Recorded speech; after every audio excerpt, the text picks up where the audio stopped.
Right. Okay, we should be live. What's up, everybody? Woo. Welcome back to the Fish Tank. I'm Fish, and as you can see, I'm joined by FDM, Minion Masters developer extraordinaire. How's it going? Pretty good, pretty good. Excited for Nice. next patch. Okay, yeah, I was going to say to you, are you excited to get to the point? Because just to remind everyone, remember the next patch, the next proper patch, is going to be Minion Masters 2.0. Which is very exciting to look forward to. And I wanted to say to you, are you looking forward to getting to the point where you can just work on 2.0 instead of having to work on 1.x as well? We're sort of there already, right? Because we will have a small balance patch, but we're not actively working in 1.0 anymore, right? Okay. So in that sense, we got there since the last patch. So what is that? A week? 2 weeks? Just last 2 week, weeks, I think it was. 1 week? Okay. No, Time, who knows? yeah. Let's say Time is a construct. Probably 1.5 weeks actually, because we do it on Thursdays, right? Anyways, so we've been on that, and it is quite nice to be able to focus. Mm-hmm. It is going to be interesting to see if we can get 2.0 far enough on the PC side to make it the initial launch feel good. Okay. But we're expecting to get a lot of feedback and improve as we go along. So you got a lot of feedback from the beta, did you? And then that's helped you set some sort of milestones or priorities? Some priorities and stuff. Like we had a couple surprising performance feedbacks because the performance should be better. Mm-hmm. And I think in 99% of the cases it is better. But we're still improving on that, improving loading and all of that. But we also got a lot of the UI feedback and stuff, and I'm not sure how much of that will go into the initial patch. I see. So I know one of the things that try a to lot of stay away people from UI. are interested in is with regards to the performance on Xbox. And of Yeah, course, I mean the that should beta definitely was be PC improved. only. Okay. The only thing is that one of the things that we have been delaying over time was the loading stuff. And we have good ideas on how to do it and have done things, but it's not finished yet, and I don't know if it will be finished with the initial launch. So it should be better, and it may get even better. Yeah, it should definitely be better, the performance, but not the loading specifically. Okay. Right. But Okay. the Well, general that's performance. 2.0 that we're expecting sometime, hopefully in December, and then remember at the start of next year, which isn't very far away, then we'll start having the mobile version available as well. So that's very exciting with Netflix gaming, but that's in the future. Let's talk about what we have today. So this is going to be Night's Duel number 29. Can you believe it? This is going to be Team Mana Frenzy and BetaDwarf. BetaDwarf, of course, Minion Masters developer. This is going to be 1v1, $400 prize pool. We've got what have we got? We've got the regular ban powers for the players, so they can ban a master and 3 cards that prevents their opponent from playing those, and their opponent can ban those back. We've got season cards for this season banned, which the current season are Denver and Wagasaw. Don't think they would have been picked anyways. Especially Denver is not really good. I was expecting to see more Wagasaw played. Yeah, we were kind of a little bit afraid that he would become a warrior that is just way better because he gets an initial value, but that doesn't really seem to have been the case. So perhaps we Yeah, it shouldn't have sounded been like so worried. on paper it sounded good, but I haven't seen too many people. You're first. Try it out. I've seen someone play triple, and we didn't really struggle against it because once the poison is gone, it's like okay, now it dies. Yeah, kind of a fatter elite swarmer. Okay, so no current season cards, but last season cards are available, which means Frostberry Bearer and Highland Huntress. Yeah. Huntress, of course, got a little nerf. I think it can use more. She definitely seems strong. I expect to see her banned, but what I'm more interested in personally is some of the balance changes that will affect. Like, will we see future cards? Yeah, that'd be interesting. They both got a mana reduction in the latest patch, so yeah, and they immediately jumped back in high tier play. yeah, I think especially in solos as well, because it's a lot more punishing in solos to spend that extra mana. What were some of the other changes we did? Armored Escort, I don't think. Glens might see some play if someone brings some stout heart heavy deck. Like we see a lot of Fergus, and Fergus with Glens can be quite strong. King Puff got a bit of a buff, which I'm sure Yeah. Dark Crow will like. Dark Crow does like to play. I'm not expecting too much of King Puff. I think King Puff performs better in 2v2 than he does in 1v1, Yeah, where his ranged limitation is less of a punishment. but I think. And I'm also not expecting too many skeleton crews. Like Accursed Ascension, still not that strong. We nerfed it quite a bit, so that made up for it. Yeah, but I think Dark Crow and KATT are probably the players we'd expect if we're going to see a King Puff. It'd be one of those that will bring it. Right. Okay. So we do have KATT and Dark Crow here today. Both of them were in the last event, and KATT, of course, ended up winning. Dark Crow was second. The brackets should be linked somewhere for you at a pinned message for the stream, so you should be able to see those. We'll try to get into the first game as soon as possible. So it looks like we're going to see the reigning champion, KATT, as in our first game. So I think we're going to have 5 rounds of Swiss, where the players will play against each other, earning points. And then at the end of that, the top 4 will go into the elimination. So we're going to be best of 3 until the elimination. And when we get to the elimination, then it'll be best of 5, and there'll be conquest rules where once you've won with a master, you can no longer play that master.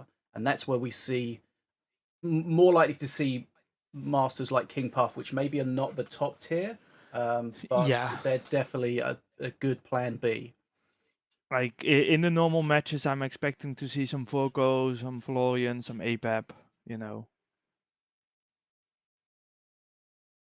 So as I've been doing for quite a while now with my leaderboard analysis, I've noticed this season APAP has really spiked up in the leaderboard. I think part of that is the future cards. You know, Yeah. it's the master you play the futures with. So futures become good, so APAP gets played more. I think that's. And of course, Morelia got a little bit of a nerf as well with the skeleton reduction. So I don't know. Maybe that's the case that a lot of people have flocked towards Morelia, and then when they see Morelia getting nerfed, then maybe they're more aware of trying different options. Possible. APAP, of course, a pretty versatile master in general. So if you have a deck that you don't really know what master to pick APAP. You know, safe. Exactly. Another real weakness in APAP. Okay, so let's have a look at the bans for these players.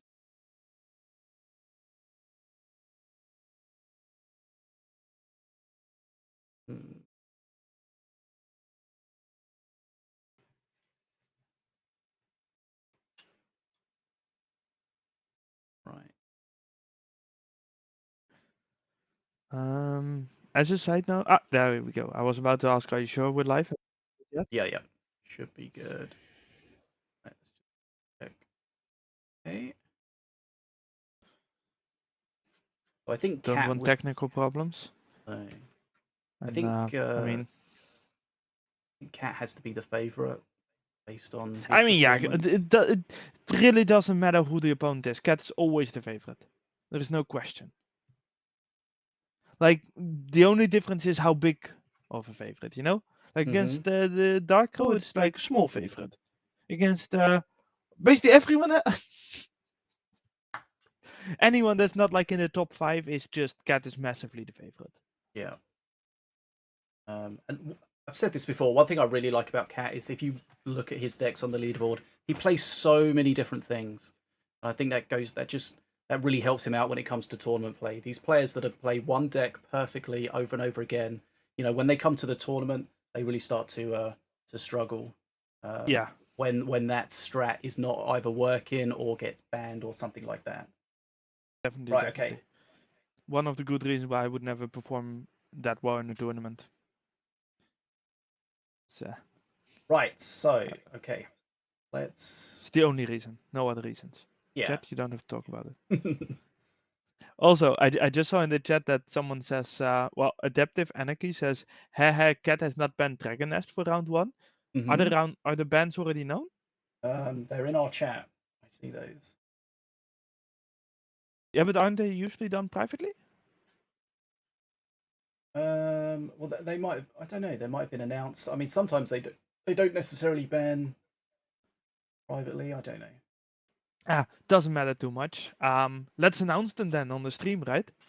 Because Yes. we have Chief versus KATT, and Chief has banned Redbow, which is a surprise to me. Perhaps doesn't want to meet the Redbow with his Yeah, I mean that Redbow doesn't really have a deck that fits with it. I was thinking the deck with the Rekinator and the Zeppelins, but I mean Setsu is clearly fine with that as well. So Redbow, and then RR, which we see a lot today. Like it's still the most played card of the game card of the game. It's gonna get nerfed, not because we think it's too strong, but it's just not good for the meta to see it played in so many decks. And Bounceberry Flingers, which definitely played a lot. I think that card got in quite a good spot where it's not horrible to play against, but it's good to play. Opens up some possibilities with the Shroom. I like it. And then KATT banned APEP. I mean, we just talked about it. Korgoth and Mardred. Wait, what? Oh, I forgot that there are 3 card bans. I have just woken up clearly. So just you tell them what is banned because I can't do it at the moment. Clearly. So KATT, let's just get this up on the screen. So KATT has banned APEP, Korgoth, Mardred, Rapid Response Reserves. So Rapid Response Reserves obviously everywhere. Korgoth, very, very strong. Mardred's interesting because that's kind of an anti-big unit, so maybe he's going to play Korgoth himself. And then Chief has Definitely a banned possibility. Ratbow, Rapid Response Reserves, Bounceberry Flingers, which are very, very highly played, and Bridge Buddies. Okay. Interesting. Fish, clearly more experienced in saying names of cards. Or, doesn't miss half of them. or as I like to call it, reading. You can see behind me, I actually do quite a bit of that, okay? I mean, having books doesn't necessarily mean you read. I have read almost all of them, okay? Fuck you. I've read all of the picture books. I mean, I do have some of the... Right, so we've got a couple of technical issues at the start, but apparently it's not us, it's someone else, so that's good. I've still got that damn pop-up on my second game where I have to win 3 ranked battles, and it covers half of my friends list. Why don't you win 3? Because I just don't think about... I never use this account. Hopefully that won't break things too much. Okay, so let's get everything ready from our end, and then... Yeah, I'm spectating KATT, but KATT, of course, not in the match yet. Not really that surprising.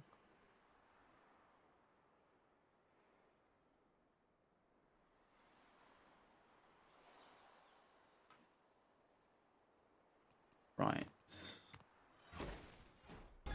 Ching. What's up, Mizey? Okay, so KATT. Right.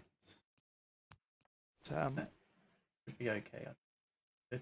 I'm a little bit surprised, to be honest, that KATT banned Korgoth and Mardred, because I mean, you made a point about Mardred maybe because KATT wants to play Korgoth, but I don't see how KATT is gonna struggle against the Korgoth, you know?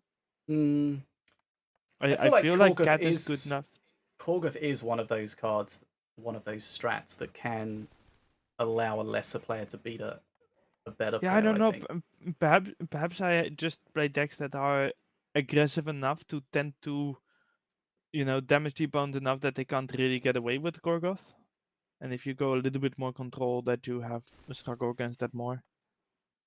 Yeah, that's one of the ways of beating that, of course, is try to win the game before Korgoth gets out. Or, get far enough ahead. Yeah. Because you definitely get those matches where you feel like you're in a strong position, but then you could just feel them coming back constantly, and you're trying to see, I mean, can I win this? In that sense, it's a little bit like the futures. Yes. But I've never been a fan of those because it just feels it even if you're winning, it is frustrating to fight against constantly more value against you. Yep. I don't like it. No. But it's an interesting one. Do like playing it, It's an interesting one where if you fall behind early and then you start catching up.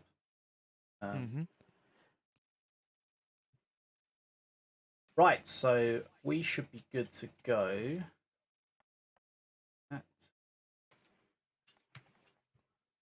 We're all okay. I'm really not sure what's up with Sinobie's friends list. Ratbo's an interesting band because it feels like it's which one? Ratbo. It just feels like there's much stronger masters you can ban. Yeah, that to me that really came out of left field. The only thing I can think of is that he wants to play something that is not good against Swarm. But then, like play a lot of cleavage or something. This is not as hard to explain as when we had Dark Crow when he banned the lightning bolt instead of the chain lightning. That was a lot easier to explain. That was instantly obvious what happened. They didn't get to the bottom of it. That was so strange. I guess once the ban's done. Yeah, but then wow. I had somebody the other day that had they had a lightning bolt and then they had a future and they got a chain lightning from it. And this was in randoms, and my teammate played something massive, and it was the only thing on the field, and they went to lightning bolt it, but they chain lightninged instead. That one is painful. Have you? I mean, I bet everyone has done this, but like that moment when you have the perfect counter and you play it, and then you realize you played the wrong card. Yeah, it's just it happens. Like you see the opponent play a Bara, right? And you have an arcane bolt ready. So what do? You just play like an infray in front of the Bara or something. It's just To be fair, why would you use arcane bolt if he's already on your side? But yeah, like when you try to play something in front of a cleaver and you play it put a bar in front of the cleaver or something. Like, that one is screaming internally. You want to play a defenso to counter the opponent's dragon pack, and then you just play some big unit right there that immediately gets destroyed. You ever had it where you try to play something in the pocket, but like it pops up to the other pocket? No, I've never had that. I think it's just... How do you do that? I don't know, I've definitely had that. I know that there is a weird thing where if you go to the top right, you end up playing something in the bottom left or something weird like that. It's weird. There is a weird spot where you go out of the playing area and then it just completely messes up. It's game Stormbringer time. versus APAP. Okay. I mean, APAP for KATT, of course, not banned, because that was Redbow that chief banned. Yeah, I expect to see a lot of cage prowlers. So, we already talked about it on the PTR. Yeah, Korgoth deck immediately from KATT, so we were spot on. He is going to play it, and he banned Mardred because that's such a good counter. Yeah. Did you just say you were spot on? It was you that said it. I just said we were spot on. Ah, we. Okay, I'll take credit with him. Sure. Yeah. It's all me. Oh my god! Prowler goes flying. It's a pity he doesn't get a hit off there. Oh, I never like it to get a Kaku if my deck isn't made for it, and I know he has a lot of Void Bomb, but still, it's not really a deck for Kaku, I feel like. Because with Kaku, you kind of want to have a Skeleton Boy, Mordar.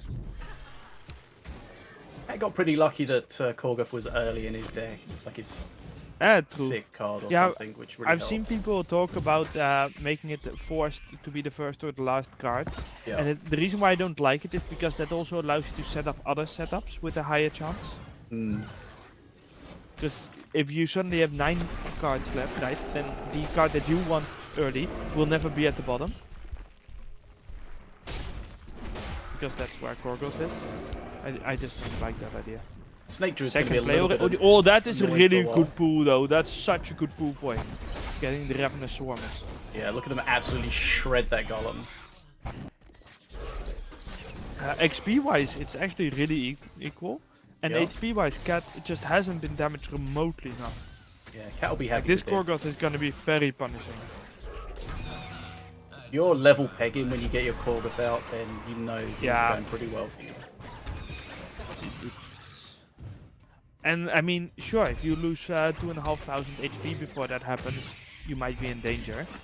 But look at this, he can play the totem and immediately play Korgoth, or play Morgul first, sure, why not? Trying to put the pressure on that Cage Prowler. I don't think he's going to be able to do it. He might tickle it, but that's going to be it. But in comes the flying dragons. Never like that was 120 and you need 130, right? Because it's 70 Something plus like 50. that. The Boom are having such a good time against the Prowler. Right, Korgoth's out. Yeah, while the XP is almost exactly equal. So that is very rough. And this is just going to be Dragon Pack bait. Yep. Okay, so that Golem's going to do a great job against it. Yeah, Blue Golem's of course an extremely good big unit counter. But now it still needs to get through the statue. Yep. And it won't even hit Statue the is statues. completely unscathed. So Korgoth itself might have died, doing nothing.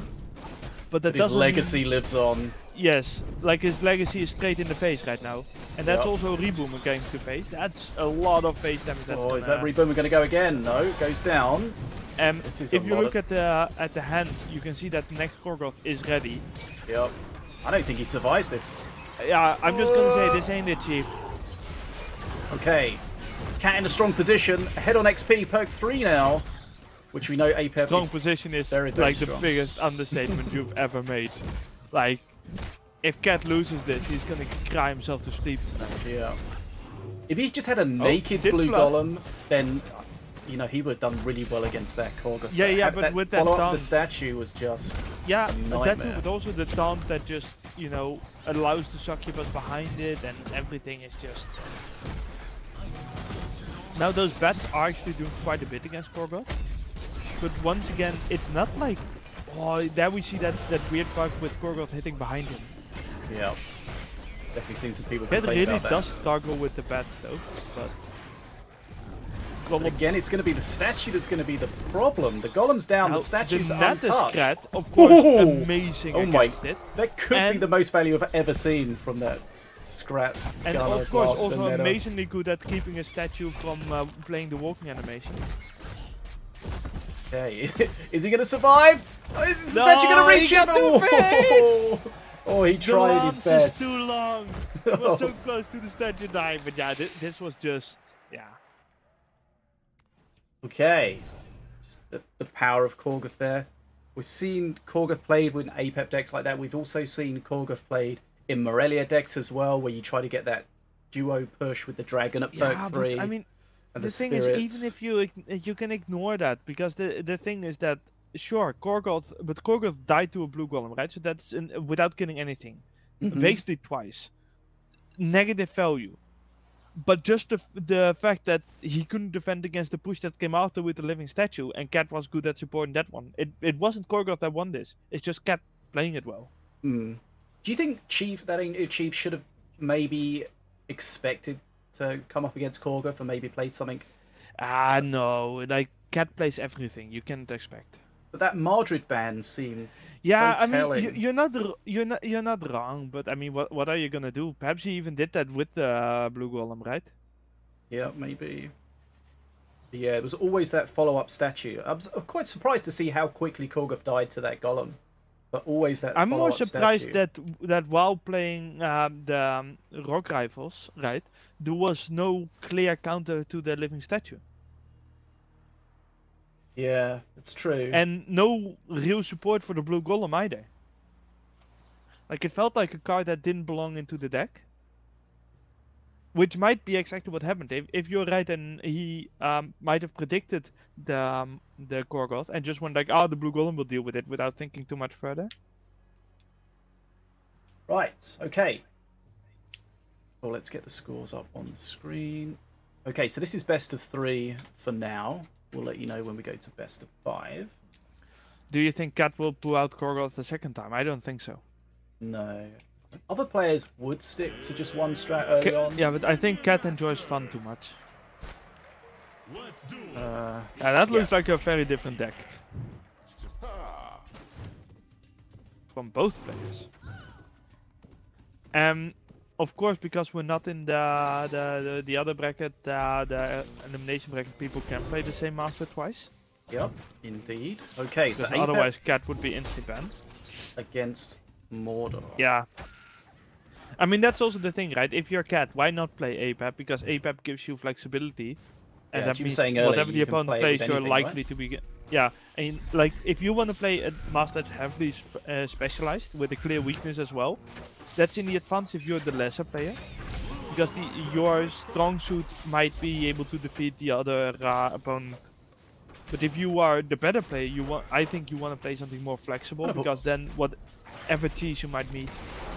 Oh, it was a weird sunburn to kill the Scrats. That Huntress is not getting any problematic. value, and it's a nasty support. Tombstone goes down. This is going to be a lot of damage Wait, coming is out. that Adventuring Party? It is indeed. Why? I didn't think anyone actually played that card. Jackie, I might have something to say to you with that. Okay. That Woodsman surviving there was very important. He would have taken a lot more damage if that hadn't survived. Yeah, but I mean... So much damage. Have you seen the XP difference? Well. Yeah. Huge push to start with there. I mean, this AGNI chief needs some insane reses, and the only thing I've seen so far that really does that is the Huntress. And we see that KATT agrees with the playing Huntress. Yeah, that not the third shot, the every 8 seconds. Yeah. That is a very, very powerful hit. Maybe too powerful. Oh. Yeah, like 200. Perhaps it should be 150 so that it doesn't one-shot literally every minion in the game. A black hole, just because. How often have you had it that someone plays something like a dragon and just gets one-shot? Yep. Yeah. This is over. Cleaver's gonna finish it. Yeah, I kind of went on because I was like, there's not much to be said here. This game, like, that was nasty. Okay. That was just KATT playing strong minions, and I don't know what That was Chief sort was of playing, but that deck did not. It was like aggressive aggro kind of against weak early game. The thing is, it feels like the only way that deck works out is if you somehow can get constant value from Adventuring Party and some Huntress or Which you never do. Gogi Reses, but the Reses were just insta-killed as well because there was a Prowler and a Cleaver on top of the Tombstone. Yep. So much damage. Cleaver is such a heavily played card. Of course. Yeah. Just to remind you guys at home, there isn't a PTR for the next balance change. Only theoretical this time. But there is a theoretical PTR. So the proposed balance changes for the next patch are out. You can check them, and you can give your feedback on what you think about them. And the reason I mention that is one of those is a nerf in HP for the Cleaver. Yeah. We've seen multiple people mention in the past that Cleaver never really needed that 50 HP buff. So considering how much it played, we were like, yeah, we might as well listen and revert that buff, you know. Since I read that, when I've been playing, I've been looking. I see a Cleaver with hardly any HP left, and I think, yeah, that Cleaver would be dead with the patch. It's the same reason why Sergeant Reddick is getting the same nerf. In fact, I see it so often that the card has like 30 HP left and just one-shots big shit, you know. Yeah. Because his close range damage is nuts. And that 50 HP, so much value that you randomly get out of there, and that really adds up over the course of a match. Yeah, it's one of those cards that can get huge value. Just getting that one hit off just before it dies. Oh, we actually have another team that we are supposed to be watching. Okay, so KATT taking the first game of the day, the first round, 2-0. Remember, players get multiple chances to play today with the Swiss format. We'll see more of these. We've got Destroy against Histrion. I do not know Histrion. Sounds like a new name. We can get this up. I think they're in the second game, so let's see if we can get into that. Yes, apparently Destroy won the first game. Destroy banned APAP, Beam, Sip Sapinator, and RRR. The only one that I'm kind of confused about there is Sip Sapinator, to be honest. I don't think Sip Sapinator is a card that's good against good players. It's just annoying, I think. Yeah, that might be. I just feel like whenever it gets a lot of value, I feel like it's almost always against, you know, bad players that just Yeah. let it get value. But Of course, because there are it's so exceptions, slow and lumbering, it can just loiter around, and it just requires specific counters. Right. fair. Do you see I just Destroy tend to play online? this. Do you know what his name is? Just Oh yeah, yeah, there he goes. I He's got Twitch. In it's his name. twitch.tv/destroy666x. But right now, Destroy is dealing a lot of damage. He just got a Raged Propeller Horde 2-phase, which had a tank, so Hysterion just went down to 933 HP. And XP wise, it's roughly equal, slightly for Destroy, but Hysterion has the bridges. But to be fair, decent damage back to Destroy, so this match definitely still pretty equal, can go both ways. That Ruffles is not gonna survive, because that's gonna get burned. Yeah, I think everyone could see that one coming. I don't know if it's on screen yet. Yeah, it should be. Okay, good. I don't think I can spectate the other guy because I can't get to his name on my friends list. It's at the H. Yeah, it's right underneath. But it. yeah, I mean, still pretty close. Like Hysterion, if he gets like 1 or 2 heals, the HP is the same, and outside of that, the XP is the same. This is an interesting one. Like Brothers of Light versus Scats. Scrats are great to tank it until the shield explodes, and then so do the Scrats. Yeah. But it was Scats from a Scraton, so they keep, you know, coming back. Oh, I do not like that taunt. No. You needed that. Ooh, oh, okay. With the defense, so I mean. Oh, sure, that one Scrat killing the boomer. Then it was too far away to. Yeah, hit. but that's a Raged Brother and a Squadron on face. Like Jesus. Okay, and this. A lot of damage. Ruffles going for a heal in there. No. Gets removed. Grenadier being a hero. Like right now, Hysterion needs to heal and is not gonna get it before Destroy cycles to chain. And Chain Lightning is just gonna be a massacre, but also just raise Skeleton Horde. Yeah, really needed that heal. That heal could have changed everything. Honestly, it's a question like, should it be able to give Rage to Flying? Because Flying Rage, whew! Yeah, those Scrats absolutely shred. Yeah. Okay, 2-0. Yeah, that's Propeller Hordes on Forco can be nasty. It's so easy to get a Rage on the minion to trigger the Horde. Almost impossible not to. Mm-hmm. And then you better have some good AoE or something. And that defense that he played to kill the Horde at the bottom, right? Mm-hmm. That died so hard to the Raged brother. Yeah, they hit super hard. Okay, so let's have a look at what's going on. Funnily enough, we've seen 4 players that all 4 have banned RRR so far, just to give an idea of how much that card is not going to get played. Mm-hmm. Not a shocker. Nope.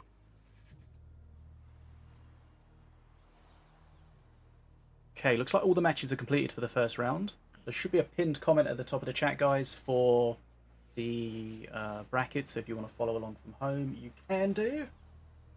Actually, kind of surprising that Destroy took longer than KATT when there were some technical issues with the KATT match. Yeah, not sure what. Because that Foco looked like it was pretty fast. Yeah, perhaps the game 1 was very long, or they took a while to change decks. Okay, so round 2 matches are up. Can I send you a message to get an announcement in the MM Discord, please? Can you do it in a way that I don't have to fix up the time thingy? Yeah. Oh, there's no time thingy because it's already going. Funnily enough, like we nerfed RRR, right? Mm-hmm. And the win rate has briefly though. Yeah, very lightly. But it looks like the win rate has stayed the same, or perhaps even gone up a tiny bit. I mean, it is short, a small data set, which is always the case at the start of a season, but. Mm-hmm.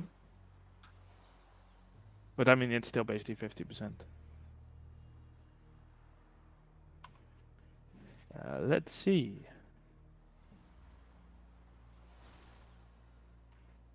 Right, so KATT against Set in the second round.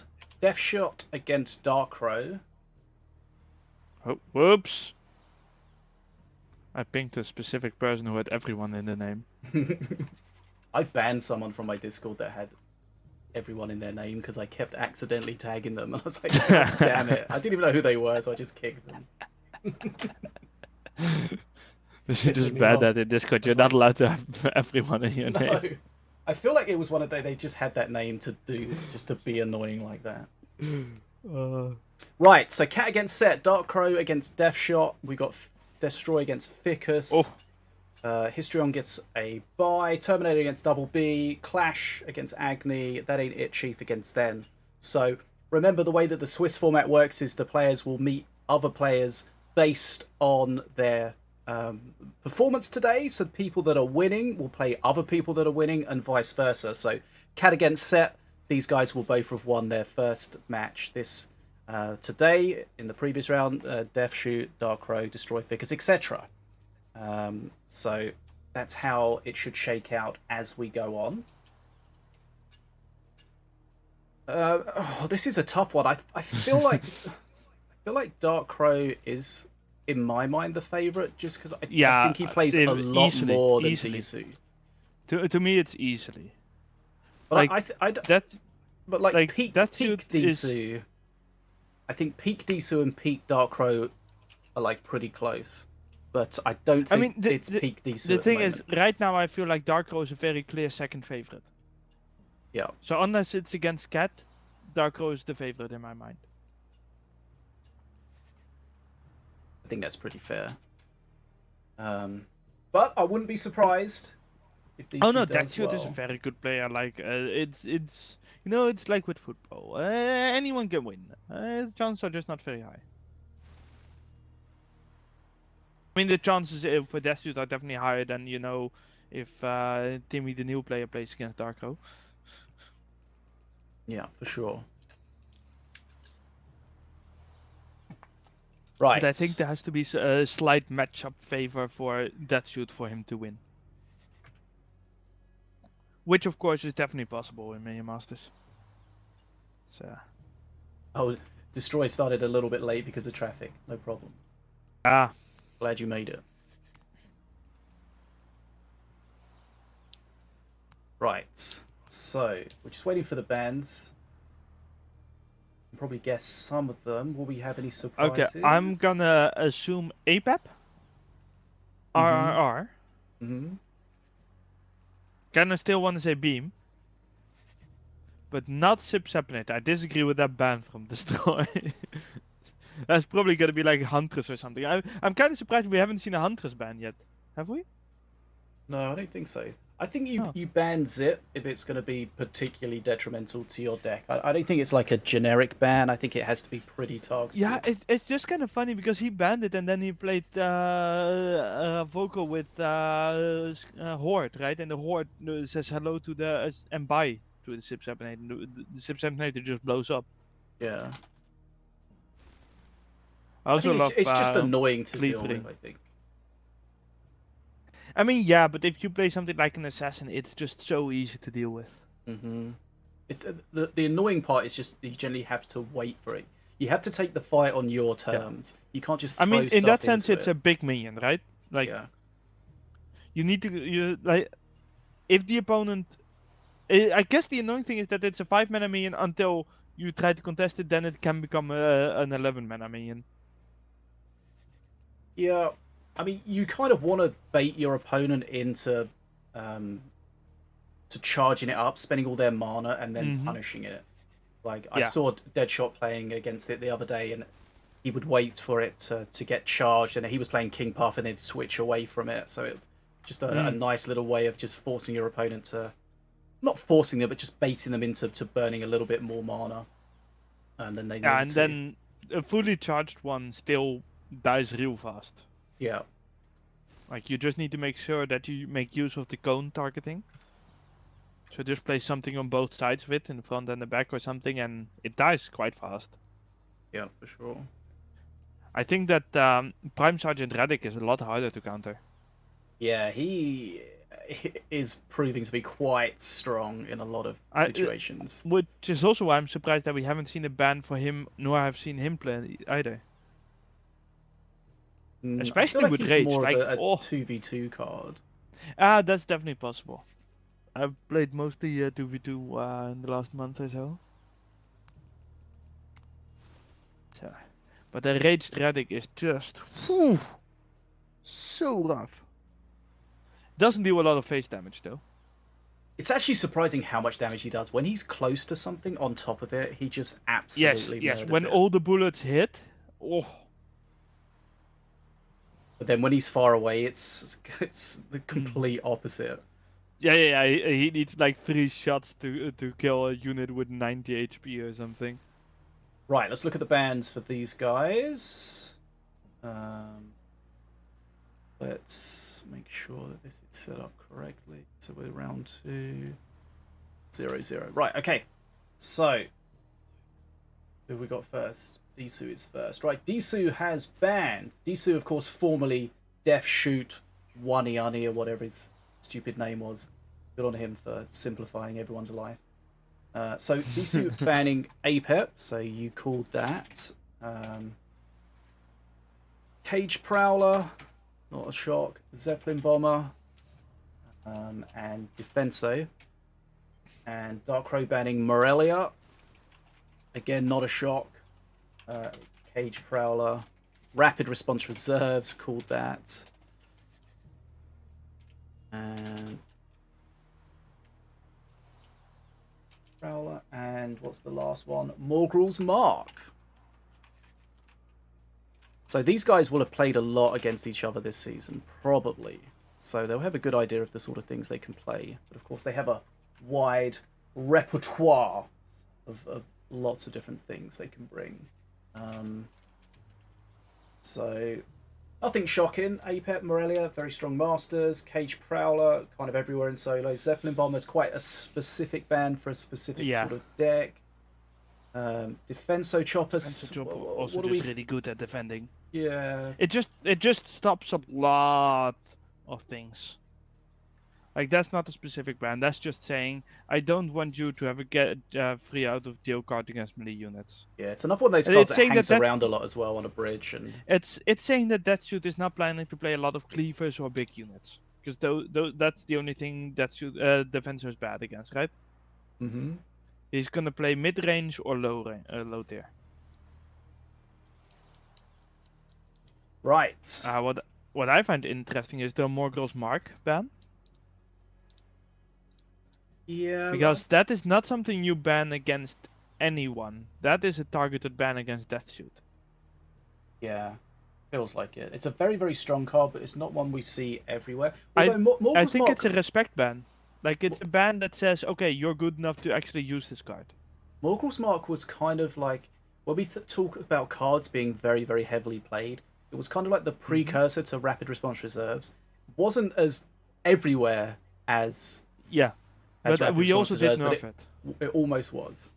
Yes, it did get nerfed since then. We had and to then nerf it's it. probably in a healthier spot now. But it's one of those cards that's really good because you can remove backline, but crucially you can get bridges with it. And we know that anything that gives you bridge grab ability with the new-ish bridge so much rules better. is just so valuable. I mean, before that as well. Like, it would still have been valuable then. Yeah, but it's... Yeah, it definitely became it's a very strong card.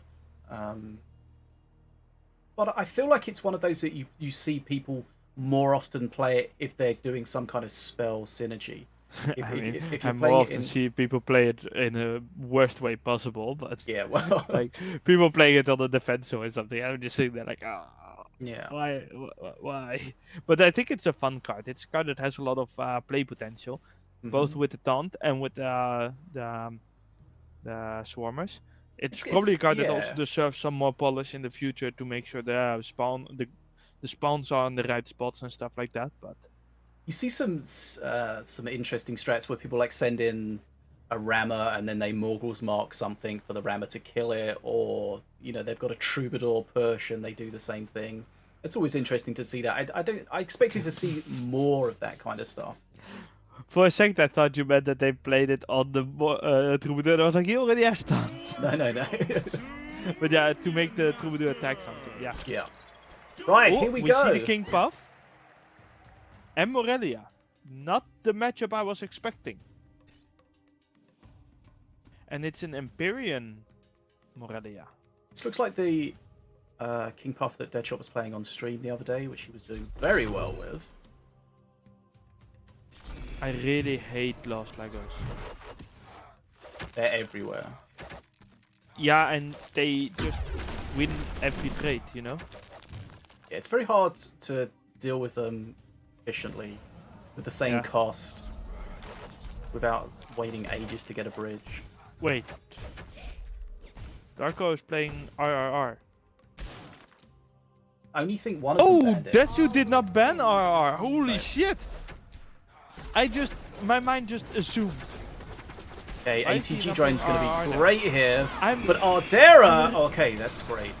I'm really surprised he didn't RRR to kill the ATG, to be honest. Because he had the buzzers. So Darkro knows that is going to be, the Ardera is going to be targeted by the Harmful Souls every time. Interesting to see Harmful Souls used outside of a curse deck, but it's very also strong. just a really slow. Very strong single target removal. I mean that's true, but it's also extremely slow. Like the Ardera almost got the damage down to kill the ATG. Yep.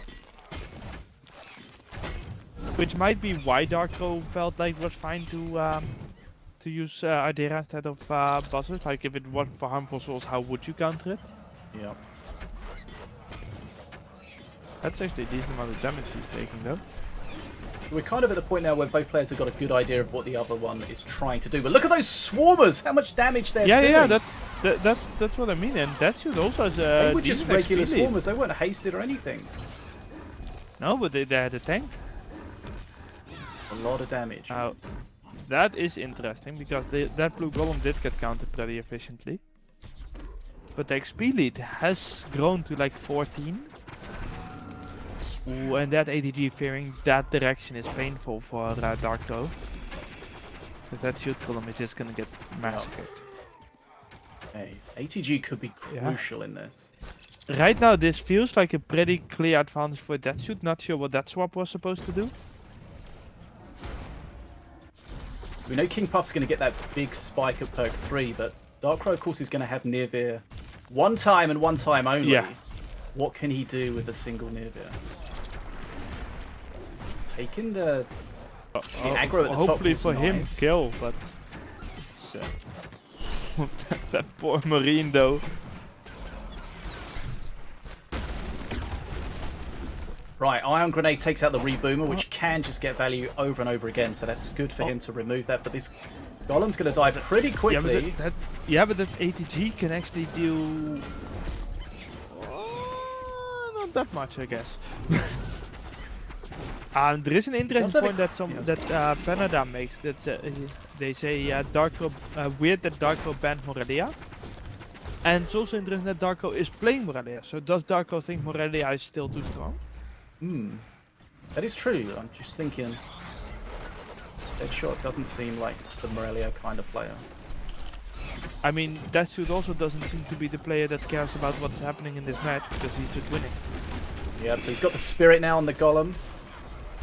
Ooh, that Reboomer surviving and the Ardera surviving is pretty big. Be a scary looking push. Good shield as well. The damage that Darko is taking is getting a little bit risky. Darko, of course, does have healing the moment they want it, but still, it feels always a little bit iffy when you just accept that much. Ooh, Here's a that question for you. Reboomer though. Yeah, the Reboomer's going to do a lot of damage. So we saw there, we had that aimbot in the pocket and then it got pincered, which brought it out of the pocket. Is that kind of intended? Is it just a weird mechanic? Like... I have no clue.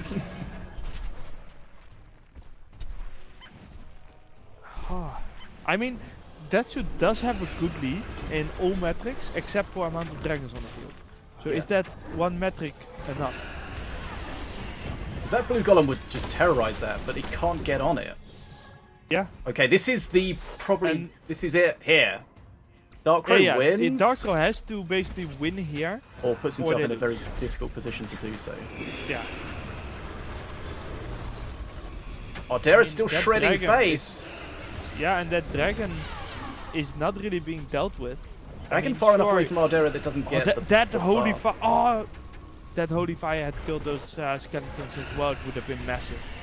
Like a lot of control from Darkrow. XP is almost equal again. Dragon's gonna go down, but of course the bridge has been red for a long time. I don't know, it's still pretty healthy. The Whirly Scrat's gonna help clear up as well. Yeah, okay, the Whirly is saving him, because otherwise, like those lost Legos would have been enough to kill him because of the shields. This has got to be a bridge switch here to kill Ardera. Yeah. Okay, ATG drone's gonna survive as well. Oh, I don't think that pincer was supposed for the. Yeah, that was supposed to be on the ATG, golem, I think. yeah. But Darkrow is ahead in XP. It's not that much, but he has the bridges at the moment. One good bridge switch, one Night Puff generation. It could be enough for Deadshot here. This is so close, FDM. Yeah, it can go both ways, and both of the players below 500 HP. So Deadshot has to push this with the XP. Yeah, but it's also how is Darkrow gonna fight this? Because Deadshot must have a bridge swap available. He does, but he doesn't have much on the bridge. Right, look at the HP as well. Okay, yes. Oh, this is a switch coming. I completely missed that Deadshot got something to face, but yeah, Deadshot is gonna get Mana Frenzy first. And then that swap is just, how are you defending against this? The cherry on the cake, that swap. Here we go. Deadshot's gonna take the first game. Yeah, and it got closer than I thought. I thought Darkrow would lose way early, but that dragon did surprisingly much. The dragon lasted a long time. Deadshot wasn't really able to get much DPS on it. He was able to control it, keep it off face, keep it away from the Ardera so it didn't get buffed, but he wasn't able to get his DPS all over it. And we know that's what the dragon can do. If it doesn't kill the opponent, it can get that huge amount of XP to bring you back into it. Mm-hmm. And it got so close, even though Deadshot was quite far ahead, in my opinion. Right. So Deadshot takes the first game. And yeah, that seems like a very strong King Puff deck. We know King Puff got buffed, and one of the buffs is the size of the range with regards to picking up those perk 2 buffs. And actually, you can almost buff something basically by the bridge. If something's by the bridge and then you pick up a buff with something else, so I think you just get so much more value out of those buffs than you did before. You get so many more units. Yeah, there is of course still a limit on how many it will do per buff. Yeah. You know, so you can't just get it on a shitload of units. But it is easier to get more value out of. So good to see King Puff in play, and Deadshot takes a 1-game-0 lead. Yeah, and then the question is, what is Darkrow gonna do? Is he gonna play a better master instead of Morelia, or? Well. I don't know. I am not a fan of Morelia in 1v1. Oh yeah, it's a good point, because Harmful Souls did get buffed in the last patch. If you're talking about outside of a curse deck, then it's just a straight up buff. And yes, 100%. Pound for pound, it is very, very cost efficient for single target damage. Of course, once you come up against someone with Horde or something, then it's not great. I mean, it's still quite good against small groups, you know, like it still massacres something like the things from what's it called, RRR. It still destroys Sniper Squad, you know. It's really good against those things still. Yeah. It's just, you know, absolute dog shit against the Scrap Pack. Yeah. It's just so good at just removing awkward things. Like if your opponent had a Harbinger or something, it's so good at dealing with that. Which you would struggle to do. There's not many spells that would kill something like a Harbinger. Yeah, of course. Especially not for that sort of money. It is actually not a good counter if your opponent knows it, because they can have something ready to tank the souls. Yeah. So it is risky. It's just another thing that your opponent has to think about, though. And that is a much better master, in my opinion, for Go. Okay. Especially when you know that your opponent can't play RRR, so you don't get the damn bosses against you. Because 3 bosses can be surprisingly rough to deal with. Volko, of course, got a That's Volko. small nerf in the last patch with the time that it takes for the embers. Yeah, Which it's just one of those things where it's not the numbers itself. It is just the slight lowering of the lucky moments, you know? Yeah. But also, because it's a perk 1 nerf, it lasts for almost the entire game. So, Yes. whilst it may only be a little nerf, it really adds up. It adds up. Okay. Let's see how Deadshot deals with this cleaver. Again, he's got the ATG drone, which was crucial in the last game. I'm more interested to see how Darko deals with an ATG. Nice bridge switch. There we see Prime Sergeant Reddick. Oh, that is interesting. There's Morkel's mark, and that's the taunt in the pocket. Nicely done. Yeah, Volko can't hit air, of course, though. He's losing a lot of pace. Well, how does he deal with this? He's got to wait for Radek. Yeah, that's his only good counter. Bounce bridge flingers would probably just die. Radek will kill this fast when he's on it. Yeah, and boom. I don't think it's worth the jump here to grab the other bridge. I think the jump has too much extra value. Especially when your opponent can grab it back with 1 mana as well. Yeah, that's true. And now you've taken away a lot of the potential jumps that Reddick can do later, you know? Because now this costs 2 mana instead of 1 mana, you know? Yeah. But he does jump to the bottom bridge, clear it, hold it. Yes. Oh. But when he's on face like this is kind of where you just ignore him. He's far from, he does reduced face damage, and he's far from face, so he's not doing much damage at all. Especially when you're a master like King Puff that has a good single target damage, right? Yeah. You can really ignore him. Like if you're Stormbringer or if you're Mordar, you might be a little bit more afraid. But as King Puff, you have nothing to fear. Right, ATG drone again. That was, but played into the he saved it, though. Almost just died, but that was lucky for him. He did a good job saving it with the ion grenade, though. Once again, I feel like that suit is making me eat my words and is just defeating Darko at the moment. I mean, he's got a good XP lead. Is King Puff secretly overpowered? Or is DSOO just overpowered? Bridge switch away from the bridge burn. And I feel like as Dark Crow, you've got to kind of expect that, right? Yeah. At this level of play. In a sense, King Puff is a counter of Volko, you know, with that swap. Yeah.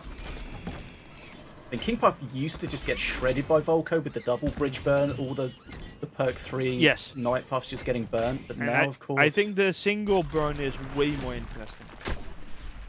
Like the double burn was just so much nonsense value, you know? There he was easily able to pick up the rage on both his units. This requiring so many shots. Like look at that. Yeah. Oh, another one! Oh. But like this is the scary thing. Sure, you have your Reddick out and it's strong, but you still need to deal with this ATG. Which you do, but not in a cheap way. No, and he's dealing with it deep as well, which the nice cleanse brew there. I mean, which of course some nice is a free spell from with the reboomer, but it's just that suit has just a nice XP advantage. Perk 3 has been reached, so now you're gonna get those night buffs. Probably get the rage at the top as well, and get. Does everything at the bottom? This is gonna be a nice cleaver. Oh my god, that cleaver! Woof. Yeah. Rage cleaver is nasty. If that was Berserker Rage, the blue gun would be dead, and that should would have to worry. Right now, Bit of face damage coming out on DSOO, and you have to be careful against Volko, because when everything gets Rage and Berserker Rage, you can die. So much damage can come out of nowhere. He got lucky killing the Tranquil there. That would have healed through the harmful souls, I think, if one Scrat had taken a hit. Of course, now that has perk 3, Burn the Bridges does counter, like the bridge swap doesn't counter Burn the Bridges anymore that much, because you would lose the puffs immediately. Yep. The night puffs. So it is a little bit of an interesting interaction there where you lose the thing. Normally you could play something like, I don't know, do a little bit of damage with Jing Dong and then get the this is looking scary. Cleaver to hit him. Can't do that because of the bridge swap. That Cleaver's not going to last too long though. No. Cleaver's down. I How think does Dark Crow hold on here? Straight up win here. Like, if you don't get those rages, like that Golem on face is going to be GG. Defending. Like all the perks of Volko are offensive perks, you know? Yeah. I mean, bridges or beyond. Own side, Volko does not get any pluses. He did make you eat your words. My goodness. Yeah, I think Darko just woke up. Okay, so I don't Deadshot know. Yeah, well played. beating Dark Crow, who was the runner-up last time. So Mm-hmm. DSOO really showing he's here, and he's Yeah, not just here to make up the numbers. Quite a dominating performance. I feel like he was in control of both of those matches. Yeah, I feel like he just had the cards he needed. The ATG drone was so good for him. Yeah, and also just good bridge swaps, you know. You see, King Puff is one of those masters where if you play with a mediocre person, or you see a mediocre player play, right, you see the bridge swaps just being thrown out willy-nilly, just doing stupid shit. But here, the knowledge of keeping it to counter the bridge swap, the burn the bridge, which is very obvious when you think about it, but most people will only think of that after they messed up that play once. Yeah. He had lots of good uses for it. We saw him bridge switch to save the ATG drone from the artillery. There was also some real random bridge swaps that I'm not a fan of. Like, I just saw it on stream where Redick was on one of the sides, and then he swapped, and perhaps it was just to delay the Redick, but I don't think he had to delay the Redick, because the Redick is just going to go to face and then King Puff kills it. So I think what I see a lot of people... What I see a lot of people do with the King Puff bridge switch is they hold on to it. It's kind of like the Ratbo Daka, where they hold on because they're waiting for the money shot, and they end up just like almost never using it because they just never get the perfect scenario. But you can just see how many good uses you can get, even if it's just grabbing the bridge. We can see he put some swarmers on the bottom bridge, swapped them to the top bridge, grabbed the bridges with it, and that's just, you know, it's just keeping that XP ticking over, using the bridge switch, and of course he's going to have another one pretty soon as well. So, you know, you don't want to hold on to your perks too long. No, you definitely want to use them. The thing is, you do want to at least get some value of them, right? And if the value you get is, hopefully my opponent just plays a card to counter my thing and then I'll have outplayed them by sheer luck, that is not a good strategy, in my opinion. Like, does it work out sometimes? Sure, but I'd rather get consistency. Right. We've got KATT against Set in another live. We're just going to bring it up here at the end. So KATT's at 206 HP. Set's just hit Mana Frenzy. Oh, we're already watching? Woo. This is game 2. Beam on face. So KATT's almost dead here. It does have a heal puff, but probably not going to get it anywhere where it needs to be. Oh, right, Mana puff is out. 56 HP? Set's going to take this. Oh, beam on face. The beam, yeah. Wow, this cycle to the beam was so fast. Okay. I had about 5 seconds of that game and was absolutely amazing. Beam, zoom. I think it's 1-1. Looks like. Yes. Okay, so we get to check out game 3. Okay. Alright, this time I'll be ready. Too much what happened there. But yeah. We saw beams. Beam needs a nerf, clearly. We know that a lot of these players do like to run a heavy removal like the beam. Especially if they've got a very lightweight deck. Definitely a card we see catch some bans as well. Depending on what the people are, what the players are going to play. Right, so let's see if we can get this set up correctly here. KATT against Set. KATT reigning champion, of course.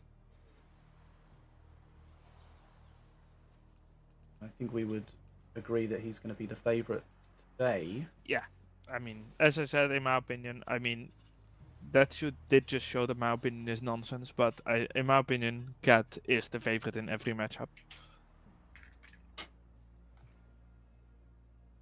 Currently number 1 on the leaderboard, I think. Considering that I said Darko was number 2, that makes KATT even more after we've seen Darko being beaten, right? It's either that or Deathsuit is now the main favorite, but let's not go there.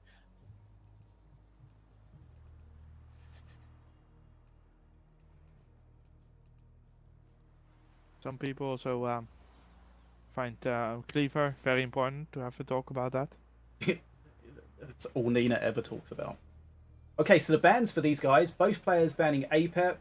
KATT's banned Korgoth, Rapid Response Reserves, and Yahoon. And Set's banned APEP, Herald, Korgoth, and Yahoon. Interesting to see both players banning Yahoon. Oh, Good.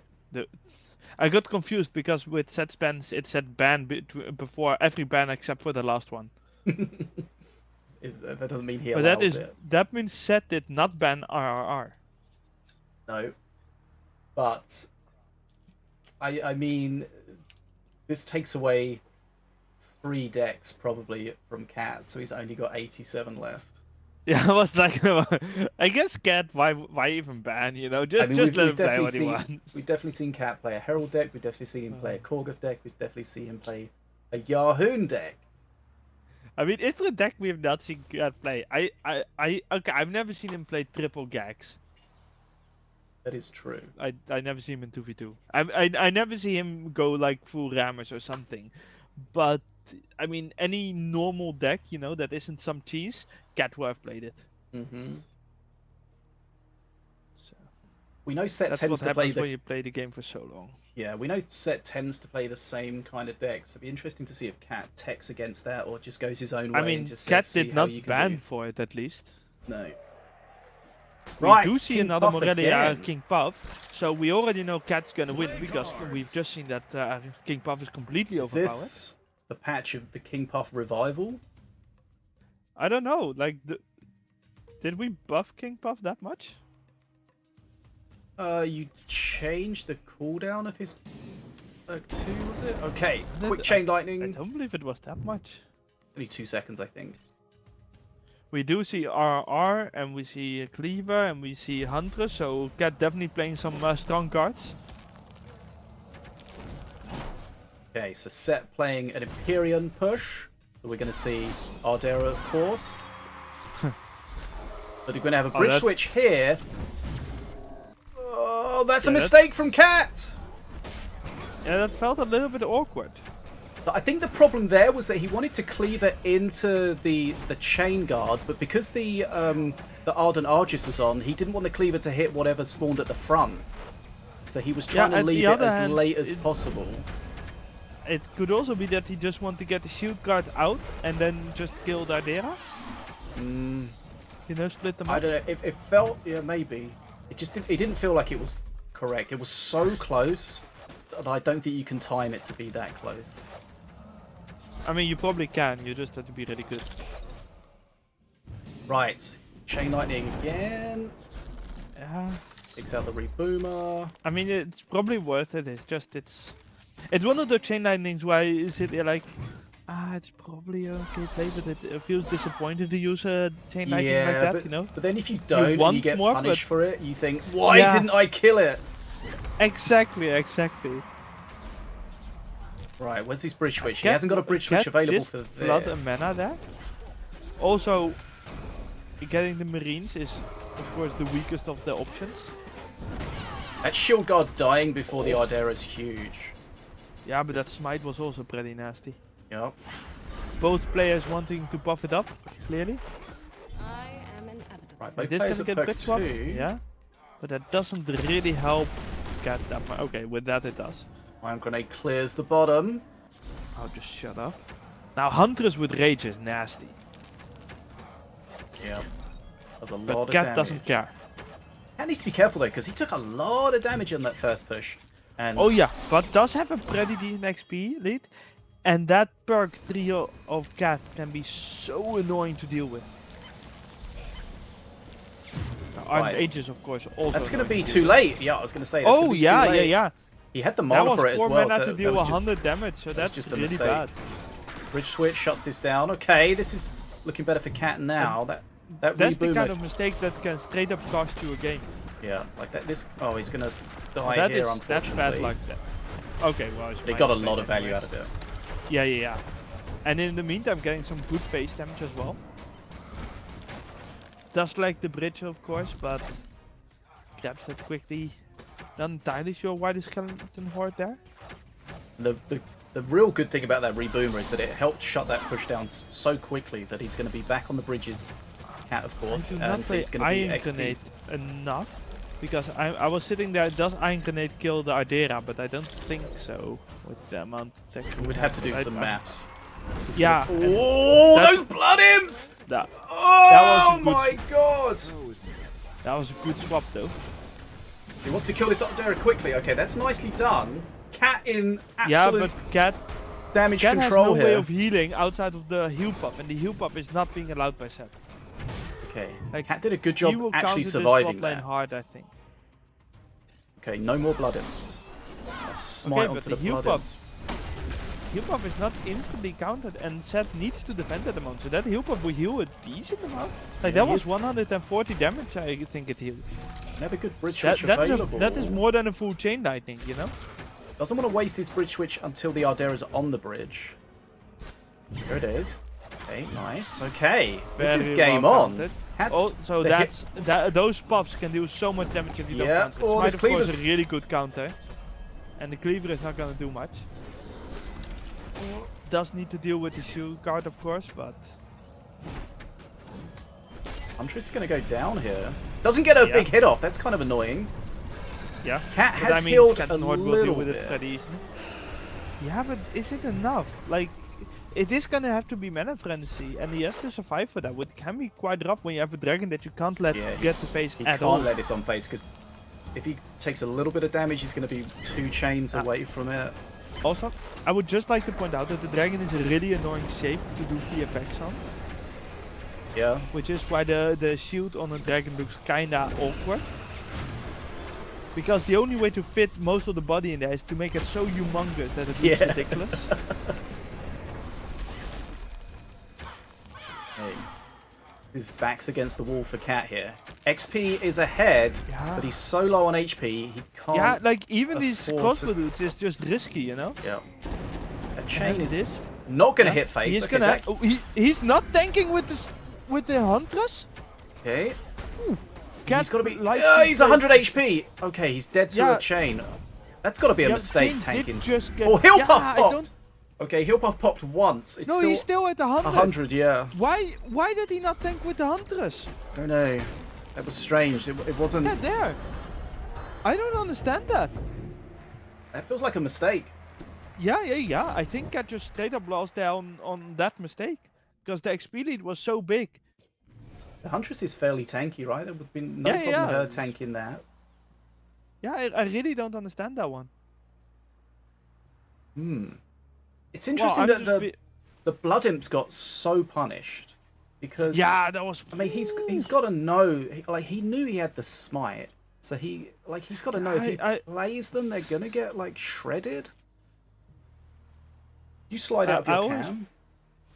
I always feel like Blood Imps are just so risky, you know. I know that players like KATT love playing it, but ooh, it can get punished You've got to pay attention. so hard. We can only see, like, the tiny left bit of your headset, or the right bit. Ah, sorry. Oh, wow. Right. Okay, so the KATT takes the L, and it felt like the Blood Imps were... Yeah, it's just... I felt like KATT made a few mistakes there. The bridge switch to start yeah, with definitely. didn't seem right. The Blood Imps getting punished, the letting them tank on face, just felt like a Yeah, couple of multiple times mistakes. he tanked with face, and it just feels very risky when you know your opponent is not going to let you heal a lot. And you're that low, and they have a spell that hits face. Because otherwise, apart from that, he was ahead on XP. So Oh yeah, he was winning. He was winning. I think that game was won if you played properly at the end. Just Hey. feel like, I don't know, it was KATT getting a little bit greedy or just underestimating the risk there. we've definitely seen Dark Crow play Blood Imps until he needs to stop, and then play them one more time. Yeah. Maybe it was a bit of a case of that, but yeah, I mean, oof. Smite onto, I think there was all 5 of the Blood Imps there. Painful. Yeah, that is so much damage. It's like 600 damage or something like that. Right, okay. But that's don't worry, it's not over for KATT. You can lose and still make it to the top 4. Normally, if you lose twice, you're very unlikely to make it to the top 4. Oh. You lose one, you've got a chance, depending on how you do in the rest of your matches, how the rest of the matches go. So not over yet. But Also KATT, depending on who you happen to meet. So if you lose the last game, you're more likely to stay in because you had the best opponents. Yeah, that's true. So really interesting to see Deadshot beating Dark Crow that we didn't expect, and then Set beating KATT again that we didn't really expect. So Set putting which means that right now, as far as I can see, there are 3 players on 2-0, and some players that aren't finished yet. Look. Of course, Set and Deathshoot both on 2-0 at the moment, but also Vicus, which was, I think, our 5th seed. Could be, yeah. And that is definitely one of those players that's good enough to push like KATT or Set out of the top 4 if they don't, you know, somehow manage to get in. Like a 5th seed going well is very dangerous for the top 4. Going less good. Right, let's see. We may go and check out some lesser known players for this one. But that's always fun because you also get to see some other things. They sometimes play some wild decks. And have some wild bands as well.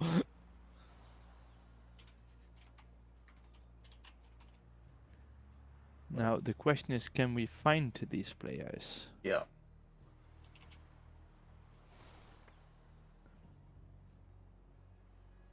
Ah, I found AGNI. So I can spectate. Makes one of us.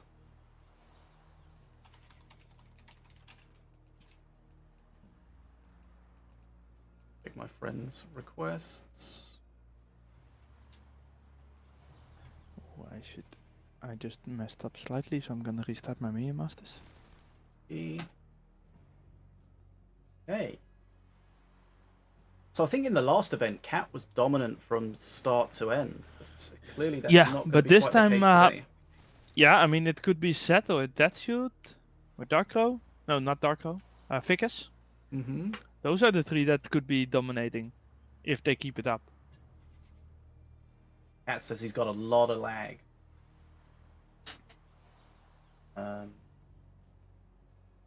That's never a fun time to play with lag, especially in a tournament.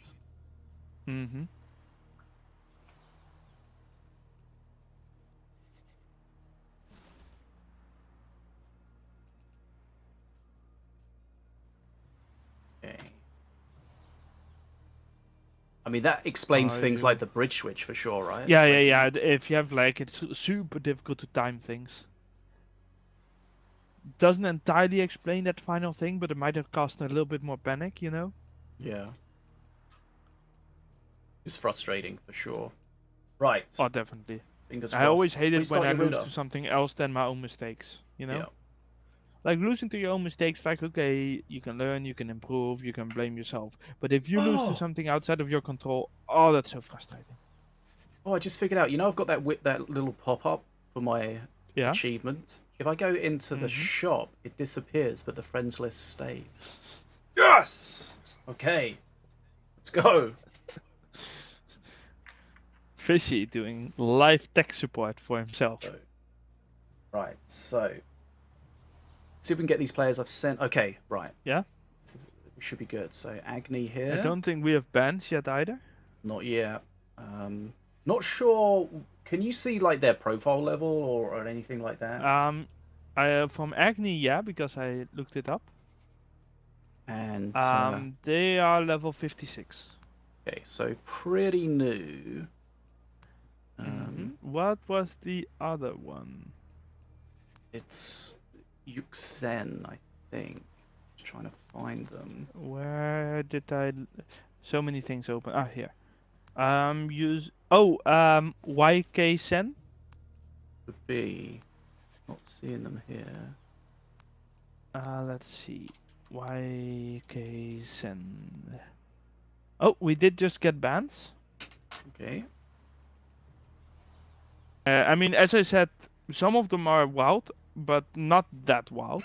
I think there is one wild ban in here, so we'll first do all the other ones. AGNI banned APAP, Cage Prowler, Beam of Doom, and Herald. Pretty normal, I would say. And then YK banned APAP, Cage Prowler, ATG, and Blue Golem. Now, ATG I can understand, right? Fairly difficult. But Blue Golem ban? That is wild to me. So many replacements for Blue Golem. Yeah, just play Cleaver or something. Yeah, or you know, one of the other okay. Blue Golem cards. So YKZEN has a... YKZEN is level 88, but he has some characters in front of his name. Yeah, that's why I couldn't find them. They're not on this account. Okay. Probably. Right, let's see. Got both of them on one account, but neither on the other. I do have them as online at least. But I know that that system is a little bit broken at the moment, so... Let's... But yeah, I mean, as I said, HPEP, Cage Prowler, very normal, right? Herald we see pop up every so often in the bans. Beam of Doom makes sense with the current meta. ATG Drone, I mean, we have just seen how annoying ATG can be if you don't have good counters.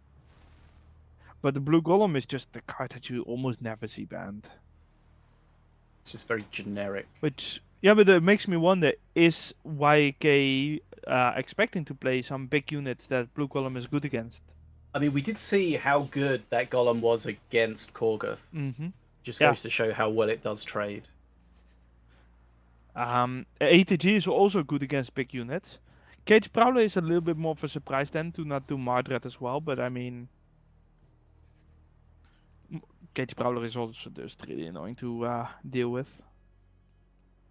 Okay. Right. Okay, so I should have both players now. Sorry for that slight delay. So, player one. Okay, let's just set this up quickly. AGNI. AGNI.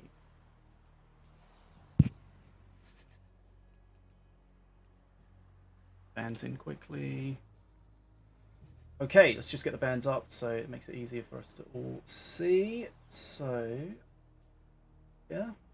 Right, so. A-pair. Cage Prowler.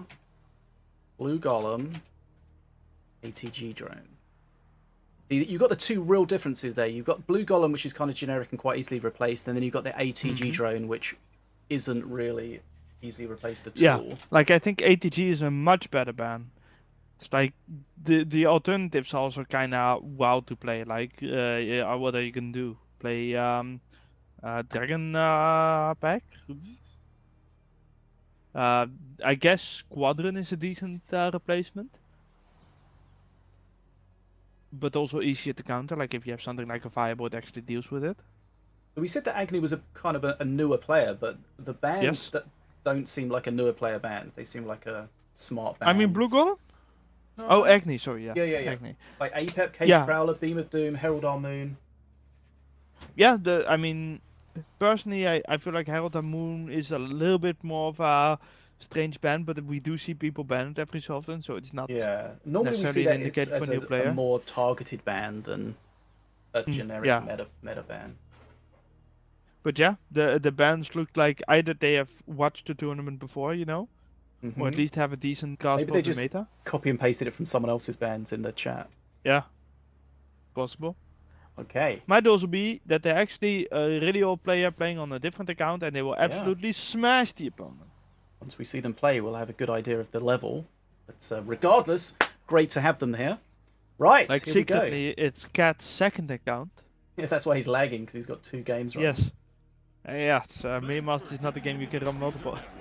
We've got a corker of a fight for you today. Here right. on Minion Masters. Diona versus R3KT. Now it's interesting, right? Because R3KT did just get changed, but is still performing quite well in 1v1. Yep. Get a good chance to see him here. I do see that AGNI is playing Beam and has counter Beam, so clearly they think Beam is really good.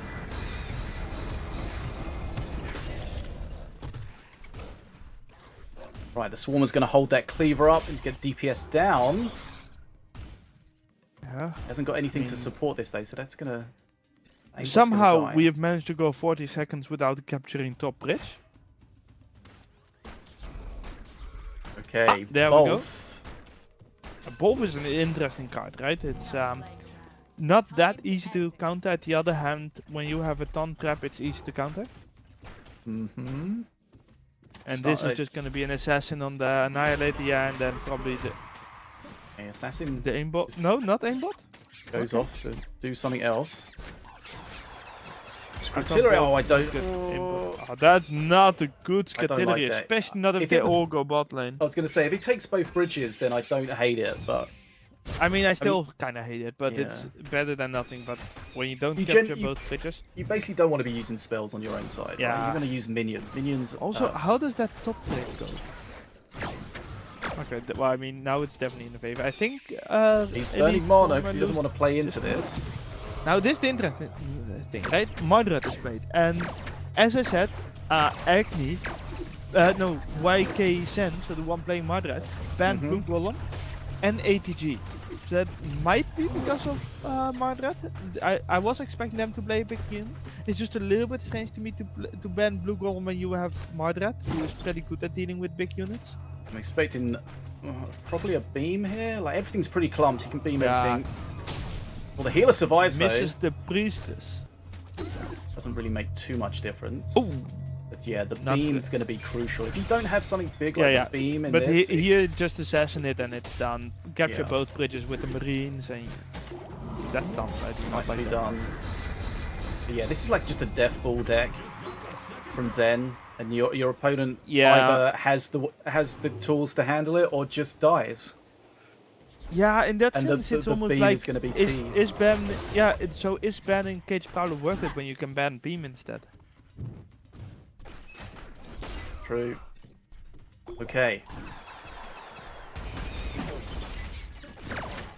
I mean, that's definitely I don't like it, you know. Oh, traps are Okay. not that efficient on phase anymore. No. Why use that trap there? Why not use it to kill the scratch? You know, I am not a fan of using Right here. traps like that. Sure, Rekt wasn't. I hope I would be so tempted to beam there. Yeah.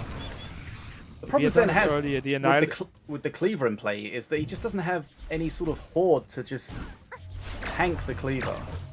So you either have to tank it on face, or just have a very painful trade. Yeah, or tank it with Mardred. That's a fine trade. The assassin getting to face is pretty nasty though. That brings his HP. Ugh. That's an official term. Low. Okay, Agni's in a strong Wait, what? position here. Oh, sorry. You remember when I earlier said that I messed up? Mm-hmm. Messed That up again. just came to hunt me. No, Okay. that just came to hunt me. Right. Here comes some DPS. Does Marjorie get to kill the cleaver? No. Okay, suddenly this is turning a little bit into YKZEN's favor. Cleaver goes down. Aimbot's going to clear a lot of this. Oh It my! really The is a heal's on the little wreck bit, though. though. Okay. Now he goes trap for face. I mean, this is okay. Still not a fan of using a I trap mean, like I that, don't. to be He's honest. so low that it seems okay. Yeah, but the point is, I like, don't like that beam. it Beam's is a bit of a so misplay. little damage, whereas that trap can cause you and can help you to bring so much more damage through different methods. Like that bolt Okay, get to face. now he's using the trap is a little bit defensively. iffy, though.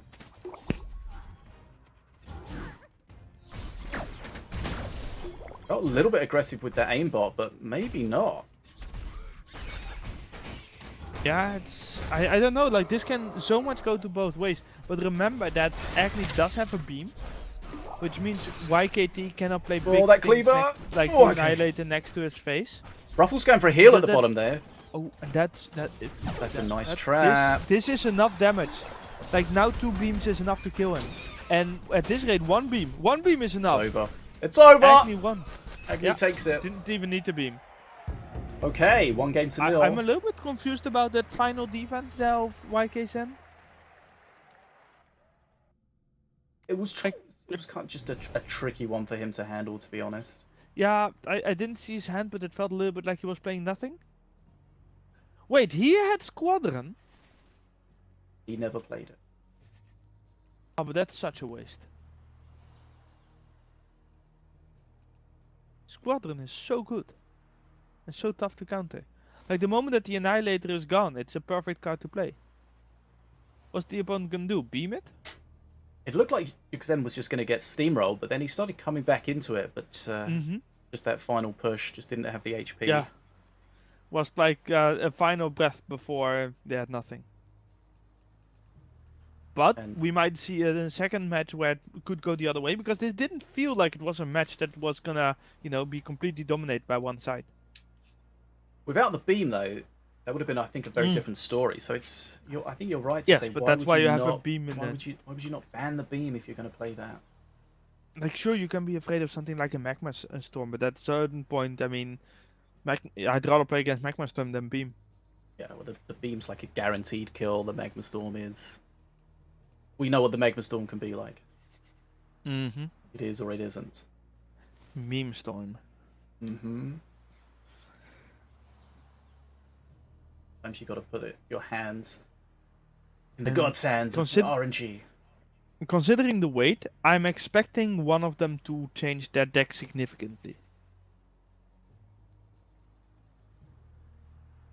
We will find out shortly. This is the third round. If you just joined us, there's going to be 5 rounds of Swiss, and then we'll have our top 4, where we'll go into a best of 5 shootout. Funnily enough, Scatillery is also one of those cards that I feel are always a little bit awkward. Like, it makes sense if you have a good reason to want Scats on the enemy side, but otherwise I often feel like it's just a little bit too slow in so many cases.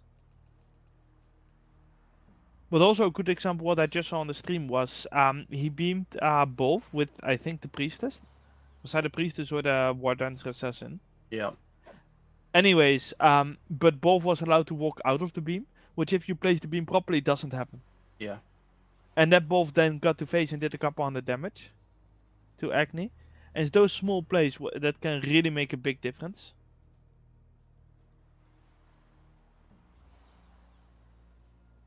Yeah, and the thing you've got to be careful with, you've got to be careful not to just use the beam at the first opportunity, because there's a real specific counter that the beam's there for. And you kill the both, and then trying suddenly to attack me.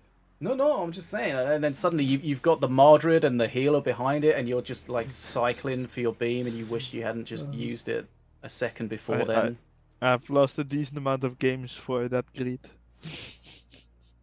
When I see a good target, I play it, and the moment I play it, I go like, oh, why didn't I keep it? I know he has something I need it for. I know the way you play your spells, your Fireball or Dragon Ball. Is there at least one enemy minion near face? Yes, Dragon Ball. Why do you think I argued for nerfing the damn face damage? I thought it was too good. But then suddenly it got through. It was bugged all last season. Your favorite card. I did not play Dragon Ball last season because it was bugged. Unfortunately, others didn't follow suit. They yes, more but of them. You blame them. And blame whoever wrote Dragon Ball originally. That was so stupidly made. Like, it didn't actually throw Fireball. It was a duplicate of the Fireball.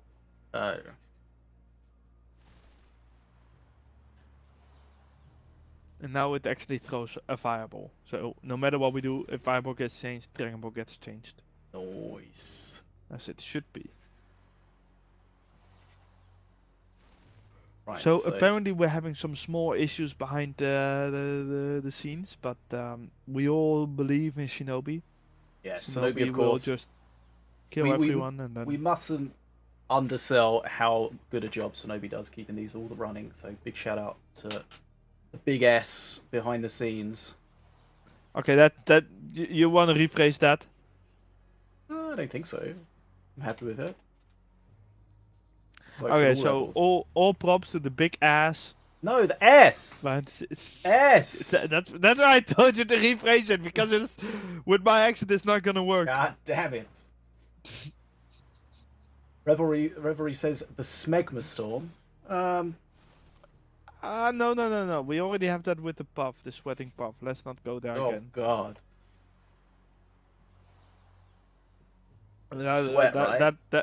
Yeah, it is now, but when it was first made, I swear to God, it must have been something else. Did it get changed? It got made a little bit less white. Can you redo this and make it look just a little bit less like he's got semen all over his face? Just that. But apart from that, it's great. Okay, we see Redbow versus Dio now. Which is an Hacky interesting buff. pick because, you know, Redbow isn't that great against traps, in my opinion. Like, the trap just massacres Krets quite easily. Second game. I don't know, but I would not want to play Redbow against this deck of AGNI unless I'm playing a Redbow that has some big units in there. You need like something like a Reckinator or something. Also, Reckinator is still rough against an Assassin and a Cleaver. Okay, I'm just tabbed out for a little bit, just trying to fix this. Of course, the Cleaver is not gonna do much against the YOLO and some stats. My fuck up from earlier came back to haunt me again, so I my didn't see God. anything for a moment. Okay, so we should be able to deal with this. I would have preferred to see the tank the assassin on the free scrat, not on the defenso. Like you want to waste that big first hit. Poison Strike really good against aimbot though. Yep. I mean, using a spell when your War Dancer Assassin is invisible, big mistake. It's one of those cards that can really punish you by making spell mistakes. Because he played Bridge Buddies, which cost him 3 mana because he had a War Dancer Assassin on the field. Yeah. Oh, that's a beam, that's a beam, that's a beam, that's a beam, that's a beam. Why is there no beam? Beam, beam, beam. To me, that's a beam. Can't see his hand at the moment. Of AGNI? Yeah. Beam, Taunt Trap, Cleaver, and Owls, the flyby. And I'm like, just beam the damn Sepanator. Just be done with it. You know, you get 150 face damage, be happy with it, and you don't have to deal with the Sepanator. I really like that Dacron face. Feels like hold it a bit longer and get something from it. Yeah, I mean, I can understand it if you feel like there are no good targets, but it feels like everything AGNI plays is a fine target. You know, like, okay, not the scrap, Yeah, but I mean, like almost everything else. Like earlier we were talking about holding on to your perks, and the deck is one of those where people hold on to it waiting to kill a Colossus or something that may never come. Just get your What value. is that trap? Oh, it looks a little bit deep. Yeah, it was a little bit out of range. I don't think he's going to get punished for it though. No, but it feels weird. I mean, stop playing the Cleaver, actually. The Cleaver is... like, it's just so useless against the Redbow. Especially the Redbow that YKZEN is playing. Scritillery was a bit of a miss. Swing and a miss. Yeah.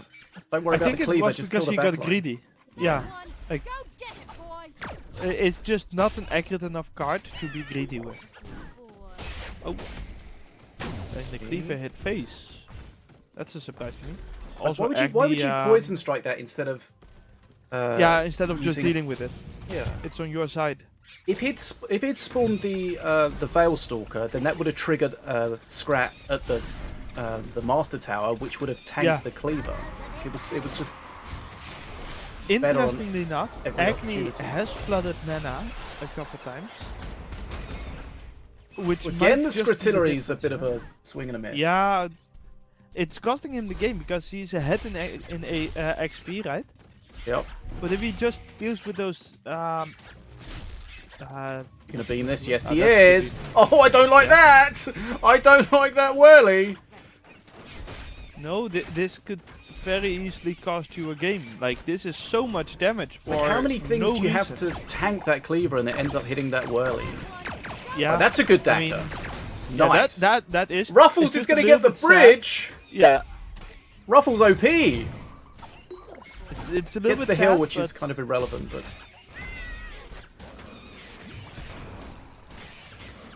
I mean, that poison strike is fine. I don't like that Scritillery either. I mean, it's semi-fine, like it's not good, but you know, it's not directly bad. I like that Scritillery a hell of a lot more than that Scritillery where he misses his targets, you know? We tried to block, I think, the Daka. A bit too slow though. Yeah, but that was a fine duck, Like, though. he shouldn't take this Cleaver on face. He shouldn't take the. No, Oh my god! Again! Help! I don't know if he doesn't realize that you can use those cats to block it, or if he's just a little bit too slow, you know? I mean, it seemed like he was too slow, but It just left it to the last possible second. Again? Oh no! Why tank this? You cannot tank this. I mean, YKZEN is just ahead in XP, but he has a beam against him. Beam taunt. and traps. He's Beam, got trap, taunt, and Yeah. flyby. AGNI has lethal. AGNI has straight up lethal. Okay, there we in go. hand.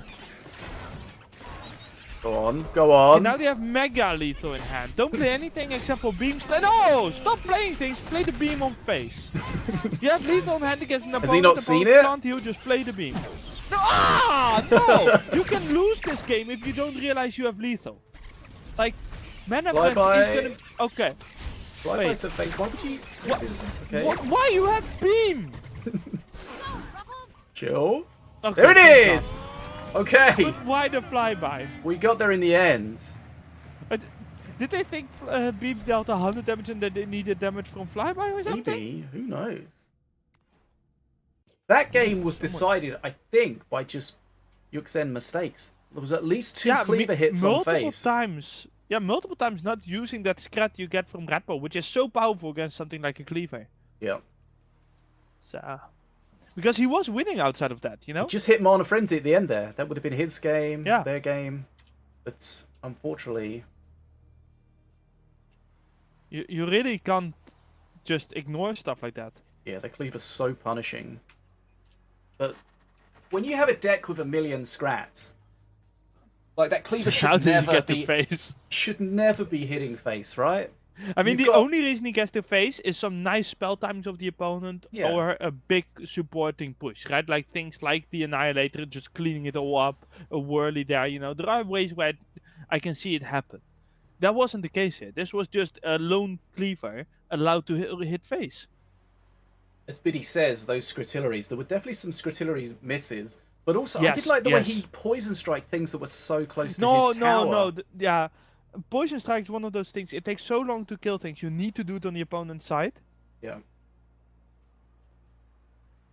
Like there was, as we saw, there was an occasion where he poison striked, which, because it's a spell, doesn't generate the scrat, and because there was no scrat at the tower, the cleaver just ran in and hit face. If it just played any minion, I think there would have been a better outcome. It's a little bit of pity because YK had very good chances to win that. Do we quickly want to hop to the KATT destroy then? It's still going. Yeah, it's still going. Yeah, 3 minutes in and close to perk 3, but it looks fairly equal. Okay, So. try and get this some extra gameplay for you guys. Value added gameplay. I don't know what the score. Do you know what the score is? I have no clue. I just jumped into this because I saw KATT was still playing. Okay. Of course, this is the moment that KATT basically wins. Okay, that was a lot of damage. You saw Although- a Prowler hit face. Yeah. Cat's healing up. But the thing is, KATT does not seem to have a face spell. So, Destroy is still fully in this. We do see that Cage Prowler got through and Hunters got through. I still think that people should, you know, throw those those cards out a little bit more, the bans for them. That is a pretty good burn there, but it's KATT does have an XP lead, but it's pretty close. Good totem though to take the aggro there. Can he tank the? Oh, he the he does Prowler have a with chain something? No, lightning. he can't. Oh, but this. Oh, he does have a chain lightning. Oh, but he does not go for the. Ooh, I feel like that might be a mistake from KATT. If he goes a little bit more green there and takes the squadron instead, right? With face, he just wins. Okay, he also wins. Who needs a face spell when you've got the vicious strike from the Highland Huntress? Oh my Yes. goodness. I mean, sure. I'll just shut up. Who am I to tell KATT how to play? Right. I just expected Destroy to defend better. Yeah, as we joined it, there was a cleaver, a Prowler that jumped and Yeah. hit face. Right. I think we really popped in at like the worst possible moment. Yeah. It looks pretty equal. Dead. Yeah. Yeah. Right. We're not sure what the score is. Oh, we do know what the bans are though. Uh, but it might KATT be irrelevant. banned- Oh yeah, that's also possible. But KATT had banned Apep, Korgoth, Dragonest, and Mardred, and Destroy had banned No Master, Berry Flingers, Beam, and RR. Why is the No Master banned for Destroy? Okay, KATT wins by 2 games to 0. Ah. I don't know. Right. So KATT's taken that by 2 games to 0. So we saw him quite surprisingly lose to Set, but it looks like he's back on winning ways now. Okay, we got an outstanding match with an issue, whatever that means. Hopefully this time the issue is not the ban being Chain Lightning or Lightning Bolt. As long as I'm not the issue, then I don't mind. Aren't you always? No! Right, so we're in the 3rd round of 5. Once the 4th round's completed, then we'll have a proper look at the standings and see what's going on. We're looking towards a top 4. So generally, if you've lost a game, you've got a chance of getting into the top 4. If you've lost multiple games, then you're probably out. In the meantime, let's jump into the Darkrow match, because they are playing Darkrow and DOUBLEB. And the score seems to be 1-0 for Darkrow. And Darkrow is on the winning hand at the moment. I see once again a Cage Prowler has gotten through. Bounceberry Fling is also very popular still. RRR seems to have gotten through. Right. Only have what? For this. DOUBLEB just played another step in to nothing. Just on nothing. If you never step Very nothing, strange. do you get the swarmers or no? No, it's 1 per unit jumped with a max. Oh, right, okay. Also, in my defense, for the guy in the chat that said FDM must be toxic as fuck on random Duel, no, I'm only toxic in front of my skin. I never write it out because I know my teammates are idiots. I just. Oh my god! No. Stop! Eject! No, but it's one of those things. Like 2v2 can be quite frustrating, right? I make mistakes. My teammates are gonna be annoyed at me. My teammates make mistakes. I'm gonna be annoyed with them, right? It's completely fine. Just don't be toxic as hell in game or in the chat. You know, there's no reason for that. Just yell out of the window or something. Mistakes happen. But also, that was a quick death at the end. Yes. A lot quicker than I expected. Just as he got like Korgoth comes out and just boing. And that's kind of the thing, right? If you play Korgoth, you do need to manage to defend well enough. Yeah. Because otherwise Korgoth is useless. And I think that nether step must have come from the Korgoth, right? Yeah. And I guess DOUBLEB didn't know what the hell to do with it and just want to get it out of the hand or something, but that is just a waste of mana. Yeah. Didn't work out. Wasting mana at the worst possible situation. Okay. Considering the things said, I'm expecting that something illegal was used or something. Maybe. But it seems like we're okay. Yeah, it seemed like whatever issue there was, it was on DOUBLEB's side, which doesn't matter because he lost. Right. So we can go to the next round. I think. Round 4. We'll get those. Do we still have unbeaten? Darkrow? No, Darkrow lost, right? Yeah, DSOO Darkrow beat lost him. So is DSOO still unbeaten? He could be. Let's have a look. Yes. DSOO and Ficus. Unbeaten. Now, no offense to Ficus, but I wouldn't have bet that Ficus would be one of the 2 unbeaten ones after 3 rounds. But that means Deathshoot and Ficus will meet now, right? Yes, that is correct. So we will have one person being unbeaten and a very clear number 1 and therefore a clearly favorite for the tournament. That's how things work. I mean, it seems like it. I think we'll have a better idea after this round. So DSOO against Ficus we're going to see. Unbeaten, as you say, both of those players. 2 will enter unbeaten. Only 1 will leave. KATT against Dark Crow is actually pretty interesting in the other game because we've seen them both lose a game. And as we were saying, if you lose a second game, then you're probably not going to get into the top 4. So it's almost winner takes all in that match. Be interesting to see how that works out. So there's a lot on the line for those guys. And then we have It's the rest of the also, matches as well. Surprising, right? Like if I look at this, We'd at expect all both the of them to matches, get right? to the top 4 for sure. We expect Set to win fairly easy against AGNI because Set is just, usually the favorite. The same with Destroy. Outside of that, or was that round 1? Oh no, that's round. Wait, round 4? Yeah, that's round 4. Okay, good. I can read things. So Set and Destroy are very likely to get to their 3 wins, right? Mm-hmm. And then Vicus and Deathsuit, it's very likely they'll both get through. I don't think there is a way that they don't get through.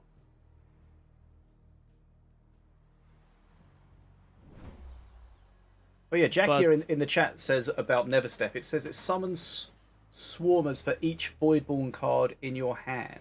Is that how it works? So I don't know if you get swarmers from doing nothing, for teleporting nothing. It seemed like he got nothing from it. I feel like it's also based on the amount of minions you teleport, but No, I just looked at it. did he have That's- no? Or do you need to nether step at least one? I don't know. We'll don't know look at that later. That was There the are no ultimate bugs in question. Minion Masters. Silence! How dare you insinuate something like that? Also, my pre-made teammate agrees with me. I'm not toxic in randoms, only in pre-mates. Nice. Okay, who do you want to see? DSOO against Vicus, both undefeated, or KATT against Dark Crow? I mean, Loser to likely me, we goes have out. already. I would go for Deathsuit and Vicus, because we haven't seen Vicus yet. Yeah. We've seen KATT and we've seen Dark Crow, and we see both of them quite often. That's my personal opinion. Right. Okay. DSOO against Vicus. Nice. So both of these are on a really good form today. They're Both of them are on 3-0. looking. Whatever happens here, they'll probably both get into the top 4. The interesting thing is Vicus beat Destroy, right? So he has gone through a good opponent. And Deathsuit, we've of course seen him beat Darkrow. So that means that both of them have not just beaten 3 fairly easy opponents, right? They've both had to fight for it. I don't know what they had in round 3. What did they have in round 3? Vicus had that Ain't the Chief, and Deathsuit had Set. Damn. But Deathsuit has. beaten Set and Dark Crow. That's what I'm seeing. I would say that makes Deathsuit kind of the favorite for the tournament at the moment. Sure, yeah. It's, We've seen especially KATT after struggle a KATT little has bit already with shown. Yeah. with his technical issues affecting him. So that could be a problem. So DSOO in a very good, strong position here. So we'll just wait to get the bans from these guys. Then Who get did into the game. Deathsuit play against in round 1? AGNI. Oh, AGNI has a rough day. Getting Deathsuit and Set. So is Vicus going to ban King Puff, do you think? Is that what Deathsuit played earlier? I have forgotten. Yes. Oh yeah. King that Puff was with the ATG drone. Yeah. I mean, I don't really know what Vicus plays. But I think Deadshot's going to I ban would Korgoth, say King Puff looked pretty dangerous. Herald.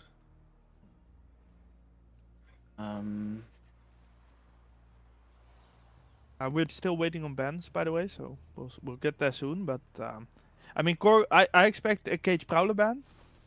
You're probably right about Korgoth. I'm really surprised by the lack of Huntress bans. I don't know what you think about that, but I really expected Huntress bans. And have we even seen a single one? I don't think so. I think she's in the discussion that people are probably having with themselves about what they're going to ban, but not quite. Yeah, she seems to be Making it. just under that line, and people prefer to ban something that is a little bit more specifically countering a specific thing, or just really annoying to fight. Like R gets banned a lot. We see a lot of Cage Prowler bans. We see Gorgoth, you know, and I personally I'd play Hunters over all 3 of those cards. We always talk about you want to ban something that's kind of unique and hard to replace, and I think just her just being a ranged unit makes her easier to replace than Yeah, a at lot, the a other lot hand, of the other discussions. she is the range unit that you need to counter the most, because if she gets to face, she probably has Vicious Strike, and you will lose a lot of HP. Yeah.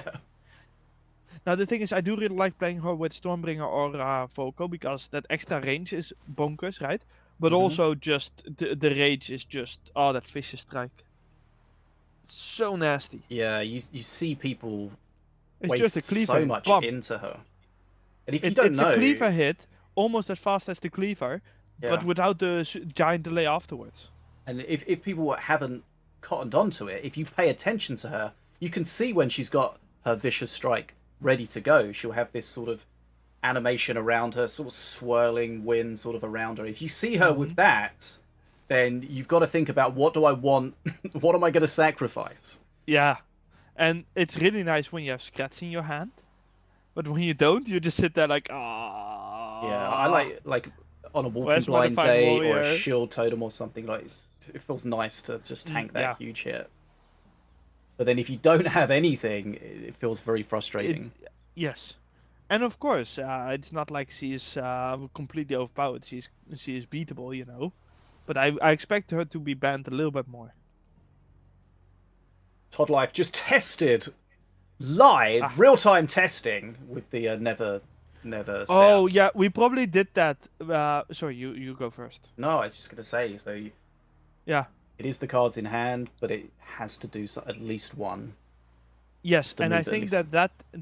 that a minimum of hitting at least one was done so that you couldn't just instantly spawn 3 or 4 swarmers at face. Because Yeah, you know that makes would be a little bit bullshit. Right, bans, we got them. Let's get ready Ooh. to rumble. Okay. Very interesting bans too. Different than what we've seen for most of the day. Right, so we've got I mean, DSOO. not really from Deathsuit, a little bit, but So DSOO, we'll So do let's- DSOO first. We've got DSOO banning he APEP, banned APEP, Cage Prowler, Defenso Chopper. Defenso, We wait for each other and then we both speak at the same time. And High Inquisitor Ardera. Okay, so he didn't ban what I was expecting him to ban. So no, but some targeted bans, right? Ardera is targeting the Empyrean decks. Cage Prowler is just really value an APEP as well. And then Defenso, he's saying, okay, I want to play mid-range melee units, potentially even Empyrean. right, and Ficus banning Ravenous Swarmers. I just do it in the cheapest order because it makes kind of sense to me. Ravenous Swarmers, Tranquil Shehow, and ATG Drone. They feel like all targeted bans. Yes, but also all 3 high-value cards, right? Ravenous Swarmers can do so much damage. Yep. Tranquil can get so much value from their heal. And ATG can just, you know, massacre everything in the field. And R3KT is, of course, a really strong 1v1 master. So, I mean, as expected, logical bans all around. But No Vic King is more Puff the ban, though, I'm targeted, and surprised. Deathsuit more wild meta bans. Very surprised we can get a King Puff ban. Same. I'm mostly surprised by the Ravenous Swarmer ban. I think that's the most left field of all the bans. I'm pretty shocked that Korgoth and Herald haven't been banned, because I'm fairly certain Ficus is going to play one of those, if not both of those. Gorgoth and Herald, that sounds pretty nasty. Not necessarily together, but maybe. Okay. I was like, that's one hell of a push. Also, really good Magma Storm target. Okay, so both of these players are unbeaten. DSOO and Ficus. 2 enter, only Not one will leave for unbeaten. long. Now, what I wondered, did they win every match 2-0 as well, or did they at least lose some games? I think they did. When I checked it. That would be very impressive. think I saw that in my peripheral Yeah, vision. Tetsu definitely did, and Vickers also. Yeah, so literally unbeaten. Neither of these players has dropped a round, a game, a match, whatever you want to. Too many things. They have never gone to 0 HP today in this tournament. I mean, you could still get to 0 HP and win, so... They have never gone to 0 HP as Team 1 instead of Team 0 in this tournament. Very specific. Happy now? Yeah, I like it. Just make sure...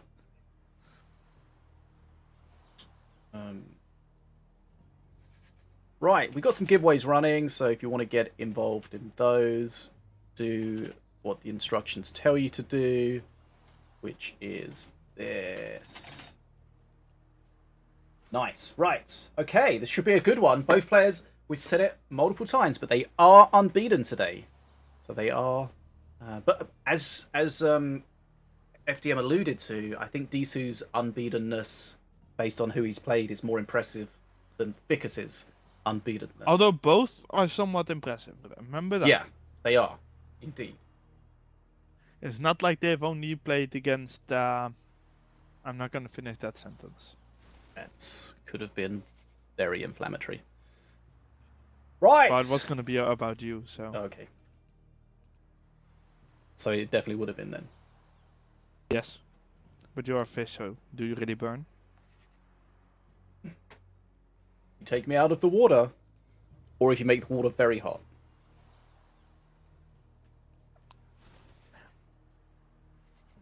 Right, Does that work?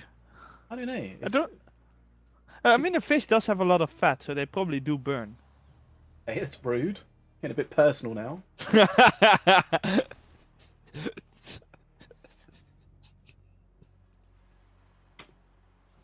We need the game to begin. So we did get the ATG ban from Vickers. So Yes. does that rule out the King Puff strat, or do you think he can? No, you can easily change replace it? it with a squadron, or just play something else flying or good with dealing with big units. That Like I could don't be a think really the ATG good, is. It could be a really I don't good think ban. there are though, decks. I don't think there are decks that just get ruled out because ATG get banned. No, ATG is not a deck maker. It's but it's kind of really good tricky card. though, because he's got the Ion Grenade. So then he's got the ATG drone in there as an Outlander card to give him tech. Mm-hmm. So if you replace it with the Razor Squadron, then they're just going to eat all the tech. Yeah, so So then you might it's- not want to play the it's- Iron Grenade. Yeah, Yeah, so it's not. I think he could it's replace it with Prime Sergeant Relic. yeah, maybe. I think it's a good ban without banning the master entirely. I think Oh. it's gonna definitely See what we change get. the way that he can play it if he decides to do so. Right, here we go. So Morelia versus Diona. Oh, I already see a Herald in the deck. It's a Slither Vickers. Not really a surprise, I think. We do get the quite common 10 mana wait at the start of the game. That must have been a burn from that shoot, right? Possibly. I was a little bit distracted. My second game's running weird here. Ooh, the Grenadier dying there is quite painful for Vickers. But really gonna do work, yeah. I mean, it's hard to say what this really means, right? Oh, that's a Raged Assassin. So that is from the brothers. Speedily do.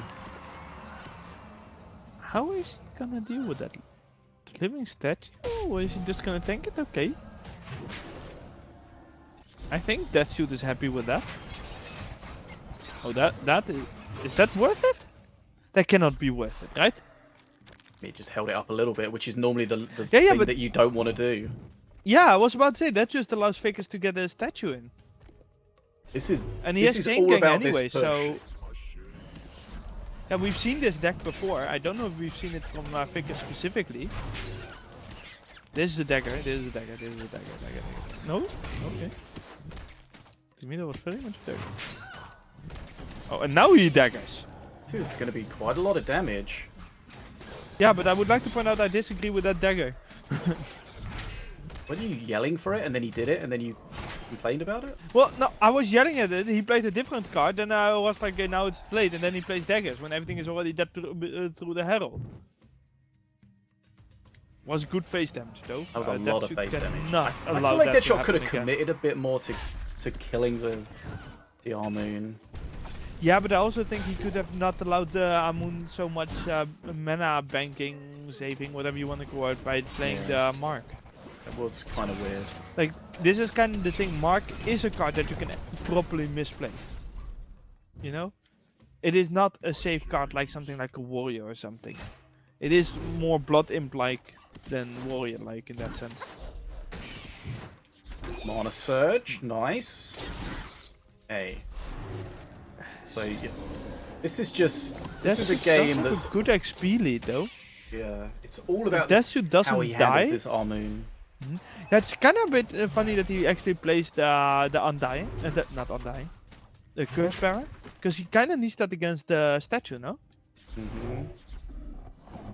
So frustrating for him to deal with. Okay. Of course, the assassin can do a lot of work as well, especially if he goes invisible. No, the trap blocks him from going invisible. Okay. Or the But spirit still, on the Armoon as well. That's fortunate. Yeah. He's got Or the Torch Trap unfortunate. though. Yeah, and good placement so that That's a the good Amun res though. actually, doesn't get the face. Yeah, but only one hit. It's amazing, you know. The traps really help in the Deadshot meantime- deal with the Armoon, and of course he's going to get another trap at perk 3. And he does have a decent XP lead, right? It is 20 XP and he has the bridges, so it's expanding. Well, I mean, that Curse Bearer could be worth its weight in gold when the dragon's on the field. Yes. Right, oh, Same great with, trap! He's He's unfortunate not to kill it. He can kill it with the Sunburn, but of course he's going to rage it. It will res with 2, 3 now. So he does need to be careful.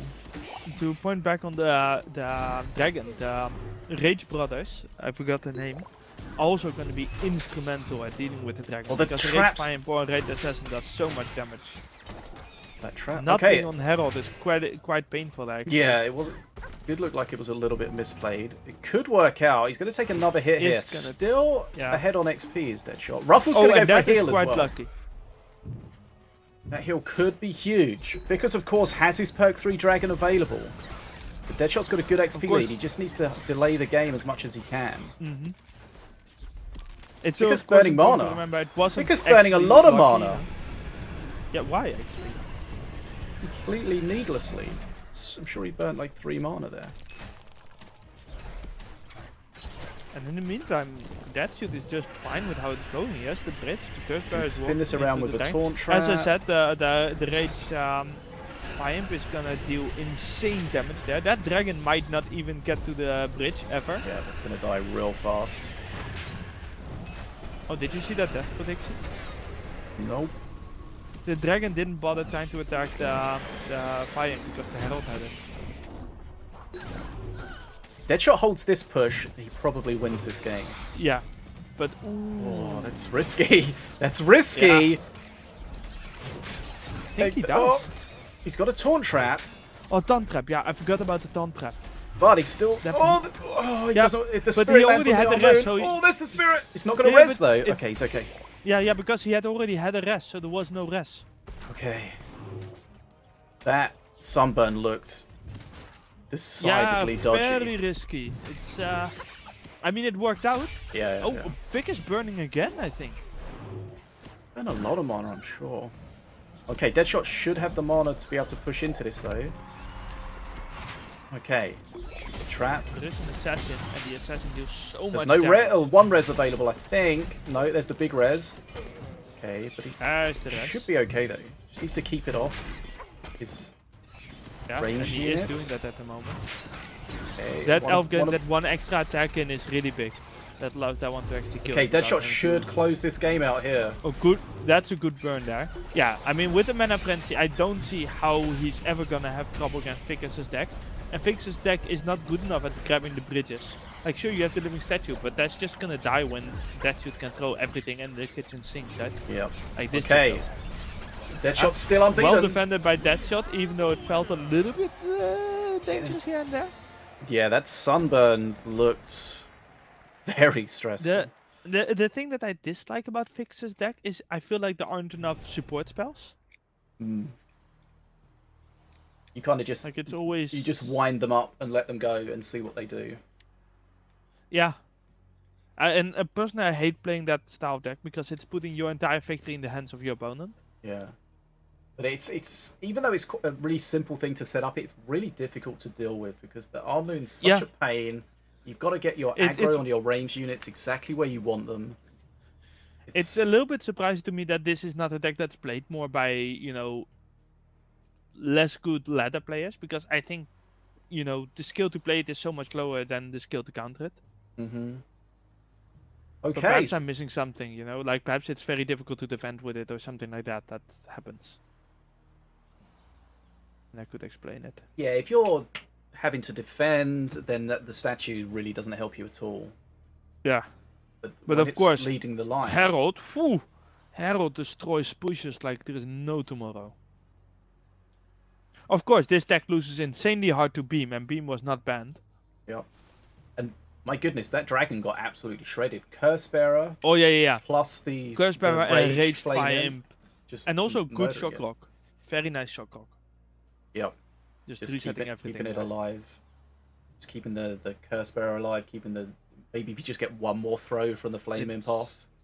It's just a really good example of the hit and missiveness, if that is a way to say it, of the dragon of Morelia's perk 3. Mm-hmm. And I swear he burnt like 3 mana waiting for that dragon. Yeah, which is those things could have been the difference. In solos, that can really change things. Mm-hmm. Just that amount of mana. And I think he flooded multiple times, which makes it more insane, right? Mm-hmm. But it's just that there seems to be no reason why he would do that. Yeah, like the only reason is wanting to play the dragon next, but not yet, you know? And that feels like a bad reason. That's the other thing with that kind of deck, is it's quite rigid in the way that you have to play it. You can't really adapt too much. You had to just play things in the order, in the right way. But it worked out for Deadshot in the end there. And as James Bonfire in the chat says, the sweaty palm sunburn. Yeah, sunburning that statue and Armoon that was basically on face. Just worked out. Yeah, that was pretty wild. Unless I'm misreading this, apparently both players flooded 4 mana. Yeah, how do you see that? It's in the log. Oh.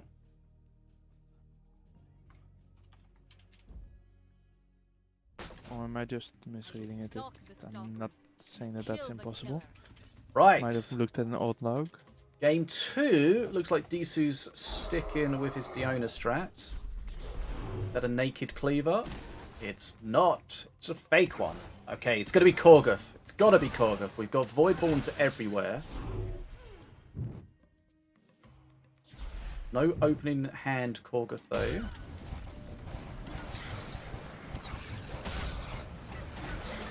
We do see Ravenous Swarmers from Vickers, who had banned Ravenous Swarmers, so clearly a card he thinks is very strong. And of course it can deal a lot of damage, but then I would almost say that if you want to play Ravenous Swarmers, you kind of have to play something like Diona, so that you can throw that taunt trap in. Really Assassin's getting doing a lot of work. I'm not sure how, but he just dealt 1,000 damage. What the hell? Do you see Vickers' hand right now? He is wildcarding through Korgoth. And how many cleavers would you like? Gates. Yes. Both of them cleavers. Yeah, and then an illusionary cleaver and a real cleaver. Oh, God. This is just... We're back. Oh my God! 2007. We're back to 2017 Minion Masters. Someone just killed Skeleton Boys' cleaver, and 1,000 got rest and duplicated. This is scary. If I'm that dude right now, I'm just sitting like, what just happened? Is there a bug? Nina's having a panic attack somewhere. She's always talking about the cleavers. Yeah. Even earlier in the chat. That you did manage to deal with it, but at the cost of a decent amount of XP.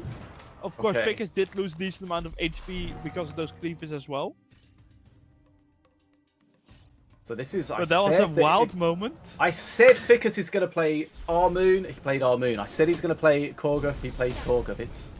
Yeah, but not at the same time, so it doesn't No, count. no, I didn't mean at the same time. But I feel like if Deadshot loses to this, then it's... Oh, that's a good shot, Rock. Very Then- good shot. Then that's just... He's only got himself to blame for not banning it.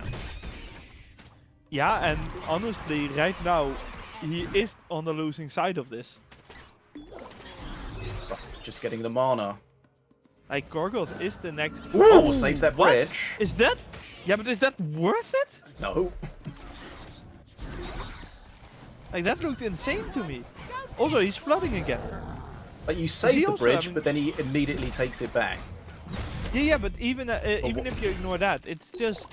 That card can have such great value that I feel like the what's it called? The opportunity cost. Like here, if you do it on the fire. Like, it's not Yeah. just the cost of the play, it's also the play that doesn't get made. That Flame Imp Fire survives. Okay, survived that hit, so he's going to get a lot of damage. Korgoth's just melting. How is that just Flame dead. Imp alive? How did he survive? Did he just miss him? It was like bullet time.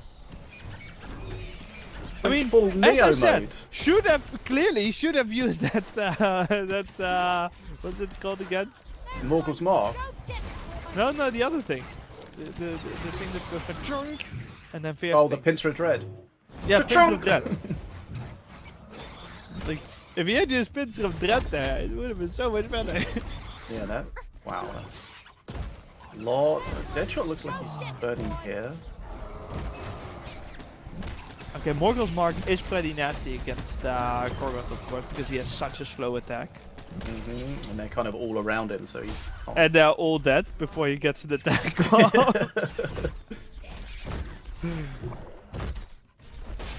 I think that is Pickers playing Reboomer a little bit further back to account for the possible Shock Rock, actually. Yeah, he did get punished earlier, which was a good play from Deadshot. Nice. Good Stun shot, Rock. again. Keeps the And curse alive for Morgul's a Mark lot long. again. But that Morgul hitting them is pretty painful for that suit. That's Yeah, a somehow Reboomer it- to face.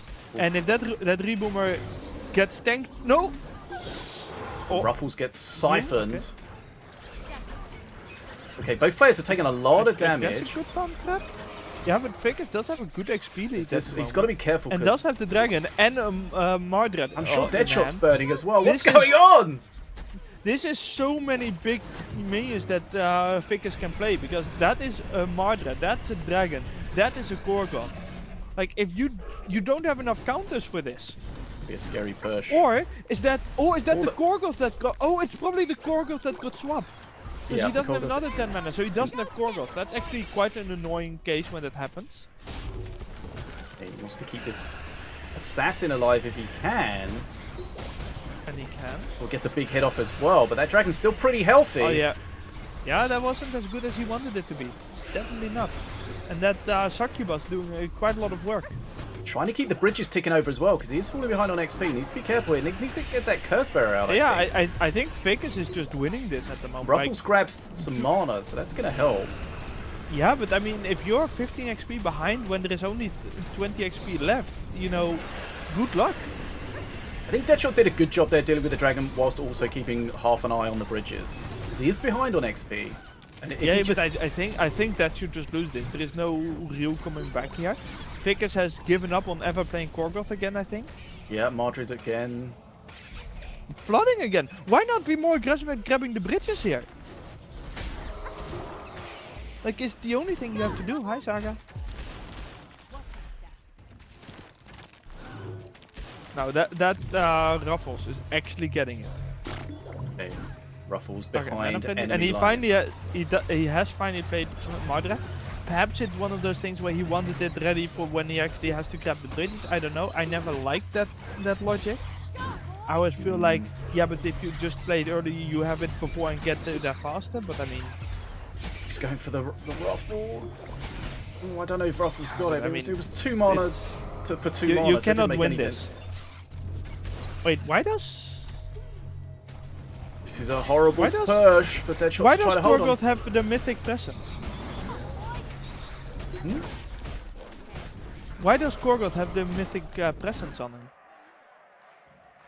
Unsure. That should only show up if you have played that specific minion. Didn't Ficus have that issue before, and then he didn't play his Gorgoth? It might have happened again. I mean, he won, but that is possible. Okay. 1-1. Yeah. And I'm telling you that he should have banned Gorgoth. I mean, perhaps he should have banned all the cleavers. I mean, you did a good job dealing with all those cleavers. Yeah, but I'm actually kind of impressed how he held all of those cleavers off. I've never heard that many cleaver roars so close together. Thank God I played the game. It was like a sound bug. He's gonna wake up in a cold sweat just hearing that.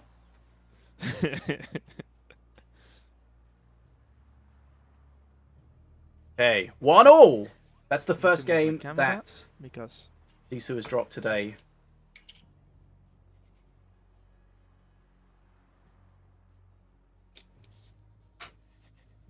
It's just the power of Gorgoth. yeah, Gorgoth just getting a lot of value. And even though I don't feel like Gorgoth necessarily got that much value, it made it very difficult to fight for the bridges.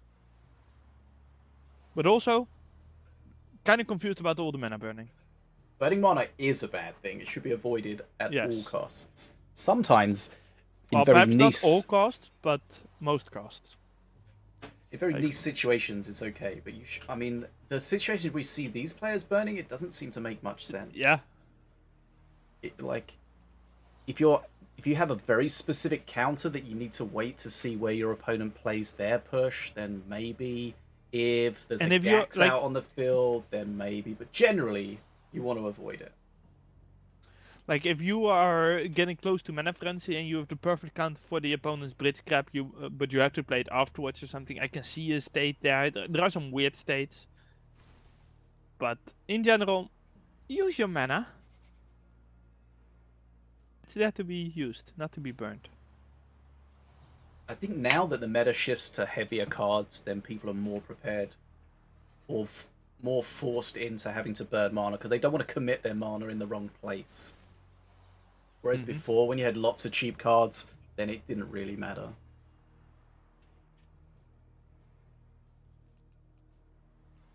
I'm just looking at that Mardred, just not doing a lot. But it didn't matter because, you know, Mana Frenzy. Rage Mardred that is attacking Scratch, it's so pointless. Yeah. Like swatting flies. Yeah. So, someone is changing their deck, I think. I think Vicus is just going to play the same thing. Because Gorgoth's hard to play against it, even if you're ready for it. I just always feel like it's risky to play the same deck again, but at the other hand, we see players win tournaments doing that. So, why not? I just saw my cat on the stream behind me, right? And so I was like, wait, is she there? But no, of course not. That was like 3 minutes ago. What's going on? Yeah, I was really confused because I was like, she would my be cat's right here. invisible in real life. It's Yeah, like kitty. like the opposite of a vampire. Right. So, let's have a look what's going on in the other matches. Because remember, we had KATT against Dark Crow, yeah. and the winner of that possibly knocks the other one out. Said that easier, but KATT is not in a match though, so that they might already be done, or might also be in a break, you know. Because remember that this match is not done. looks like KATT's won it. 2 games to 0. So that means Dark Crow's on a 2-2 result.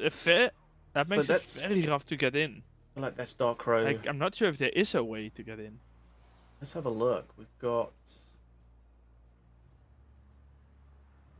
Set and KATT that have both lost a game. We've got Deathshot and Ficus who haven't. One of them will. Yeah, but we know Deathshot and Ficus will be better than 2-2. We know that KATT is better than 2-2. So that means that either Set or Dark Crow needs to win. And then you don't get in. Be close. They'll also be on 3 wins. And Dark Crow has of course already lost to KATT. Yep. So that means that Set needs to beat AGNI, and I don't see that not happening. Set is just too experienced of a player. So Yeah, the I problem is when think you- Dark Crow's out. When you lose a couple of games, then you're really putting. It's out of your control, right? You just. I mean, I if don't you even lose know if half it's of the games- possible. Yeah. Yeah. If you lose half of the games, yeah, you're gonna have a real tough time. When there is only top 4.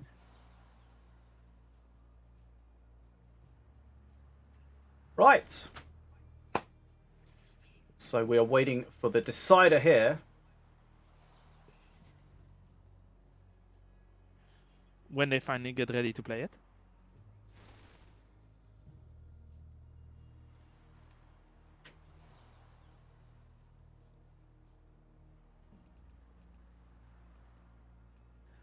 I mean, do we expect DSOO to play something special? You know, I feel like he's got to think that because he's just going to stick with Korgoth. It's likely. Maybe he goes Korgoth himself. I don't think he can get banned against him, did it? And the thing is, Panada says in the chat, if you're going to spend mana on 2 that will gain no value, there is no harm in burning your mana here and there. But if you're burning mana on while not having the bridges, you know, it just gets weird. Yeah. Because you will gain value. Let's duel. So APAT. Because yeah, Vickers had banned R3 KT, so he can definitely do that. Vickers playing Blood Imps, which of course you can do quite easily when you're playing Moralia.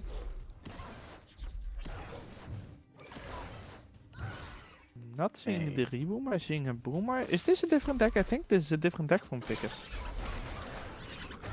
Yeah, I don't think it's Korgoth. It is still heavy Void Boy. No, it is Korgoth, but a different Korgoth. Oh, okay. Okay. Right. Korgoth is theirs.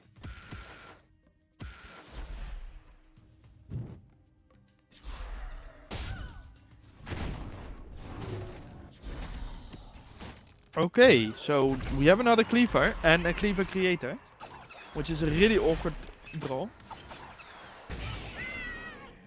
Doesn't have Getting a lot the to use sacrifice. Yeah, it has to be on something like a stint or something. it on. It's a Perhaps 4 a mana Blood cleaver, Imp? so I wouldn't mind that. No, probably Blood Nymph is the better target though. Or the cleaver! Oh, I was just waiting for it. Jesus Christ! Oh, what? I think he shockrocked that because he thought it might be the illusory cleaver. Yeah, but that was doesn't not. change. Oh, Was the shockrock? yeah, I was. Yeah. I thought you were gonna say that you thought it was the splitter, you know. Oh right, But no. that wouldn't have changed anything No, because Shock Rock, of course, doesn't stop that. But yeah, that's a good point. Okay, Vickers gets unlucky there with the sacrifice Yeah, you target. could argue that Datsuit also got somewhat unlucky there with the Shock Rock. Okay, Vickers is an interesting hand. Got Yeah, the Void Ultra in and, there. It's got a Gax in there. Right, Void Ultra is out. Oh, Nice that's a shock good rock, shock shuts rock. down the Jolo. Oh, and a Gax. Ooh. That's a good burn though. That's a good burn. Okay, looks like he's gonna get. Okay, he gets one thing so far. Looks like it's gonna be one in no, total. that's all. That's all. Oh, it was so Did close he get to it? get the Did he bottom get it? one. I'm not sure. No, he did not get it, but it was so close. And I think Datsuit will not be sure either whether or not there is a dragon in there or something or not. Yeah, it could have been. Now he is certain, but Okay. now it's Korgoth Korgoth time. available. Oh, and he's See, look. flooding again. Yeah, see, like, why? Like- And that was a weird flood, right? He's gonna go. Oh, okay. I thought he was gonna go for the spirit there, but Like, if he didn't flood and played it slightly earlier, you know, you actually get a Korgoth trigger. okay. That's the weirdest thing, right? That's a Yep. much ghost in the play. Stack some poison here from those free slither bounds. It's a lot of poison, but of course it's gonna take a while Oh. for it to tick through. That's a lot of poison.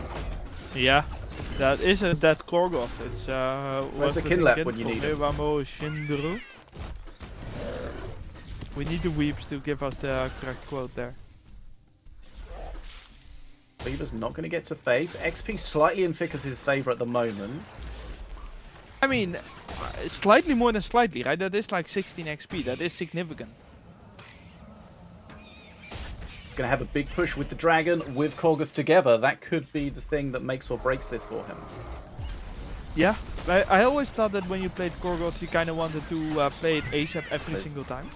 Oh, the cleaver goes down. That's really well played. Deadshot just committing to killing that cleaver and doing so. And I mean, the XP lead has diminished a bit. And now it's more like 8.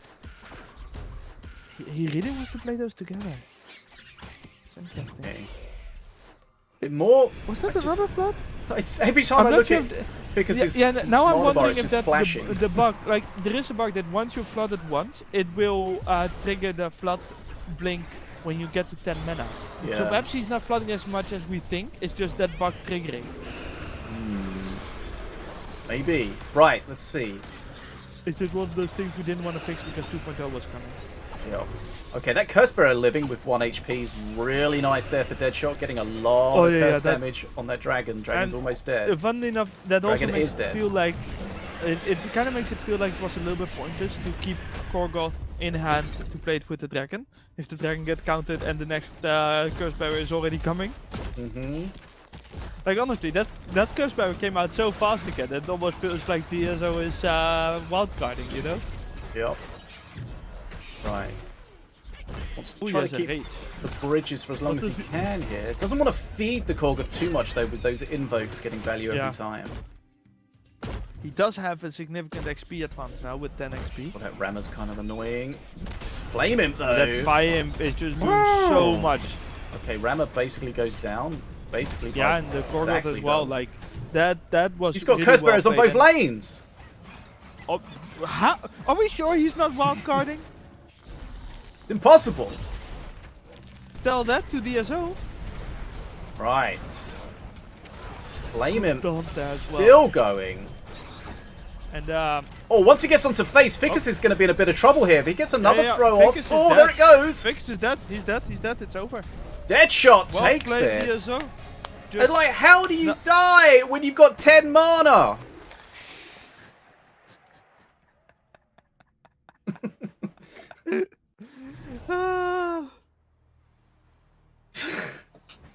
Feel like there's something you can do, right?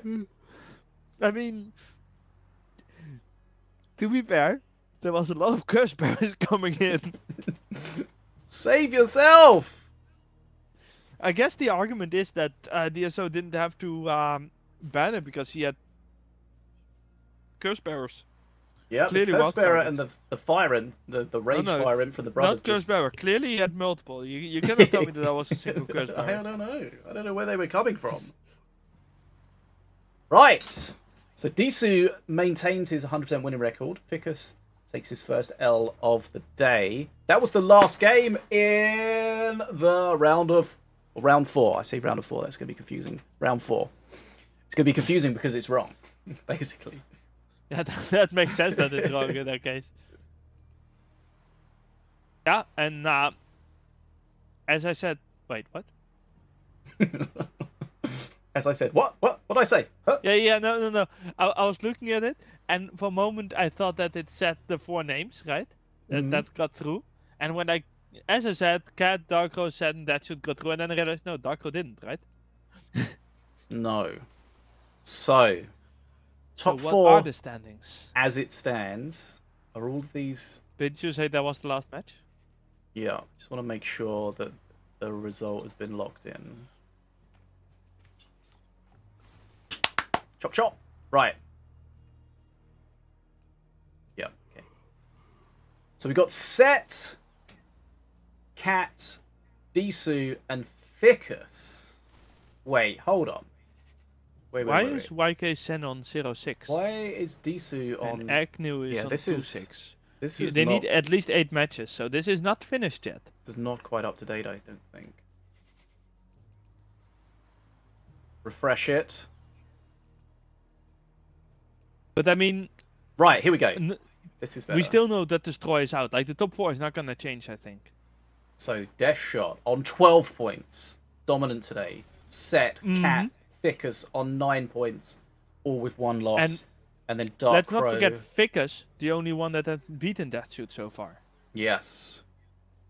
He left a scar. So Dark Crow, Destroy, AGNI, Double D, That Ain't It Chief, and Histrion all on 6 points. Right.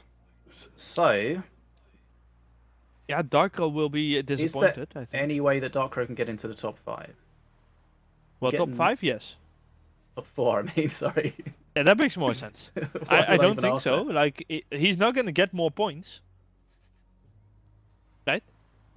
He could get 9 points. Oh, is there another round? Yeah. Oh, there is another round. Okay, Yeah. I just woke up. We all know that.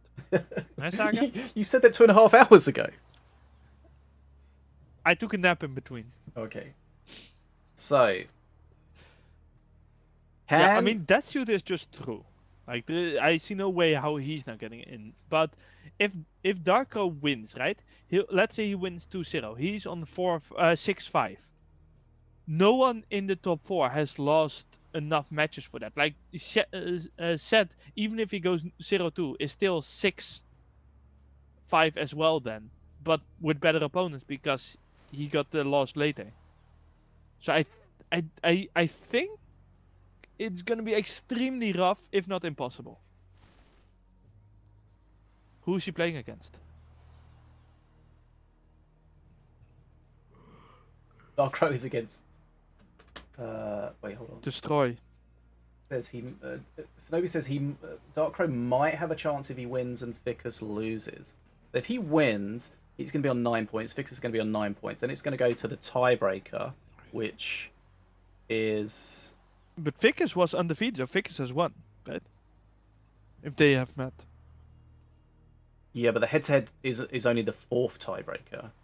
What? Opponent's I mean, he also has more victories and less losses. Opponent's set win percent. See, Dark Crow's opponent's set win percent is higher than Ficus's. Ooh. I think Dark Crow could sneak through. Is that because Darko has had some really difficult opponents?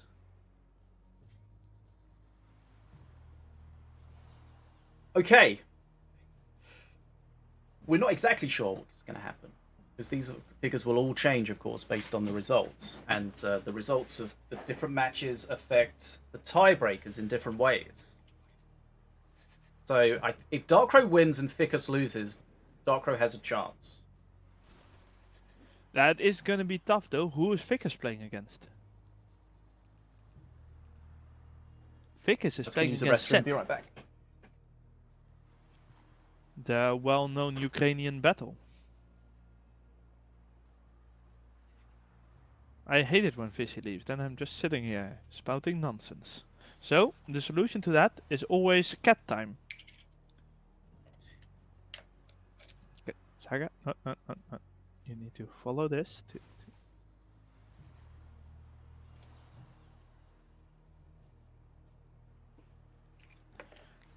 KATT cam is always good cam, even if it's mostly Habat.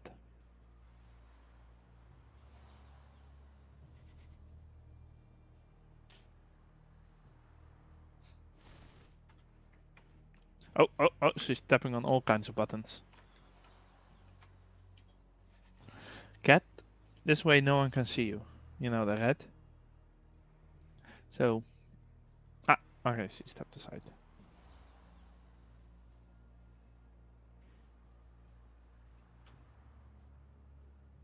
So, oh, is that the sound of a fishy? Is Fishy coming back? I'm panicking. Fishy? I'm hearing sounds. It's probably Fishy opening another sneak energy or something. I don't know. Okay, back. Right. So Ficus has to play Set. Oof. Dark Crow has Destroy. Yeah, and I think Set will have a better win percentage than Destroy. Especially if he beats Ficus, right? Mm-hmm. Whereas Destroy will have a lower one, likely. Difficult to figure it out because all of them can Yes. change a little bit depending on the results of all of the other games. Yes. I am not sure if it's possible. It's possible, but it's also possible it's already impossible. It would kind of be nice if you could put results in and see how they affect. Oh, the yeah, that outcome. would be such a nice thing Like for just this very like- important theory crafting. If he won, and then they didn't. But what if he won by 2-1 instead of 2-0? And Yeah. could be a lot on. Right. So the top 4 is close to being decided, but not quite. But will our glorious number 1 stay undefeated when it comes to sets? Yeah. And we have bans. Okay. Ooh, interesting. Both have banned Morelia, so we don't get a Morelia. Both have banned RRR, so we don't get RRR. But then Darkrow banned Cage Prowler and Ardera, bans we've seen quite a bit. And Destroy banned Bounceberry Flingers, which we have seen before, but not too much. And finally a Highland Huntress ban. Ah. Okay, let's get those up for Blood Home to see. Okay. Up the players' names quickly. So we've got Destroy and Dark Crow. This is going to be the round of 5th round. Right, so Destroy, as you said, banning Morelia. Not a surprise. Rapid Response Reserves, not a surprise. Bounceberry Flingers, not a surprise. And Highland Huntress. We were talking earlier about how she's there or thereabouts with the ban discussion. Yeah, I'm also surprised that we haven't seen any Valorians, because Valorians seem pretty popular on the ladder. Yeah, probably once we get into the best of 5, we'll have a much better chance of seeing Valorian. I think. That's where it pops up a little bit more, the champion pools. Okay, It's always the champion pools we see in the tournaments depends heavily on who we watch, and best of how many. Yeah. Okay, so because rapid... if you watch more of the newer players, or I mean newer players might be the wrong word, but less of the tournament veterans, you get more, let's call it random things, more unique things. And with the higher best offs, of course, you see more masters. Right, so no Morelia, no Rapid Response Reserves, Cage Prowler as expected, Bounceberry Flingers, not a surprise, Ardera, Highland Huntress. Okay! So... Destroy. Okay, so we are ready here. Woo! Are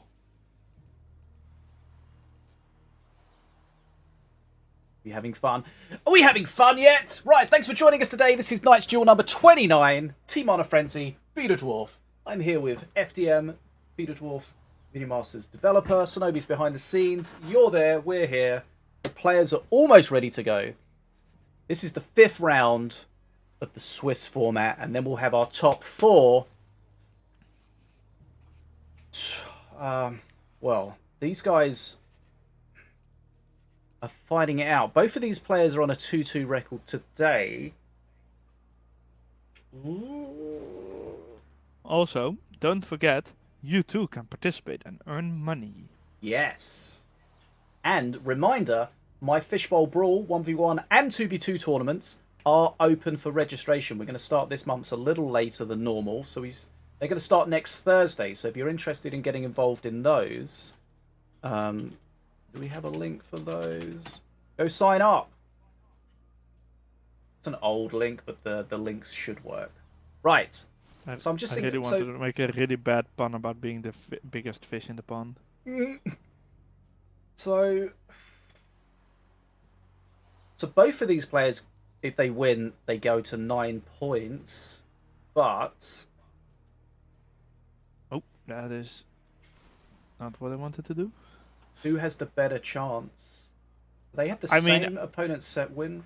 I think Dark Crow has a slightly better chance because he has a higher opponent's set win.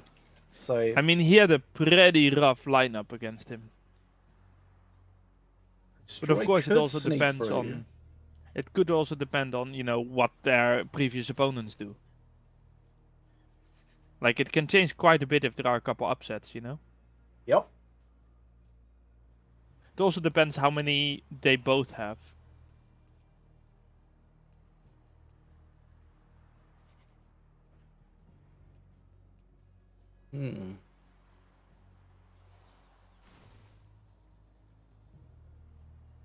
Yeah, being able to put in potential results would be kind of cool. Maybe I'll suggest it to website Yeah. people. And they'll probably say, yeah, that sounds really cool. We're not going to do it. That's a great idea. No. I mean, that is a common way. But the match has begun. I see a Chisma. I see 2 Apeps.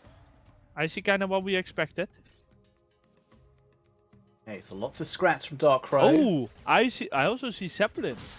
Does that also mean we're gonna see a Reckinator? Mardred Oh in no, there. it's a Mardred. Interesting. Okay. That was not one I was expecting, the Mardred. Got my pen, that's why I turned my light on.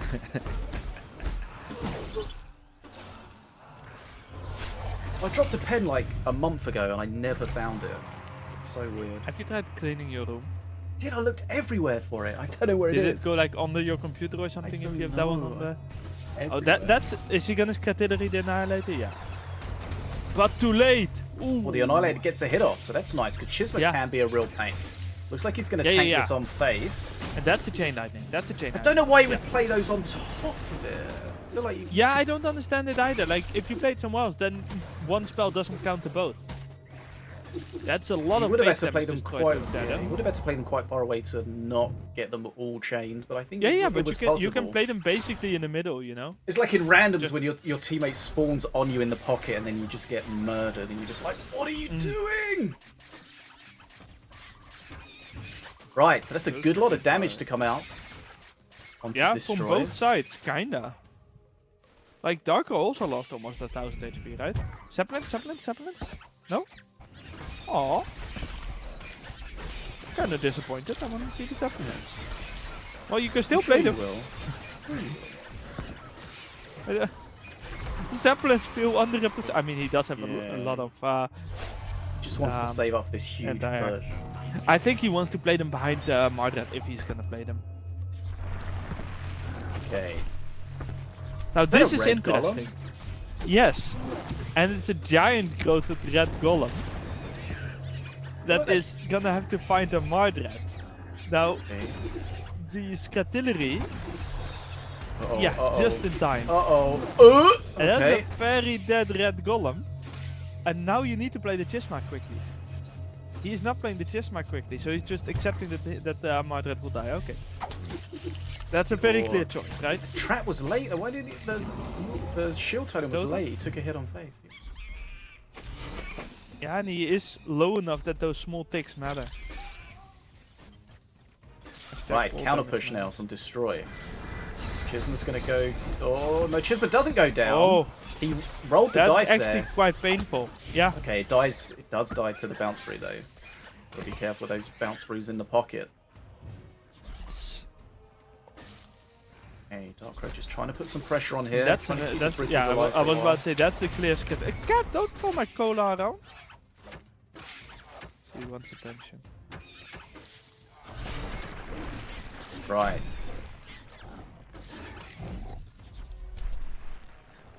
Now you have to deal with another one though. Although Although just gonna have such a bad time with Mardred. Scrat all the heavy scraps decks as are well. just yeah. I was just about to say that Scrat heavy decks are pretty good against a red golem. Not a huge amount He of value does from that. kinda seems to kinda wanna go the other lane, which is an interesting choice. How is he planning on doing this? Yeah, he's holding it up, but he needs some DPS on it. Yeah, Oh my because god, Mardred getting snapped in half! Holy Oh my Jesus. god, okay, Mardred survives, but only just. A giant growth red golem is really scary. That's why we oh, and that assassin is still going. Okay, This is a lot of damage that he's tanking because he didn't deal with the red golem well. Like, this is scarily much damage. Is this lethal damage? It's gotta be, right? Destroy, what 55 spells HP. does he have? The Arcane Barrage. Okay, shield has been used. He just needs to cycle to the barrage. It's bound to do enough, right? Wait, did you just say shield has been used after he used the shield?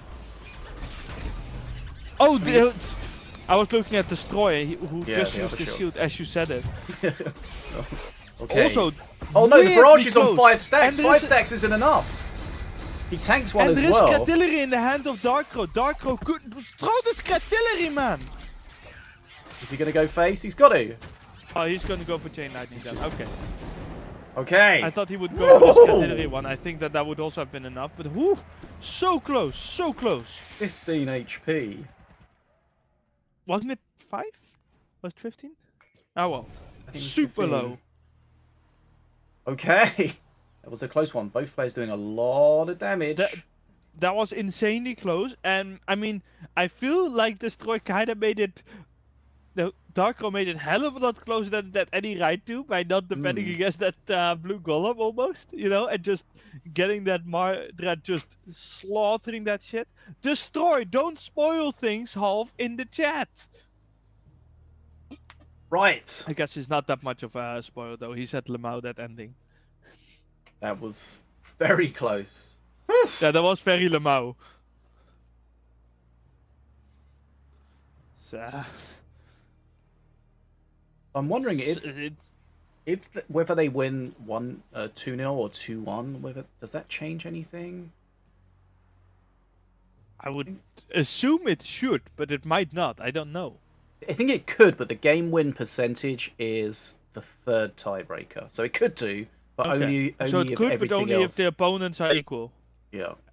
So it's And the points, of course. probably unlikely to. So Right. it's first points, and the second one is opponent's team games won or opponent's match percentage. What is it? The first one is the opponent's set win percentage, and then the opponent's set win percentage. So it takes into account the strength of the people you've played, and then also the strength of the people they've played. Very complex. Cat, don't try to throw things off my balcony. My desk. That red golem taking English. chunks out of that Madrid. That Yeah, was incredible. it almost two-shot it. If he had rage, can you imagine if that thing had rage? Wow. Okay. That's the But first also, game. I was kind of surprised that the assassin was allowed to get to face right after. Remember, health is a resource. Resource you should perhaps use a little bit less.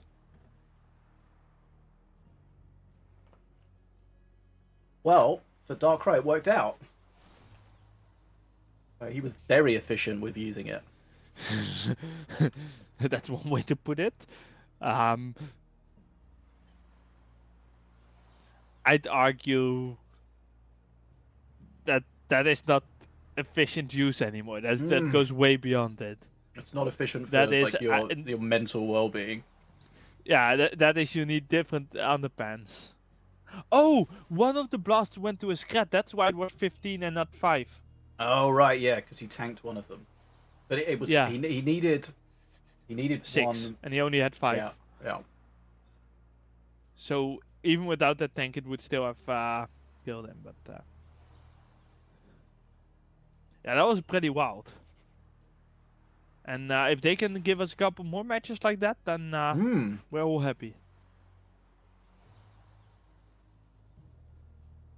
If we can get another match. I liked it of the old catching their tournaments breath. where you had to. I liked in these old tournaments where you had to declare your decks in advance, right? It did speed this part up. The only problem was, there was no adaptation during the tournament. So they used to do it where you had to specify your deck or decks, and then you had a sideboard with like X amount of cards that you could switch in and out. So there was like a little amount of adjustment in some of these tournaments, I think. I don't think we've ever gone down that route. Yeah, it is a whole load of extra, management, and whether or not it improves the tournament or not is, not certain. I think it makes it gives like another barrier to entry to newer players as well. Yeah, it's just kind of which is quite hassle to annoying. them. Yeah. Right, players taking their breath after that one. Like I've been wanting an in-game tournament system for a long time, but I'm not getting it through. Yeah, that would be cool. Because I love the idea of having like automated timed tournaments where, like, I don't know, once every hour or 2 hours or something, a small tournament happens, and then in the weekend an automated big one. But it's clearly not a priority because it's still not going to be as good as a tournament with actual casters and everything. It's not a replacement for that. So, Darkro versus Destroy. Round 2. APEP versus Volko. Wait. Didn't Darkro win? Yeah, Darkro did win. Why are you So is he allowed to? Oh, this Yeah, is yeah, round yeah. 5, not the... Yeah. yeah. Okay, so I was Darkro's confused. playing Yeah. an Ascension deck. Ascension's in a weird spot right now. It used to be dominant in It's 2v2 also and just not dead in a solos. full Ascension deck. Because he has at least 2 cards not Ascension in his Yeah. hand right now. So if it is an Ascension deck, it's a slow Ascension deck. That's 3 cards that are not Ascension. Or first, I guess. I've definitely seen this on the leaderboard a lot. KATT's played things like Oh, that this, is the Nickler as Souls, well. yes. Yeah, we have Right. seen that there are more accursed decks in 1v1 than I feel like there used to be. Yeah, I don't think you ever Because saw a cursed in solos for a Yeah, long time. accursed used to be like Oh, 2v2 that's risky. only, but all over the place. This is the Horde Volko though, and the Horde Volko is a very nasty deck to play against. Of course, he can just blast them with Corpse Explosion.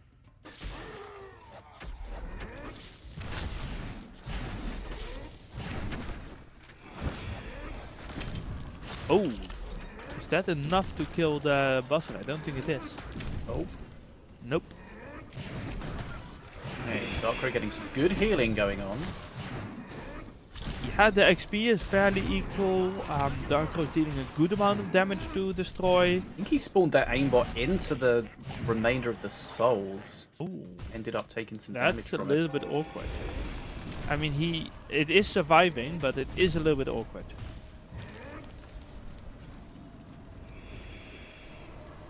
Also, never unimportant. One of the Toll of the Dead did manage to get all the way to face, so that is a danger in the future. Yep, that dark circle just by Volko, that's the remains of the skeleton that can be, when we get to Ascension and the next toll is used, it will be It basically returning. means that you want to have a little bit more buffer than you would normally want. Is that enough? I don't think that's I don't enough. think so, those scrats are kind of shredding. Yeah. He doesn't have a lot of anti-air, especially not if he has Xing on top. Oh, I And think it's that two I- skellies ready to res on face. And Xinglong. No! Really? Ugh. Okay, that Oh, he kind of it's- needed that spell to make sure that he. Has to be careful Yeah. here. Make a mistake course, against Destroy Jing and has it to be- removes your anti-air, it's a big problem. Destroy needs to be very careful as well because, you know, air against Volko. It's the harmful Kind of souls, he both doesn't sides have anything to tank yet, which is kind of annoying. but I think that both sides have to be. I don't like this. Like, what is that doing? Those things blast through the That's the- skeletons. Like it's nothing. I think that that's Boom just a against waste of the mana what he did there. Also, that's a lot of healing Darkro is getting. Yep, perk 3 for Darkro just ahead. There's the Oh, Ascension. And with the berries, he actually gets quite a bit of extra anti-air, of course. Yep. Right. Ascension has been reached by Darkro, so his harmful souls is going to be more powerful. He's going to get some more skellies from his skeleton crew. That aimbot is just hurting, of course. And of course, the next time he And- uses his harmful, his Toll of the Toll of the Dead, Dead. He will get 2 dudes on the face. 3 skeletons. Now the thing is Berserker Rage gonna be enough, right? Like, can you fight There we go. against what Dom. Darkro has with the Berserker Rage? If Darkro can keep pressure and keep the fight on Destroy's side, Destroy basically has no perk 1 and 3, right? Mm-hmm. That's the real problem with Volko, is defending. Your perks don't help you. Only the Burn the Bridges. Yeah. Because Which even is- if it doesn't help you with the There's all the stuff skellies on your face. side, Yes, but He doesn't holy have any shit, real that top DPS side- available. This, yeah, and that Rivumo as well. Yeah, holy shit, Dark This is Horse over. winning right here. Yeah, like, whoa. That's just that power spike, those extra skeletons, and that's it. Okay. Dark Crow takes that 2-0. I have bad news though. Jakia is gonna riot. Oh no. Oh, How dare Dark Crow not play Gassed, a card that's absolutely horrible. Right, so Dark Crow takes that, and the question is, how does that affect everything else? I mean, it means that Death Shoot is definitely not through. What? Like, Did you say Death Shoot? Death Shoot? It's definitely not. Destroy, through? destroy, destroy, Okay. destroy. I've just woken up. Okay. Okay, yeah, sorry, I forgot about that. Right, so we just need that to be locked in. And then Do we'll we get it. quickly want to jump into the Ficus one if that is not? The Ficus has lost. Yeah, Vicus has lost. DSOO against And that was KATT one of the is requirements, right? Still running. Yes. In fact, we can see right now that Death Shoot is above Ficus. Stop saying Death But Shoot. Dark Crow is below. But Dark Crow hasn't gotten his thing yet. Don't listen Destroy. to me, people. Just Dark listen Crow, to Fish. destroy Death Shoot. Yeah, but They're destroys out, different destroys people. out, destroys out. Right. They all start with a D, they're the same person. Right. We're going to switch, and then we're going to see KATT against DSOO. Remember, DSOO trying to be unbeaten going into the... KATT's 1-0 up. And KATT is trying to get redemption for losing that one set earlier, you know. Doesn't want to lose a second one. You imagine.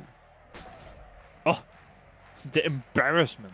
Also, I absolutely love this Morelia skin. I like it when skins really make it look different, you know. Mm-hmm. I think the artist did a good job on this one. Right. KATT Oh, against KATT is playing DSOO. Herald. Yeah. And of course Blood Imps. Because have we seen KATT not play Blood Imps? Remember how punished they were earlier with the smite.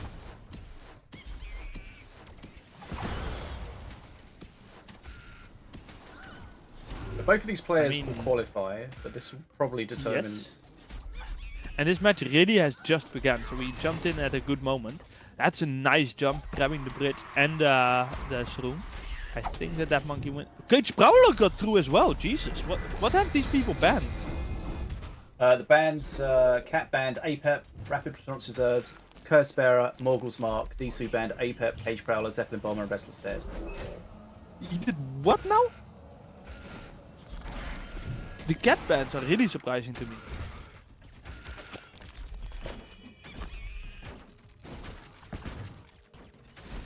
That poor Prowler. It feels so bad That's when so you bad. get It's an example at the bottom there of how melee range is not the same for different melee Snake units. Druid is just such a feels bad thing to fight against when you're a ground minion, melee ground minion. You're just sitting there like, okay, I'm just gonna be standing here for the next 2 hours, thanks. KATT's gonna be happy if the bridge is Oh, that's a good, blue. nice vortex. I like that. Pull everything together. Oh, yeah, he triggered Oh. going on time. Okay, Oh, and he just. gets that one off as well. That's pretty big. Yeah, that's some good value. Bishu Looked like it was also playing Blood Imps though. And that could be a Herald. Nope, no Herald. Okay, KATT doesn't care about base damage. Okay. XP is the way to win. You've seen it here. Blood Imps out, trying to keep their Snake Druid alive. Don't quite make it. Sometimes the Snake Druid is a little frustrating when you lock something kind of close to a bridge and you can't, or even on a bridge and you can't get it back. Like, you know the Snake Druid's going to kill it, but you just got to be patient or play into it. Arcane Barrage, finally a card that we haven't seen that much on the ladder. But it definitely, if you sort of know you're gonna get to the end game, it's still a very powerful card. Yeah. And I very much like that we made it more barragey. Also, what's happening with that hitting on the Blood Imps? Did you see that? Were they flickering? Yeah. Yeah, I've seen that before, but they go invisible when they're getting hit by Morelia. Oh, you know what happens? All minions have a stat that says how much they shrink when they get hit. And I bet that that's set up wrong for Blood Imps. So that they shrink massively. Because it's supposed to be only a couple percent or something, you know, just a small... Right, he's got 4 Slitherbounds attached to his Herald. There they are. Yeah, but they're probably all gonna get... Oh, that trap though. Away. Okay, did a good So, amount of I mean, damage. XP still quite equal. XP still quite equal. KATT having control at the moment, but I mean, we know how easily that can change when both sides are going for XP fights. Yeah. That Herald is a little bit scary if KATT can somehow get a good rest, which he can. That Tranquil, is that Tranquil gonna die? Survive. Oh, that is so painful for KATT. The Herald with That the Vortex actually- is scary as hell. But Right, this is going to be... him actually getting close enough is pretty nasty. This could be a strong counter push from Deadshot here. I mean, there is a Herald. And Drake knew it. Snake through it. I just woke up, okay? Was that Dutch? No. What? You do get try- what I did there, Yeah, I'm trying to save you. Okay. Right, No, is he no, saving I up for his will dragon? not be saved. I Probably. just woke up. It happens to everyone. How long did it take you to wake up? How long have we been streaming? Add a couple hours to that at least. God. Right, XP I lead don't for think I've KATT. ever woken up in life. I mean, yeah, this is just a decent XP lead, right? 9 XP, roughly like that. It's enough to win a mana fancy, but it's also enough to still lose. Oh, I hate that. Oh, I don't know. Oh, is that monkey Yeah, gonna Barrage. survive? Oh. No, but Barrage is really starting to become a value card now, right? So Yeah. now DSO has that card that can really put him back in, together with the catch power, which is Well, he's always a really value going card, in right? here. Yeah, is this just gonna kill him? Like, look at the Prowler. cards that KATT has in his hand. KATT did not have the cards in hand to counter Oh! this. Nice pushing, but I mean, wait, what? Was the elf still on the face? Must have been, yeah. Yeah, but I mean, Okay. he didn't have the cards in hand. He just didn't. 1-1! Like, that's the risk. He had the Queen's Dragon in hand. He had Yeah. Amun in hand. Didn't have the mana for either, right? He had the Gong in hand because he played Akin Labs. And then he only had one card that wasn't a good card for this. I don't remember which card it was, but it really shows that expensive cards and ability cards do have their drawbacks. Certainly do. Okay, 1 game all. Show me the money, says KATT watching KATT. So, remember, Deadshot unbeaten so far today, but KATT's pushing Yeah, him all the way here. Oh, was it 1-1? 1-0 for that shit? What? I thought Wait, it was hold- 1-0 for whoa, KATT whoa. and KATT then 1. Hold on. Didn't they just didn't KATT just win 2-0? Isn't that No, KATT was 1-0 up, and then Deadshot took that second game, right? wait, didn't KATT Oh yeah, KATT didn't win. Sorry, I just woke up. Wait, hold on. No, you're right, KATT lost. Can KATT get eliminated here? No, right? That would be insane. Well, if you look at the standings, Yeah, it does. Why is KATT so low? he's on... Oh, the opponent. Because Yeah, the other but, I people mean, have... why? Explain why KATT is below Darkro, below DOUBLEB, and that ain't it, Chief. I mean, it's... Higher opponent set win ratio and higher opponent set win ratio. Yeah, I think it's because all the matches haven't been completed. It's... I'll not get a Yes. proper look at it. But he's only on 9 Also, what points. is H to H points? It's ahead. How would you even know that? Isn't that depending on who the opponent is? I think you can see the blood imps to support your thing. You can see that they do disappear when they take damage. Not just Yeah, the that's Morelia probably thing. the thing. That's funny. Right. Well, another thing to fix in 2.0. That's one of the nice things. Once 2.0, now that 2.0 is the focus, we can actually fix all kinds of stuff like that. Right? It's not the focus right now. Right now we're focusing on making sure that the gameplay is not buggy, because the optimization things did introduce some bugs. And making sure that the experience is good, right? So fixing visual bugs and stuff like that. Important visual bugs, not this. But after we can actually spend time again on fixing bugs like this, which we haven't in quite a while. So hopefully good future. Nice. Right. Oh, the game has already begun. Yes, we yes, see a yes. Jahoon on KATT. I had it tapped because I was looking at the stats. Right. Jahoon, of course, does mess up the Cage Prowler. It's space as well, so gets proper value from it. I mean, it's proper value either way, right? It counts a 3-mana card. And Jahoon is definitely at least worth 7 mana. Nice swap, I think. Because it protects Jahoon, meaning that Jahoon can get more value. Now, what do you think of the Blood Imps? Should KATT have expected Blood Imps and have had a good counter to get value? Like, have something like a Fireball or a Smite or something? Or, I mean, Libra doesn't work as well at the moment. Not sure. I feel like that's Tekken 2 specifically. Deadshot's going to take a lot of damage here. Cleaver's coming in easily handled. It's almost dead, but...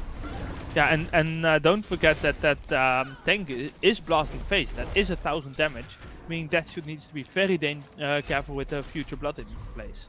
And KATT will have Jahoon again to counter the Cage Prowler. I'm expecting to see it again. Yeah, there we have it. That's a pretty good tech if KATT did it for that reason. Yeah, sure, you have to play a 10-mana card, but you probably want to do that anyways. And you do counter the Cage Prowler fairly efficiently, and it's always nice to have a really good target for your Thunder. Tournamator says, is DSOO a new tournament player? No, he's not. DSOO's a very experienced player. He used to be called Death Shooty. Deathshot Oni or something. Yeah, something like that. I never know if it's Oni or Uni or Uni or Oni. Yeah, we don't need to worry. It's Zo! So! Just like I'm fadum. According to some people. Now Deadshot's those taking a Blood lot of Imps. face damage. This is not looking great for Deadshot, I would say. We know Keep Up's going to be strong at perk 3 I as feel well. like you can notice that he isn't playing the Blood Imps as wildly anymore, and I'll shut up. And there they are. Okay. Yeah. Oh, that was good picking that Cleaver off. Oh, these... Look at the DPS here from the Blood Imps. Okay, Yeah, Yahin's going to just melt. That Is he going to survive? Is he going to survive? No, Oh, he Yahin didn't dies. even get Okay. the one attack off. That could be That's important. very painful. And Arcane Barrage, as I said, becomes a lot stronger as the game continues. At the other hand, Zo is below 700 HP. Those Blood Imps start becoming real dangerous. Because 3 Cleaver hits on a Blood Imp or something and you're dead. Doing a good job keeping the pressure on here. King Puff's perk 3 is great, but if you don't have anything on the bridges... And he does have a Cleaver to counter the Prowler, which we immediately see. Of course, not a full counter, but it's a good counter. That was almost a heal for Zo, but got blocked. Okay, I'm going for one test again. He did get an XP lead, DC, though. But is it going to matter? I mean, it's again stuff getting to face, right? It feels very dangerous. Oh, and that's a Rage Jahoon. Rage Jahoon is nasty. Yeah, here we go. It's gonna be difficult And for him he's to gonna deal keep. with. I think he's gonna keep the Sunder in hand for. Oh, that's a nice taunt, of course. But the Sunder is just gonna stay in hand for when he needs it to. Wait, that moves mythic units. Oh yeah, I knew that was a bug. Right. I knew about that, just forgot about it. I just don't know if I want to fix it. I didn't know if it was a bug. I just assumed it worked like that. But Deadshot taking a lot of face damage here. I don't think you can hold on. Is KATT going to take this? Oh yeah, he's dead. How much damage does Sunder do to face? Because if it doesn't already... No, why would you play it? Oh my god. Breathe. No, but he could have cycled the Sunder, you know, and then play 2 of the Sunders in face and he wins. Okay. He's still probably going to win anyway. Yeah, but it just... Especially because you know the opponent has a Cage Prowler. If he can play Cage Prowler, that's a big win for you. I don't know, he's probably still going to win, but I heavily disagree with that Sunder play. What's Ruffles going for? Not a heal.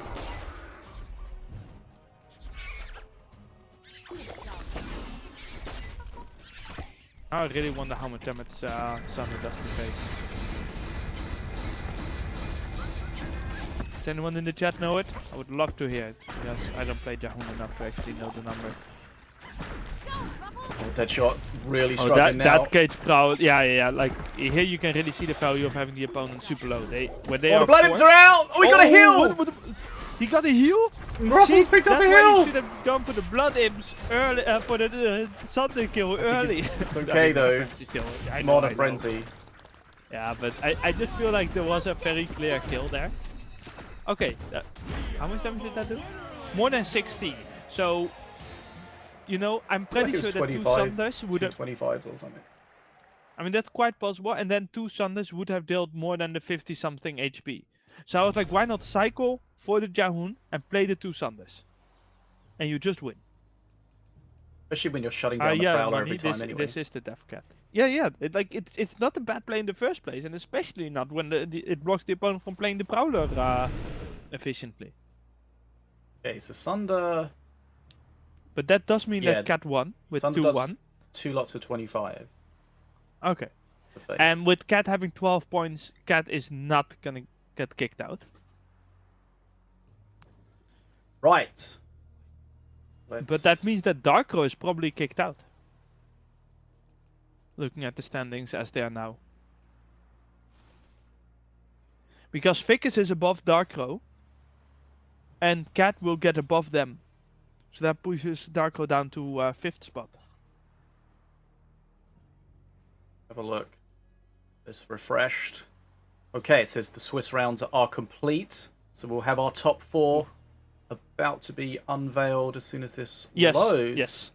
Okay, so DSOO on 12 points in first place. KATT on 12 points in second place. Basically, it looks like an identical record almost.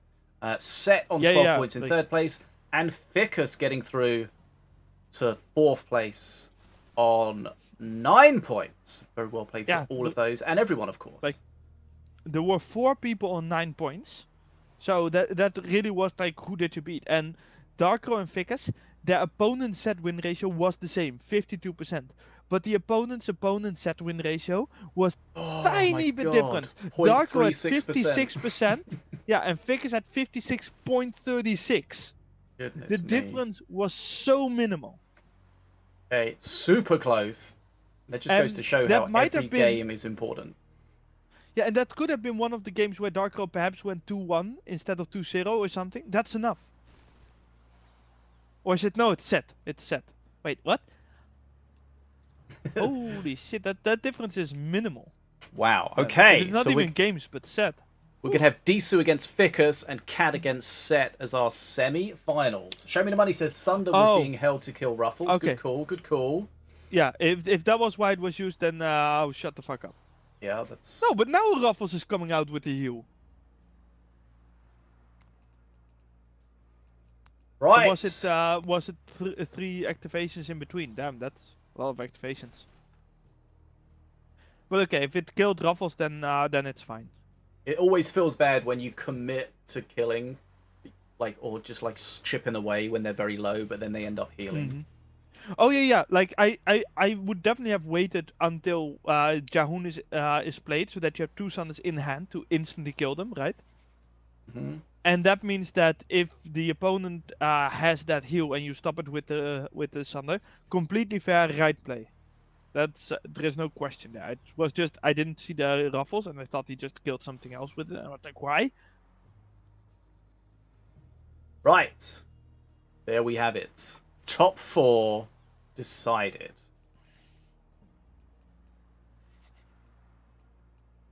As mentioned, we're going to have DSOO against Ficus, KATT against Set in our semi-finals. We're going to go to best of 5 for these matches, and of course we're going to have Conquest rules, so if you've won with a Master, you can no longer play with that Master. Yeah, I always think that's way more interesting, because people are forced to play at least 3 Masters. Mm-hmm. If they want to win, of course. If they lose, sure, you can play your Master all you want. But I don't think that that's what people are trying to do. No. Despite all the Blood Imps plays. Right, so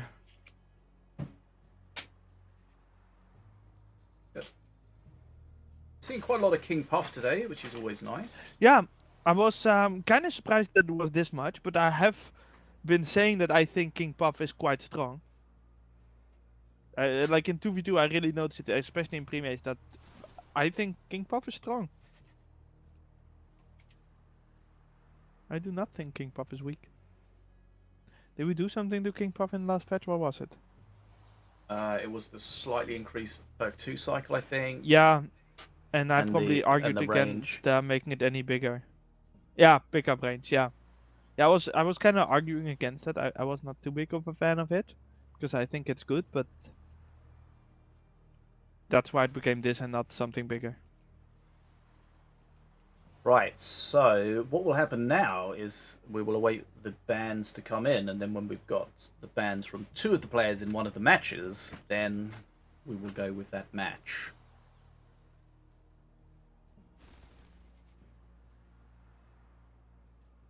Remember, we've got giveaways running, so if you want to get involved, make sure you do the command.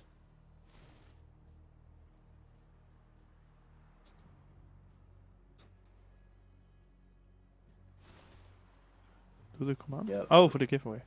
The Ruffles Hill could have been real powerful. Oh yeah, yeah. Like getting the blocking the Ruffles heal is 100% the right play.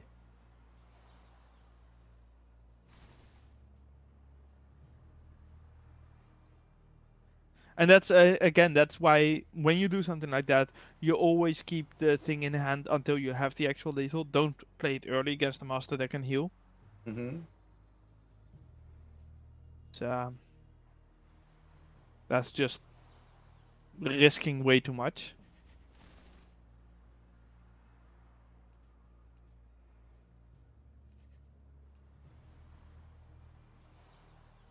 Back in a bit. Yeah, one thing I see a lot of people do with Yahoo is they get the Sunder and then they just immediately use it at the first opportunity to get some kind of value. They don't think about what is the best thing that they could use it for based on the current situation. And there are definitely moments where that is actually a fine play because you wanted to get through another to the cycle. You know, you need the next card or something like that.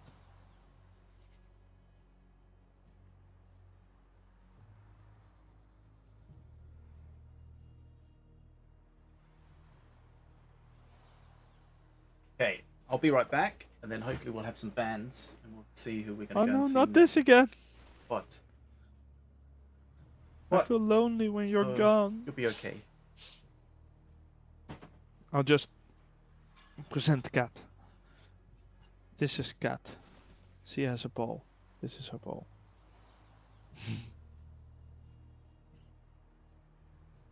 Saga, you need to be on the camera. Everyone, enjoy KATT. Not KATT from the tournament, Fluffy KATT. Boy, baby.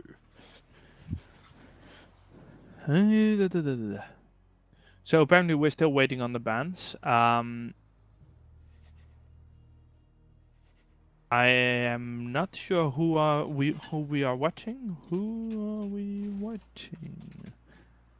But whoever we are watching have not given the bans yet.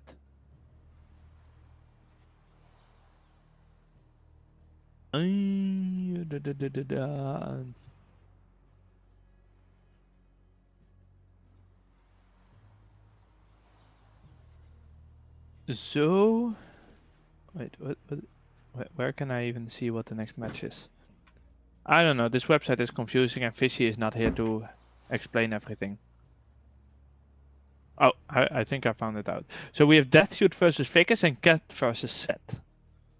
Which is interesting because KATT and Set are definitely multi-tournament winners and one of them will be kicked out. Yep. Right, back. Welcome back. We're waiting on bans from both matches, so we don't know which is who we are watching, I guess. Yeah.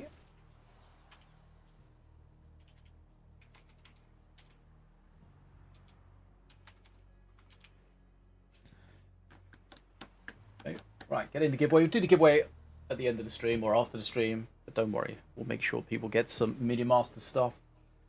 If you're new here, We Minion Masters. great to have you. Ooh, Minion Masters. are we of excited course. for the new plushie? Yes. Do we know any more about that? Have we shown anything of it yet? We've seen the artwork. So we have not seen the actual image of it yet. The pre thing. No. Oh, that's a pity. It looks quite good. You don't know when is that? That's I assume that's gonna drop with 2.0, maybe. But yeah, we've seen the mock-up, but not the real thing. So you've actually had a pre-production one or I don't think we have the thing in the office, but we have seen an image of it.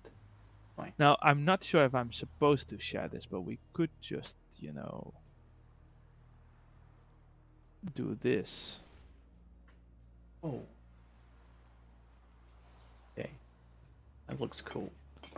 And then the community manager can get angry or be happy that we show it on tournament. Look at this! What do you guys think?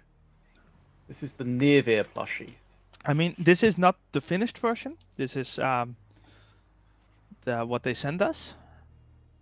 But I like how it looks.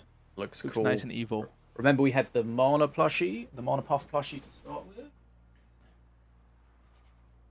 Also, look at the little wings. Yeah, it's quite a task to take something huge and make it into a little plushie like that, right?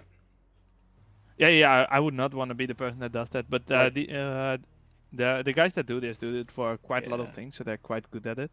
Like the Mana Puff was pretty easy comparatively. Yeah. Still a funny one though. I like it. I stole Okay. one of them from the office. Right. Oh, so- we have bans! Holy, it's a miracle! Okay, and they're interesting bans, because we will not, under any circumstances, see an APAP in this match, or a Jahoon. But which match is it going to be? KATT versus KATT. Hey.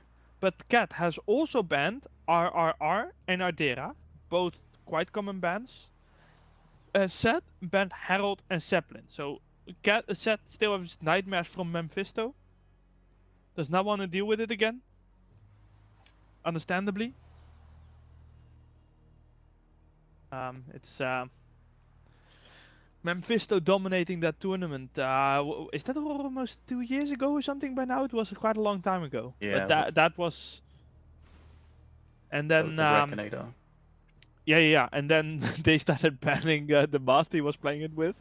Don't remember if it was Setsu or Redmo, and he just swapped and it still destroyed it. Then they played against him and he was still winning. I think a lot of us still have nightmares from Mephisto's Zeppelins. Yeah, I still have that deck somewhere, I think, in my deck list. Right. You don't lose your deck every so often? Let Let me do a quick PSA. Just to get it in people's minds already. When we move from 1.0 to 2.0, you lose all your decks. So make sure that you have saved them somewhere before 2.0 releases. Because once 2.0 releases, you won't have access to them anymore. Ah, okay. So just trying to throw that out there now, so that people have a long time to hear it. Back up your decks. Because that is not at the balance patch, which will be in, what is it? 20 days, something, I don't know. Halfway the season, But once the new Battle Pass comes, right, so this one ends. So the new full patch comes, that's when people will lose their decks if they haven't saved it in advance. It's going to be a nightmare. So many people are going to lose them. Is there no way around that? I mean, is there no way? There is not absolutely no way, but considering the amount of things that are way more important for everyone's experience, this one is one that we are regrettably throwing to the players. Because there is also just the problem of long-term things and releasing another 1.0 thing and issues with the consoles and all of that. It's just... The good thing is, as far as I understand, so don't quote me on this, but in 2.0 the decks will be server-side, which would solve the issues with people losing their decks and stuff,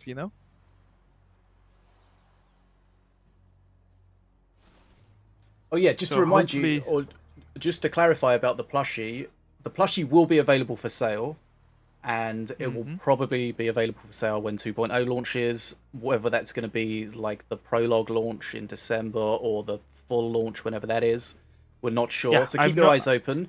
But it will only be available for a certain amount of time, and once it's sold, as long as enough are bought, then everyone that's bought it will get it.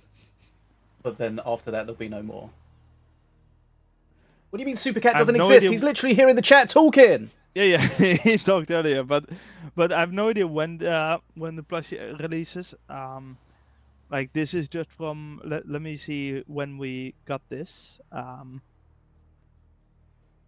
This is from Wednesday 11th, so this was something we got 10 days ago. These images. I don't know what that means, but I'm excited to have another Minion Masters plushie. Yes, hopefully the second of many. It's been a surprisingly large part of my life at this point. Wait, This what is when the depression sets in. the Minion plushies Masters. or Mini Masters? Both. I was like, what are you getting up to with that thing? No, but Minion Masters has been around for more than 7 years now. Yeah. I mean, if we add the real early beta pre-shit, you know?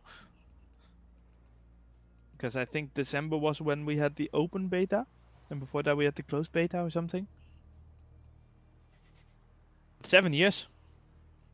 And still going strong, baby. Now, it would be even stronger if we went into a match. Right, okay. So, set, cat, yes. Okay, bands. Yeah. Right. APEP for both. APEP, cat, rapid And response Yahoon, reserves, but Aldera, Yahoon, set banning APEP, Herald, Zeppelin, Yahoon. Okay, nothing weird. Okay. Yeah, the pretty standard bans. I mean, the Yahoon is a little bit surprising, but I guess Seth watched KATT play just now and was like, yeah, I don't want Sunder to death. And KATT was like, nah, we're not playing Yahoon anymore after I couldn't kill my opponent with 2 Sunders in hand instantly because they were playing Diona, so now I'm just gonna ban Yahoon. No one gets Yahoon. Totally the thought pattern of tournament winners. They didn't have better reasoning. Right. Now, what I am not entirely sure is why are we not in a match yet? So just to remind you about the decks, FDM saying you need to back up your decks. You can just do /cd in the command, in the chat, and it will copy your current deck into your clipboard. Just paste it into a notepad or something. Then you can, and we will definitely make announcement on the Discord and probably also on Steam and whatever, you know. Yeah. But I figured I'd throw it out early. That does worry me though, because there's going to be loads of people that lose their decks. Yes, but at the other hand, I have the opinion that you should change the deck every so often anyways, both for to keep having fun in the game, but also to have a proper deck. So there is that. Perhaps people will be better. I mean, it is annoying. I definitely know that. And it is something we're not overly happy with. But it is not worth the cost to make that work when we have so many other things. It's where are the decks stored at the 2.0 is moment? a big thing. On your computer in an basically encrypted file, I believe. So you can't get hold of them? Not easily, no. Right, okay. It's a little bit annoying. Right, we got a little distracted. Right. Yes. Ready. Right, we're ready. Woo! Right, Let's semi-final get our time. KATT on. Set against KATT.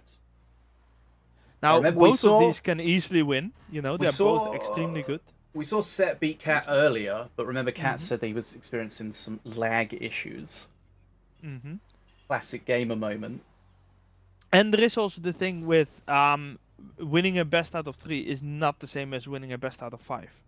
You need a wider pool of decks and masters. For sure. Yeah, I agree, Merlin. We really need my KATT in the game, just on the tower. She is truly the master. Right. Right, It's very important to know.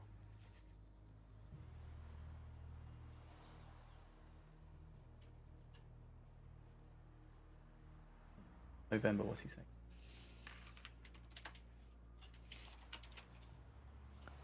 November? What?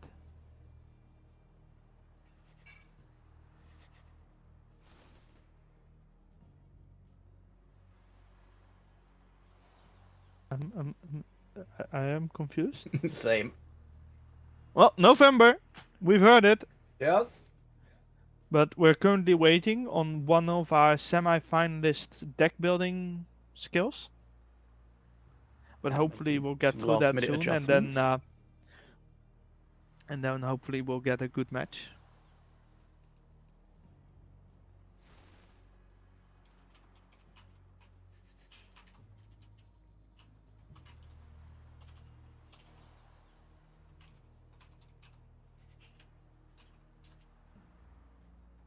If you are interested in the plushie, keep an eye on the news, because when it's available for purchase, it'll be everywhere. It'll be in the Discord, it'll be in the streams, it'll be in the news, in the game. But it will only be for a limited period of time. Like the original one, the Mana Puff plushie, that was available for sale for a period of time, and then I'll just grab it quickly.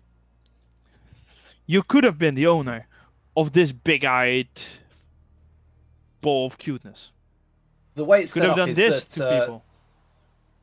basically a minimum number of them have to be sold, and if that's reached, then it goes into production, which I think was 200.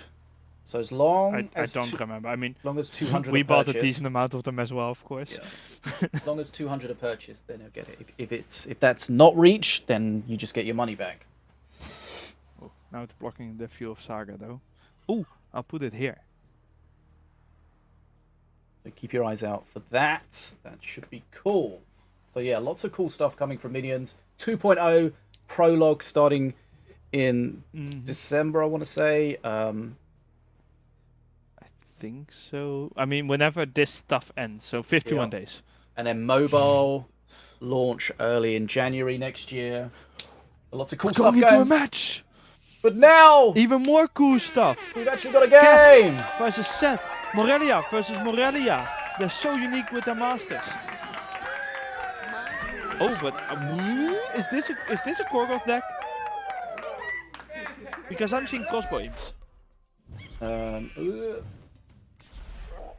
Probably, but not confirmed. Confirmed. Right, Korgoth is here. Set playing the classic Set deck. Don't you fear?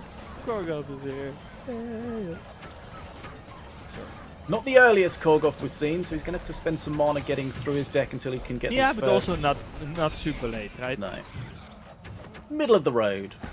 Does get a Set is Doom like, okay, Cleaver. Yeah, but I mean the other picks aren't that. Oh, okay. Beam. That's Instantly quite an shuts that aggressive down. beam because he knows it's a 7 mana. I mean, I guess it is not entirely 7 mana because she did spend more on it, but no. Okay. Just using that to grab the bridges. I mean, XP lead quite big for Set, but at the other hand, KATT will have that big unit later that's tough to deal with, and the beam is not good enough to deal with it. Does a lot, but not Indeed. enough. Oh, that does a lot though. That might be why Set is fine with fighting Korgoth, because, you know, with a monkey and a beam, you do deal with a lot. KATT's going to use his second seal very soon, and then that means the Yeah, I next was kinda cycle will surprised. have Korgoth. He found it important enough to have the magma turret to not use the seal before that. Asadi is such an awkward pick.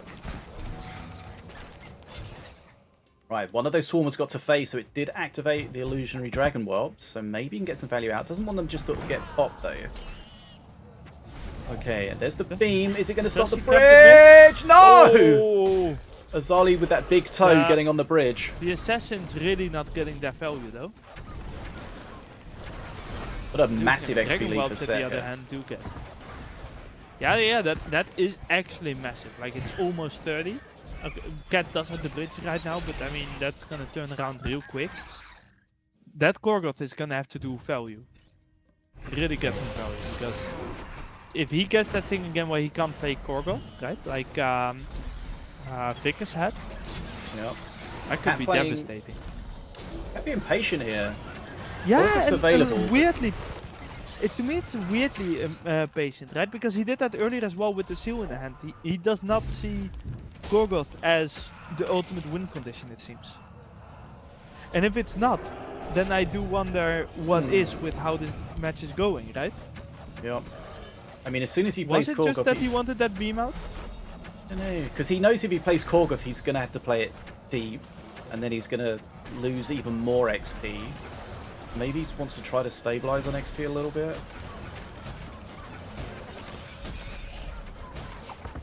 Maybe he's just waiting to do a big perk 3 push. He even flooded the mana there. And he's still not playing it.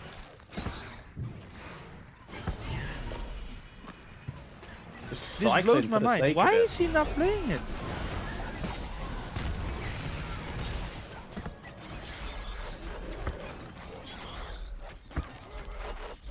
Does he just feel like Seth has counters that are too good? I mean, that'd be interesting.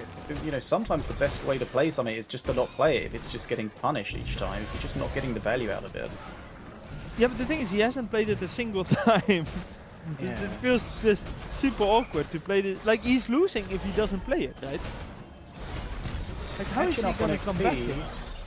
Surprisingly, to be honest. Maybe he wants to just do, he waits for Set to do his dragon push and then just do like a huge counter push. Could be. Still 10 XP behind. Yeah, and This is I guess fairly he has to intriguing. dragon push himself as well. That's very surprising as well, I'd say. Right, here we go. I mean, he's going to hemorrhage a little bit of XP here, Set, I would think, by spawning that dragon so deep. Yeah. I mean, the XP lead's almost gone. I'm actually really Yeah. surprised by that. I mean, normally, Morelia against Morelia, you don't want to spawn your dragon first, right? Because your opponent's going to defend with their dragon and their defensive advantage. Except he's not. Right. No dragon on dragon. Dragon next. Oh Interesting. yeah. You slid out I would your actually hand let again, this by the way. dragon just walk all the way to face and then just dragon pack it. It's probably gonna get beamed, but Okay. This is not how I would play it. But that, I'm not saying that's the right way, but this is... what is he gonna beam? He has to, yeah, okay, he's gonna go for that and then be like, how are you gonna survive? The cat Which just is a doesn't good defend question. this. Yeah, KATT is just dead. I don't... I don't get it. It looked like the AFK bot popped up at the end there for cat as well. I don't get it. What? I don't understand why Korgoth wasn't played. Something was not normal.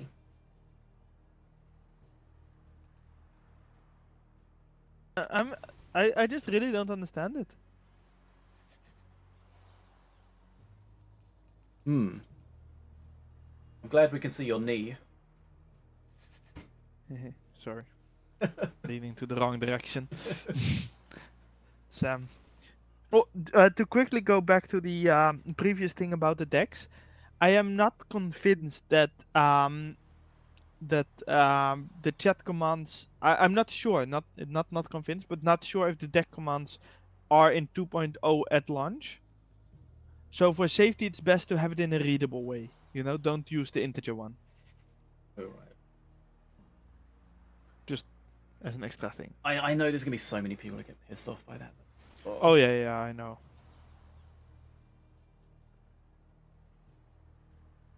Is there a way that you can back up everyone's decks for them? No.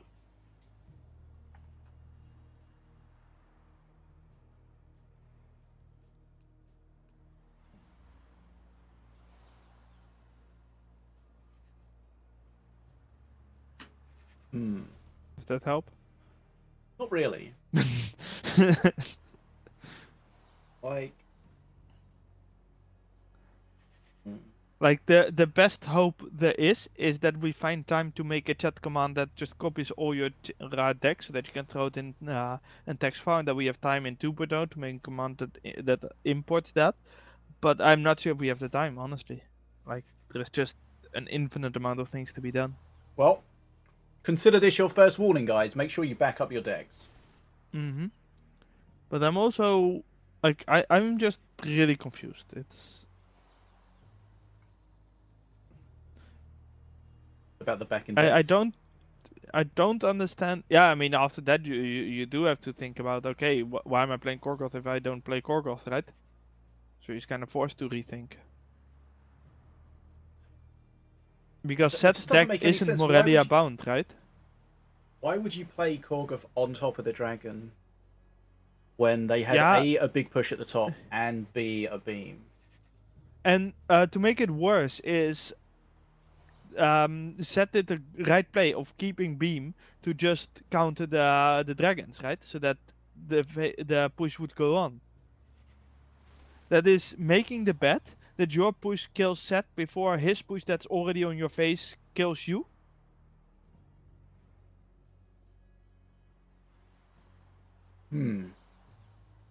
Like, I don't know, like that is banking so hard on a push towards your enemy's base when you have less HP and the enemy's push already on your face.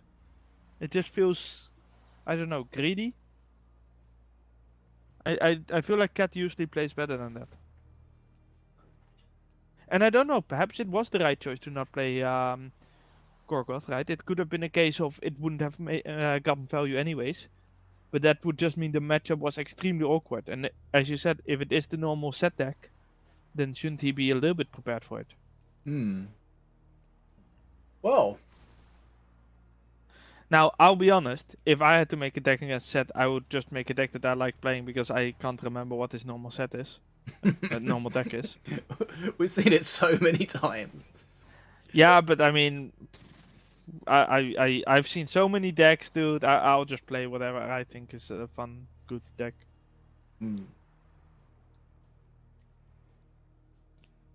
Right, here we go. Game 2. Not really sure what happened in that first game. I expect KATT to have a different deck, and Set indeed to have a different master. I know, I'm very... Ah, there we see it. Cage Prowler and Prime Sergeant Reddick. That is interesting. Okay, And so it looks indeed, like neither had banned Cage Prowler, so... looks like Set's just switched to a different master. He's using the same Yeah, deck. I was expecting that. But obviously I a feel different like I setup here kind of from KATT. insinuated on that. Now that's... Oh, yeah. Not where I would have played it.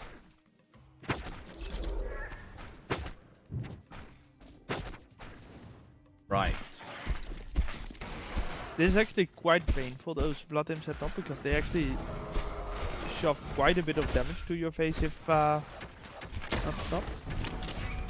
Okay, Shen's gonna die quickly. Good, yeah, Okay, that's nicely a good done. This is Reddick. going to be a little bit scary. Nice trap, but it goes down almost immediately. But that Battle Monkey's going to be very powerful until it gets exploded. And Yeah, just a Reddick, I mean, huge as I value said, from Reddick there. One Reddick thing is that just you've got to a be really good card. one thing you've got to be careful about with Radek is just not over jumping. You know, every time you use that ability, it gets Yes. more expensive. And like we saw that earlier in the tournament, where someone jumped from bottom to top to grab the bridge, and the opponent just used 1 mana as well to grab the bridge back, you know. And that meant that when he jumped later, it cost 2 mana instead of 1 mana. So he Yeah. actually spent 2 mana on grabbing a bridge to keep on get back with 1 mana, you know. Because it's not just the cost of this play; it's also every future play becomes 1 more mana. Yeah. Okay, that Cleaver's going to get through and get a hit on face. Set was hoping that Pretty Diona nice. would DPS it down, didn't they? No, but that trap is really nice for Set. Yeah. Yeah, trap frustrating. Not enough, of course. The owner does not have enough base damage, but Yep, I'm sure an announcement will be made about the decks before 2.0. yeah. But it's just still so far away that it's not really important yet. I would recommend people back up their decks Battlefield anyway, is- because there is a bug where people can lose their decks. Yeah. Very rare bug, but it happens. To be honest, I just every so often just make a new deck, and then 9 out of 10 times it turns out to be the same deck. First card, Dragon Ball. I mean, since we nerfed Beam, yeah. I'm not sure if that's going to survive or not. I don't know if you remember the good old days where beaming Cosmo Dudes next to face was worth it because it was 300 damage. Oh god. Or whatever amount of damage it was on face. It was absolutely insane. I think it was 300. And then we lowered it to 150. Okay, so KATT's got a bit of an XP lead here. Yeah, and not just an XP lead. It's like okay, HP behind, but I think that the deck that KATT is playing is a value deck, right? Yeah. And that is just so tough to fight into, especially once the dragon comes out at perk 3. Diona doesn't get a similar boost, you know? That ion grenade The- clearing almost everything. The second trap is good, but it doesn't really compare to the dragon when it comes to getting to mana. Taunt flash. Trap is a little bit late as well. Nice jump, Yeah, because and it's... I don't know if he's attacking Is the it? Taunt Trap, but he's definitely hitting the Shen. Yeah, but he dies there. So it might not have been good enough. It's a good attempt for sure. That's a good defensor though, but that reboom is still gonna say boom. Because the Oh, Radix a little bit different the way it has the projectiles, which most units don't Oh, have yeah. projectiles, so you have to consider it a little differently. I mean, they have projectiles, but they're only visual.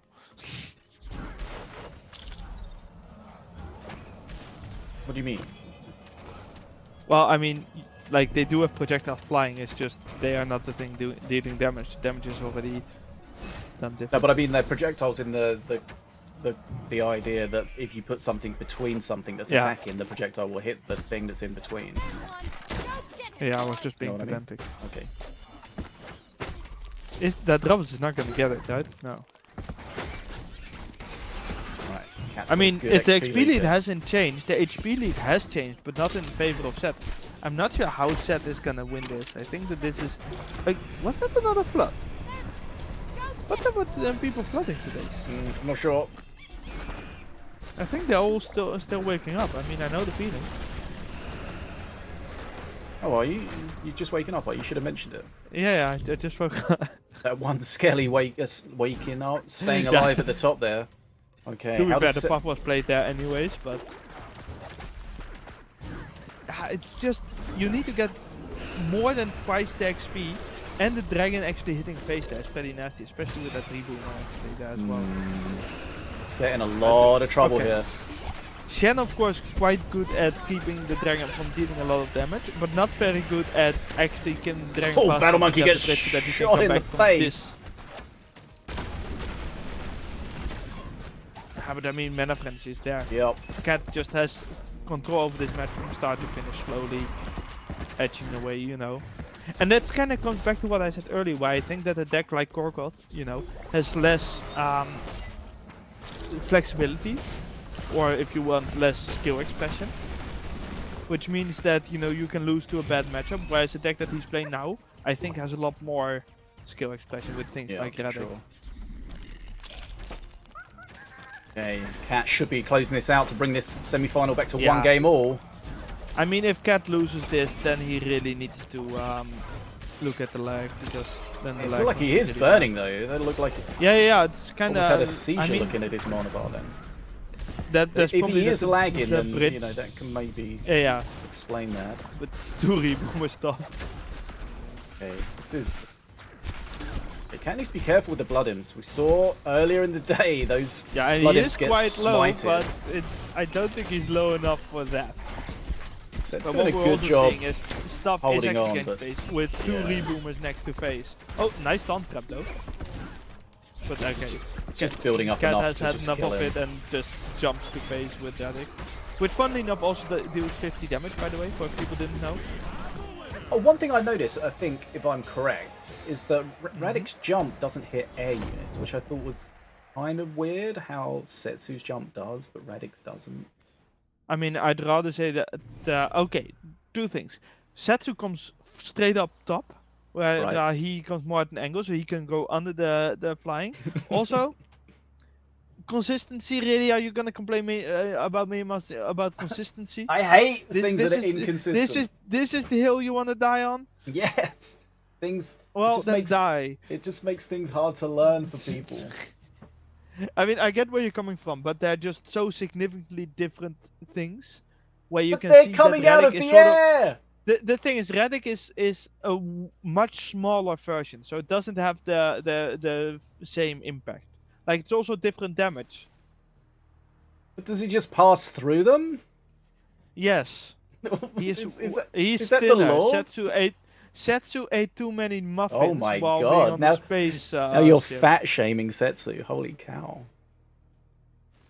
I mean, I also called you fat earlier. Remember? Yeah, Jesus. Right, 1 game all.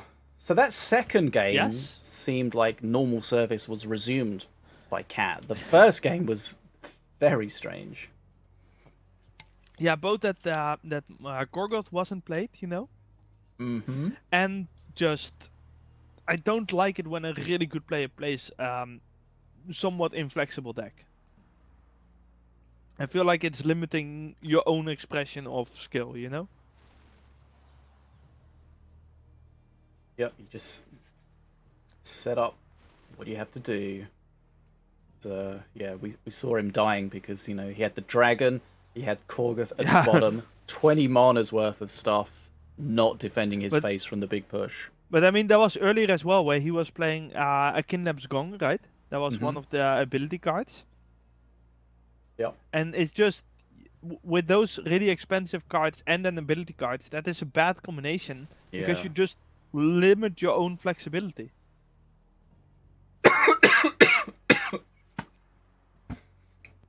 Having said that, you know, you can still win with an inflexible deck. It's just less based on you. I mean, in a lot of situations... Sorry, I just nearly coughed myself after we death. really need to fix that reboomer bug. In a lot of situations, when you get the ring, the gong, you kind of wish you didn't. Yeah, 'Cause it just holds up because your it hand. kind of takes... Yeah. There are cases where it's absolutely brilliant, and I Yeah. like the idea of the design. It's just, it doesn't I quite have- work out that nice. If I have a teammate who plays it in randoms and they get a situation where there's a ton of poison and they don't use it, it makes me so Oh, mad. yeah. Been there. I mean, been you've been there. waiting the whole month I mean, for this opportunity. Honestly, when I have a teammate that plays it, I'm already annoyed. I don't think it's a good card.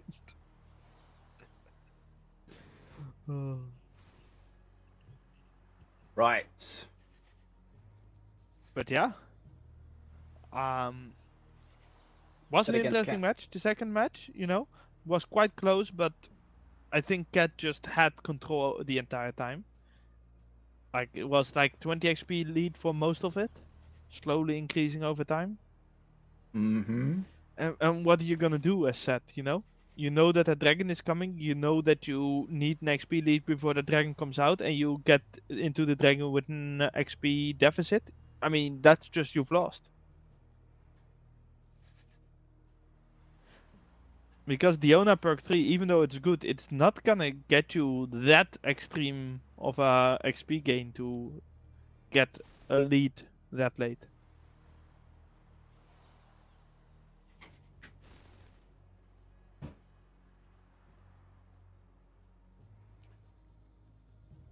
Right. Players making decisions.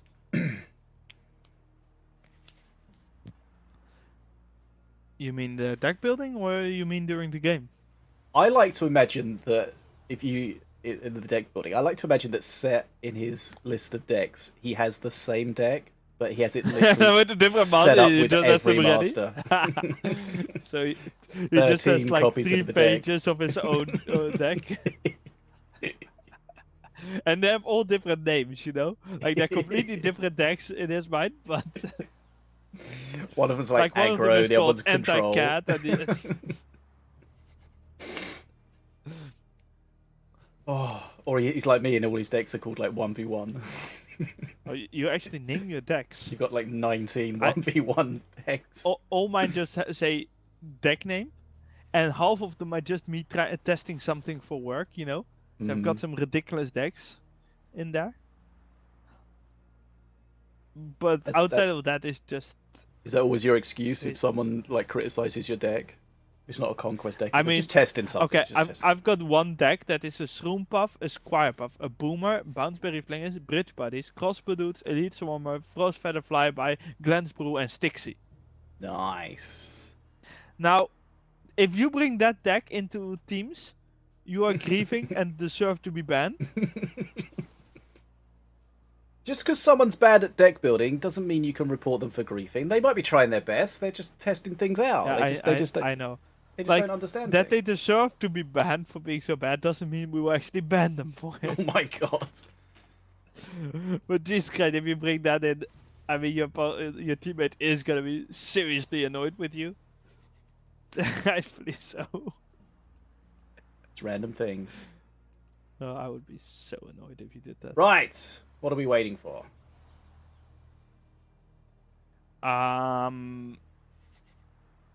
Probably KATT deck building. And otherwise set. Choosing which master. Okay. Oh, we're getting into the game. I messaged Set saying ready instantly into the game. He knew he was going to go Mulligan. Oh! King Puff versus King Puff. We get a buff off. Off Nation. So, considering it's October, does that mean the Halloween Puff has an advantage over birthday Puff? Or No. does the birthday Puff have the advantage over the Halloween Puff because it's your birthday? It's not my birthday, god damn it. Every day is your birthday, Fishy. You know I that wish. by now. Do I get presents every day? No, you have to pay for cake for others. every The day. hell? That seems such a weird tradition, right? I mean, remember when you were in primary school or something and you had to bring snacks for everyone? Or is that not a thing in England? Yeah, that was like it's a work thing as well, right? It's your birthday, you bring cakes for everyone. You're like, what? Why am Oh, I no, I buying don't do cakes for that. I everyone mean- on my birthday? I mean, my birthday is on a vacation day, you know, holiday. So, I mean, I get out of it. But I don't think people actually do that What in do you? Denmark. But it carries over. What kind of a No, it monster are you? doesn't. Of course he does.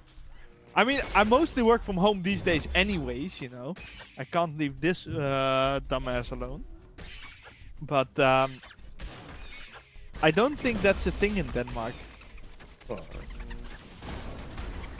Otherwise, I deserve a lot of snacks from a lot of colleagues. But it probably means that you also need to provide them with a lot of snacks as well. Yeah, but we both know that they won't trust any food I bring in.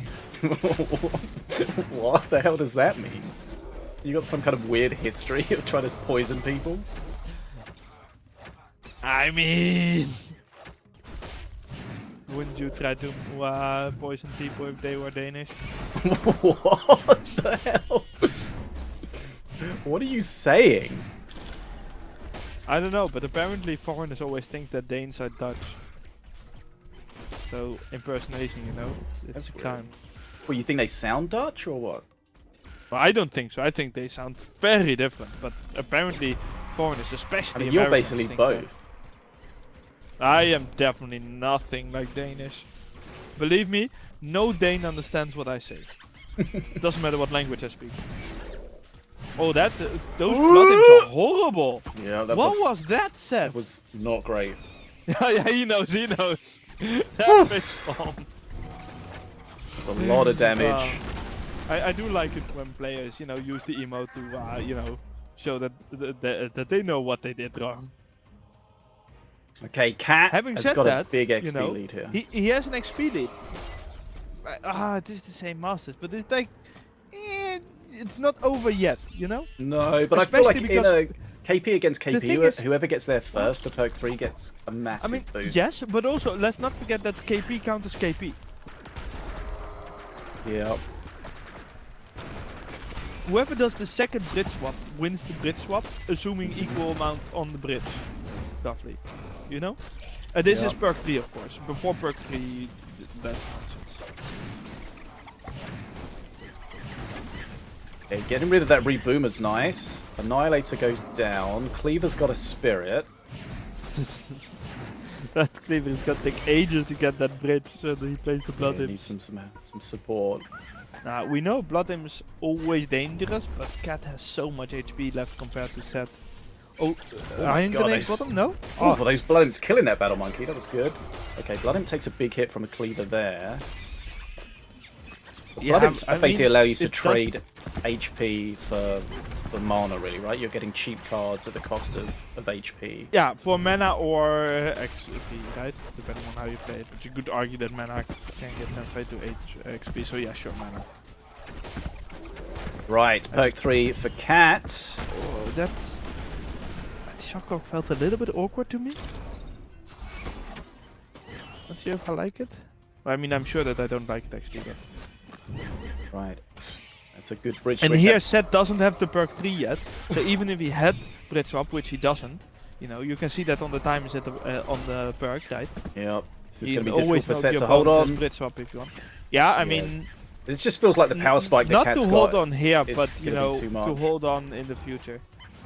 Because KATT can just sit on his bridge swap, right? And be like, if you bridge swap, I bridge swap, and otherwise I'll get to perk 3 first. I have 30 XP lead. How are you gonna make up for that? And I feel like a big part of that is some small misplays from Set. See, Set could counter swap there, but he's got but nothing on it the would bridge do nothing, himself. because he had, yeah, that's what I was about to say as well. Yeah. Yeah, so it's... Like it only counts if you have actually something on the bridge. But KATT has such domination over the bridge at the moment. Right, there we Now, see some night buffs That for is Set. a good swap from...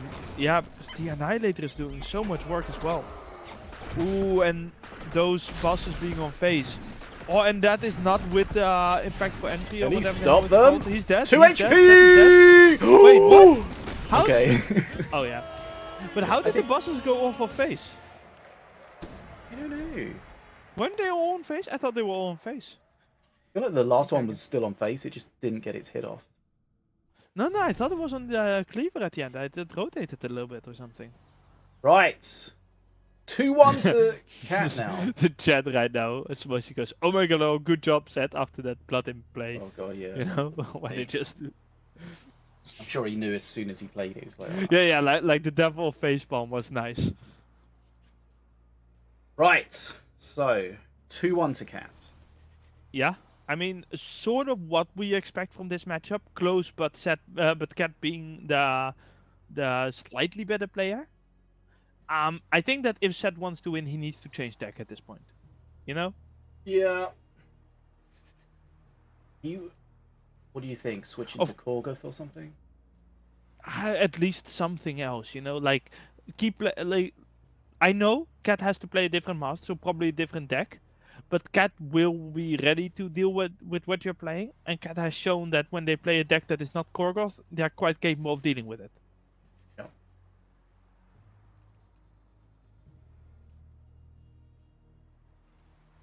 It's so weird that first game. Figure it out. We'll get a chance to ask KATT about it. Yeah. I would love to hear about that as well, because that was just very uncatty. That's a term now. Mm-hmm. Uncatty. That's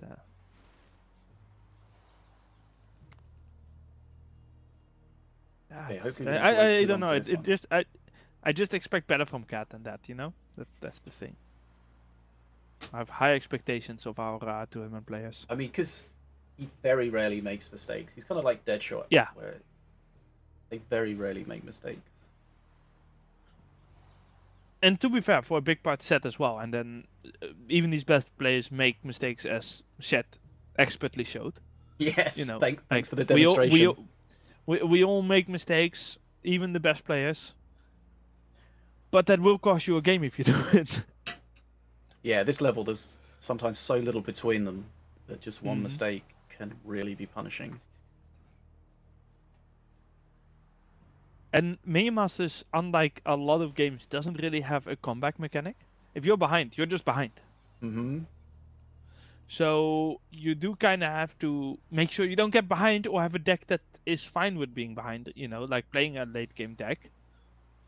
Because if you play something remotely similar as your opponent and you get behind, everything is stacked against you. Nothing goes in your favor. Yeah.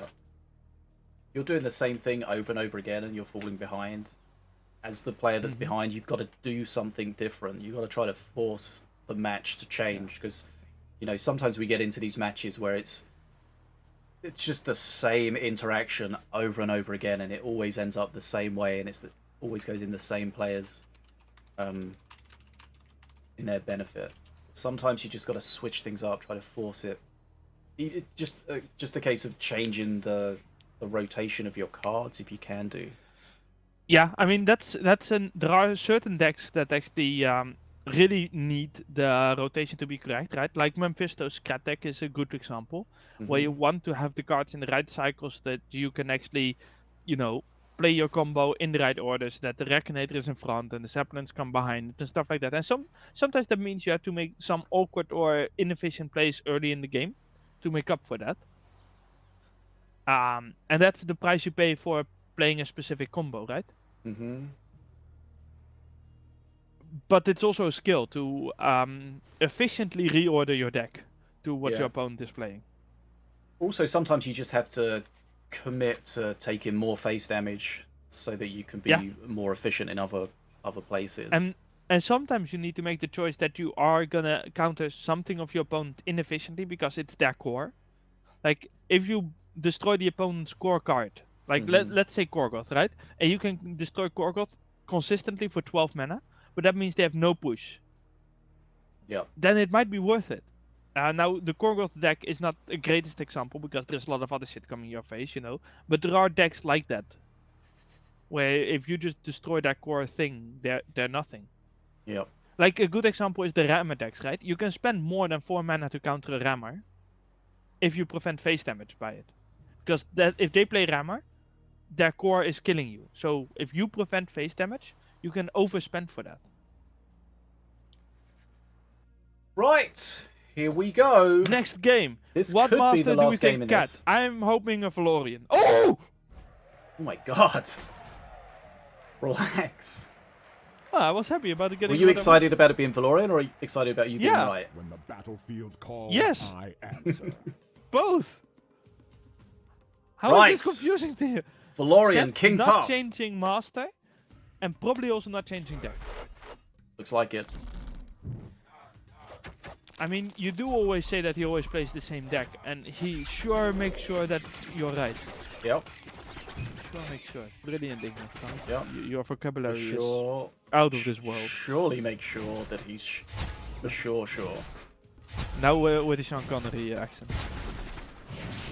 Oh, Miss Moneypenny, would you like to shit on my face? What on that? Is this PG what? I did not see that one coming. I'm not associated with fish and face-sitting associates. Is that the name of my business? Yes. I thought you knew that. Right, bridge switch. Oh, that's a good bridge swap because you will still be focused on the cleaver. Yep. A good cleaver trade there from Set. That was well played. Also, these buttons are going to be in the advantage of Set. Interestingly, KATT running a black hole, so we might see him What trying is to he keep trying to dodge? What? maybe keep the ATG alive, because that thing, if it's but unanswered, what- could be discussed. My question is, what card is it against Flyby? Hey, well, I mean, I was Set trying to often think what plays a beam, removal right? Set has. Does he have it in his deck? Has he played it so far? No. But he didn't That's know kind of that. what I'm thinking. Yeah, I mean, he knows what he has played so far, right? But he didn't know that when he built the deck. He just built the deck just now, you know. Yeah, but he doesn't know what he's going to play in this game, does he? That's my Of course point. he does, it's sad, he always plays the same thing, we've been over this! I mean, Set quite often plays a beam. Fair.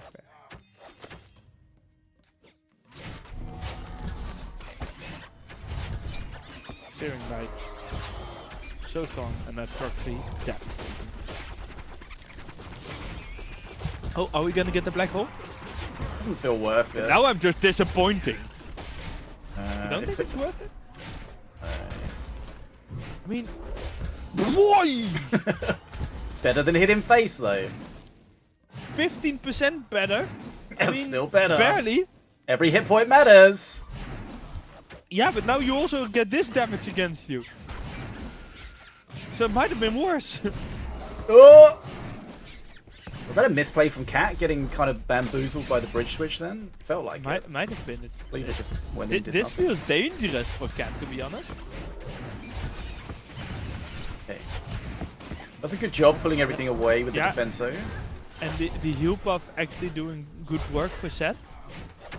Like so far, Set feels more in control. Also XP lead, a lot of healing actually from that. Set's Trip. got a That makes 1 mana complete up for those. defenso chopper. What? From all of these rapid response reserves reductions? He just played it, I guess. Yeah. Jesus. I mean, KATT is flooding. Oh, okay. Flood is done. I feel like black holding this makes sense to me.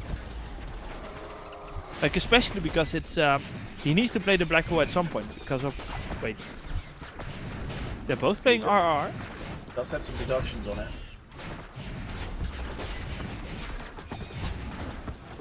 How does KATT have rapid response reserves reductions? Oh, of course. King Puff can get it from the gift of spells. Oh.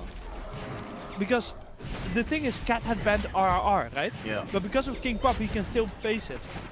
This is scary! Yeah. I think KATT is losing this. Like, yeah. 2-2! Set just had control for so long.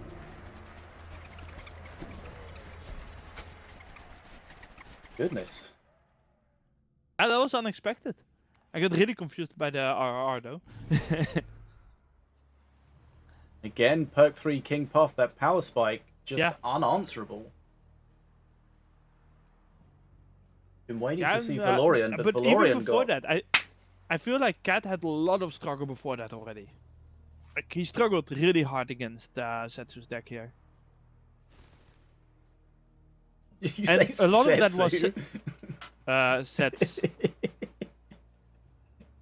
Setsu, same thing. But I feel like Set had a couple really good plays, and then indeed what you said where the bridge swap happened, and he had the cleaver and the siege breaker, right? Mm-hmm. I don't know. It feels like Set partially outplayed KATT, and the deck not really working out for KATT. Like the ATG never really did the work. Black Hole wasn't played really, you know. Set got quite a lot of heal buff value even though that didn't really matter in the end. Like, the black hole was kind of awkward because it was, you're like, is it worth it? Like, it doesn't save it because it's not going to die, but it keeps it healthy and it stops it getting slowed. Is it worth it? Yeah. Ugh. I mean, it is blocking a 2 mana spell for 3 mana, right? That is true. But you do save damage and a slow on your like 5-6 mana unit. Yeah. I think it's worth it. Like But a 2 mana black hole, you do KATT that every clearly time. did not. Yeah, but I think I would have done it here as well. Because the ATG is kind of what you're banking on, right? Mm-hmm. And then we go back to that core thing that I was talking about earlier. If it is a vital part of your deck, it is worth defending. Yeah, because Set didn't have very many other good ways of dealing with it. Once it pushed forward, then he could just kill Like, it sure, with the he has the the Jing. he has the Night Boss, but the Night Boss died pretty quickly to an ATG. Yeah. And he has the Jinglong, not Xiao. Jinglong. Mm-hmm. Xiao is the one that teleports away. But he still has Searing Light to deal with that, you know? I don't know. I feel like the Black Hole would be worth it, but... At the other hand, they're both better players, so... you know?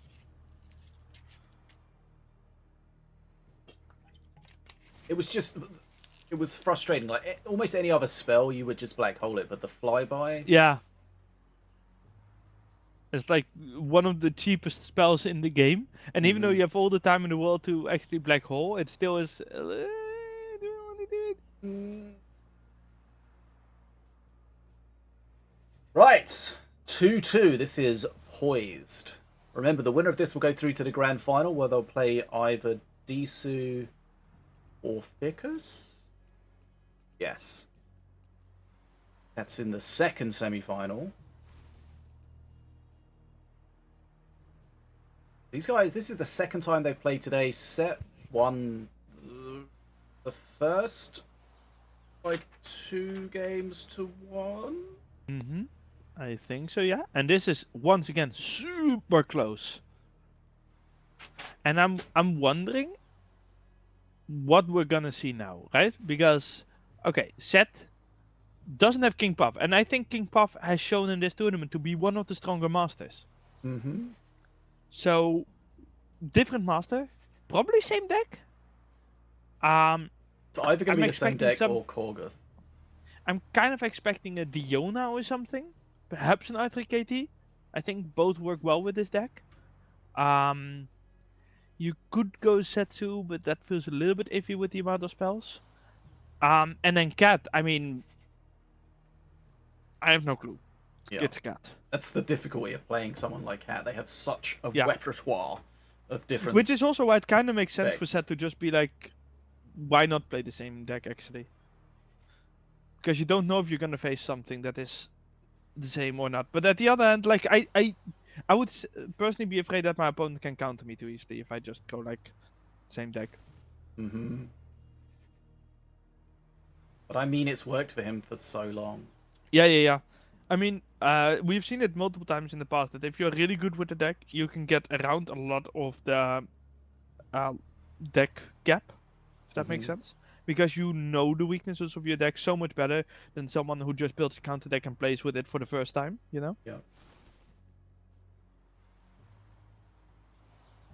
You often see that when someone bans a card, right? And let's say your Fireball gets banned and you replace it with Scratillery, right? And then because you're not used to Scratillery, you miss slightly because you don't realize you have to really do it right on top because they are not centralized, right? Yeah. With a random thing, so they don't deal the full damage and something doesn't die, right? Small things like that is where you can actually gain a lot of value. I want to try and push someone out of their comfort zone. Because Mhm. we said about how just the smallest mistakes can be the difference between winning and losing. If you force someone out of their comfort zone, that's when they're more likely to make those mistakes. Yeah. And when a Scratillery doesn't kill a squadron or something like that, right? That can get so much value. Like, or Fire Imp, right? Like we saw it earlier with a Fire Imp that was almost dead, but just kept being alive and just blasting everything. And sometimes it's as small as, you know, it being the difference between getting the bridge and not getting the bridge. Get like 3, 4, 5 XP, you know? Yeah. Those spells that allow you to take bridges, they are really powerful, but they do have to be played correctly to make sure you get the bridge. Like, I still think that Bridge Buddies is one of the most misplayed cards in the game. Like, how often do you see people they just use it for no reason? My favorite thing is to throw it right behind ranged units so that they still kill the scrats, right? Which is so pointless because if you wait a little bit longer, both the scrats survive. Well, they use it when they've already got the bridge, but they end up just aggroing something back onto the bridge, and you actually end up losing the bridge. Oh yeah. If you had. use it too early. Using it too early is a huge mistake, and I've definitely done that myself many times, you know? Like, it's such an easy mistake to make. When you're trying to use it at the last possible moment, but also not burn mana, and then you end up messing up. Also, if you try to, you know, not use that at the last possible moment, but the earliest possible moment where they don't pull back, right? And then you do it too early and they pull back. Or someone bridge buddies, and then the opponent just answers it with their bridge buddies, and they just lose that interaction. Yeah. When you're the first of the bridge buddies and you get the advantage through that, it feels so good. But when you're the second, you just feel so bad. You just sit there like, oh. Or if you play bridge buddies at the same moment that the opponent plays like the crossbow dudes or something. Yeah. It's what I never understand. People that open the game with bridge buddies when they have other bridge grabs in hand. And it's like the worst bridge grab when it comes to, you know, playing if you have other things, because it gets countered by every other double bridge grab. You want to use it when you don't have another alternative. Yes. Or when the opponent already has played theirs, right? Like if they play crossbow dudes, they walk over the bridge and then you play it. Right, we're waiting for game 5 here. KATT against Set. 2 games all. winner goes to the grand final. Sets in the menu. KATT is deck building. Set right now is going to a website where you get a random number, and he says, "I want a random number between 1 and 11." I'd love it if he had decks like that.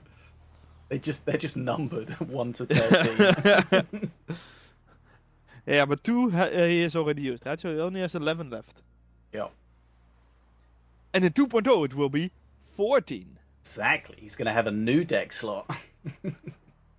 Oh. With NYRVIR, the Rune Shaper. I mean, I'm kind of excited for that because it's been a long time since we released a master. Yeah. Really a long time. Last one was wrecked, however long ago that was. Yeah, that was quite a long time, and part of that is 2v2, right? And we have another design ready for 2.0, but that will be later in, you know. So, but we're definitely planning on more masters after NYRVIR. And then there is, of course, the wonderful alternative master perk option. Is that coming? I'm quite I think that is the current plan, yes. And that would be quite hype. Has that been announced? Nope. Did you just announce it? Nope. I just said that it's a possibility that we would like to pursue. Oh, yeah. Sorry, I must have missed that part of it. Okay, Wrecked was added in 2021. Update 1.23. So, it's been a good while. We also had a really long break between, I think, Milloween and Morelia. Or Diona, Morelia, whatever. We had a really big break somewhere in between as well. But this is definitely the longest or the second longest break between masters. So I'm excited to see new master. Especially because it's quite a different master. Yeah, that's the difficulty when you've got so many masters. It's finding something that's different enough. Yeah. To have some different gameplay and deck building. If we actually do the alternative master perks, right, that would also be an interesting thing there, where we want to make perks that change how the master plays, but still keeps the master as the master, you know? And that will probably be a lot of talks with the community and balance changes and all of that, but would also mean that the perks would have to be more balanceable within themselves, right?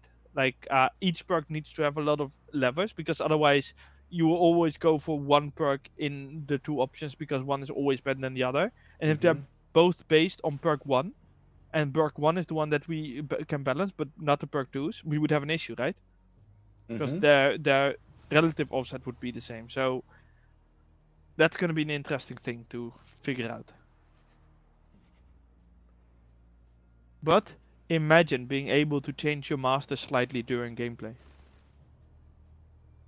So the idea, you hit the perk and then you can choose, or you can choose No. you hit it. choose before, and then when you pick it, it gets locked in. That is the current. But you can choose at any time before you hit it. Yes. Right, here we go. We got there. Sorry for the delay. Yes. Someone's going to get yelled Diona at. versus Diona. I mean, I did expect Diona. Didn't expect both to play Diona and the same skin. But is this Dynasty Diona? Oh, it's Korga for KATT. And it's the set deck for Set. Are they just showing off now? With Is this just them saying, haha, we have won a tournament before? Seems like it, but only one of them's going to get a chance to win today. That reminds me, who won the tournament again recently, the Fish Brawl?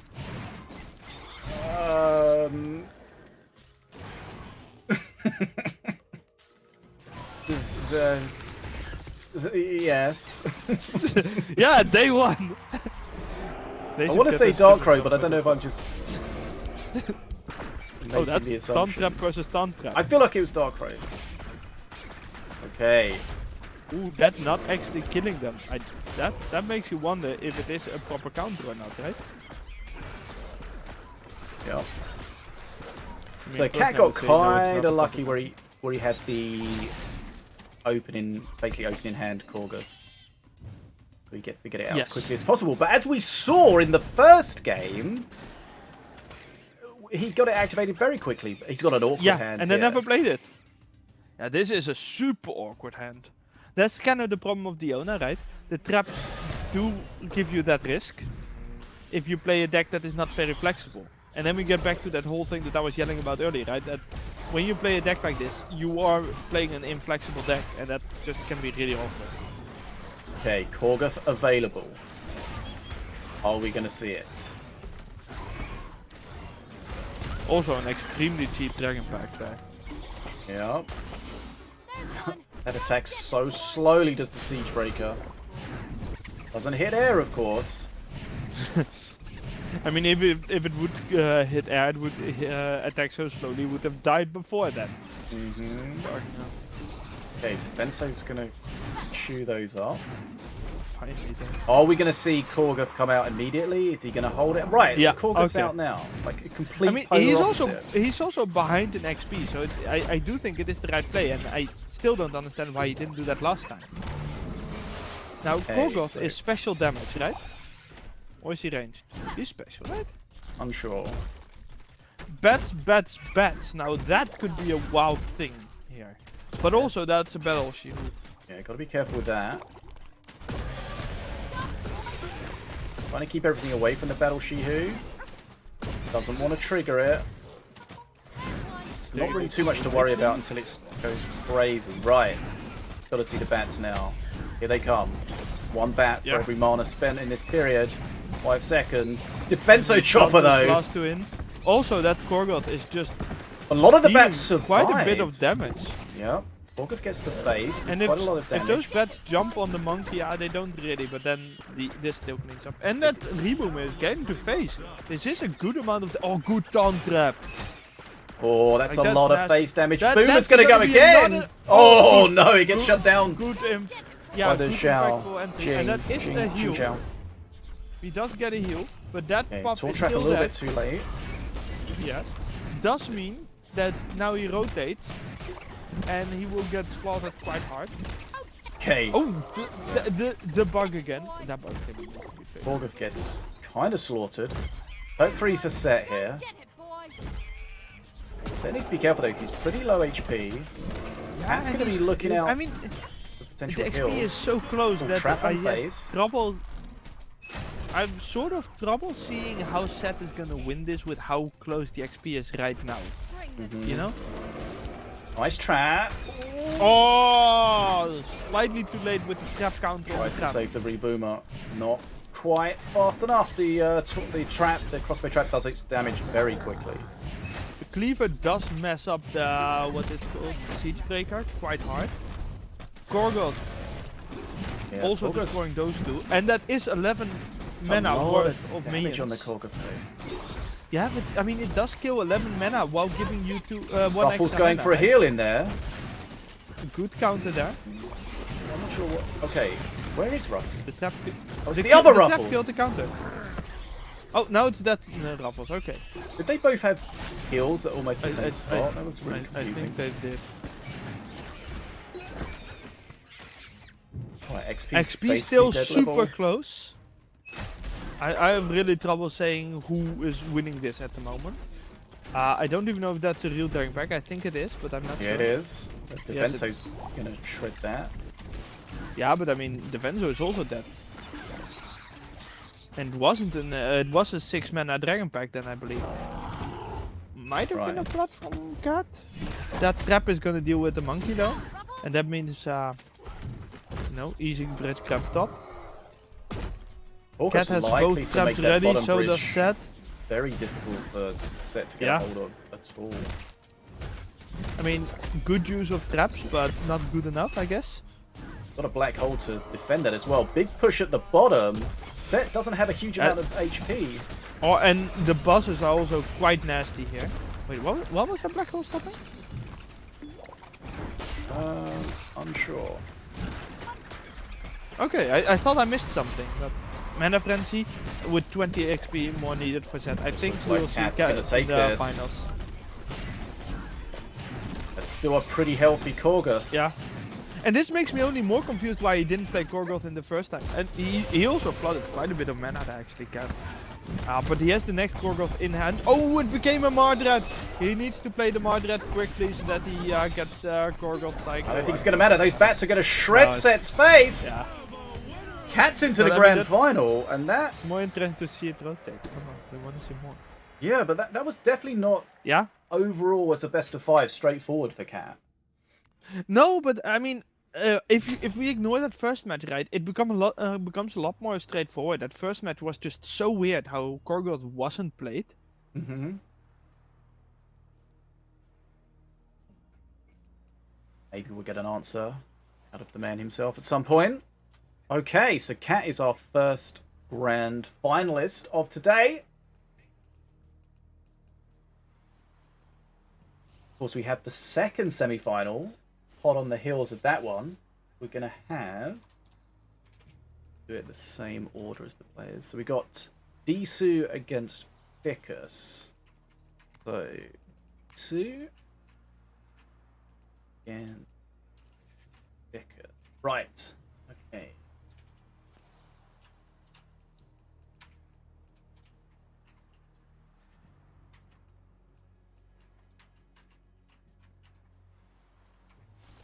Semi-final 2, and we set the score.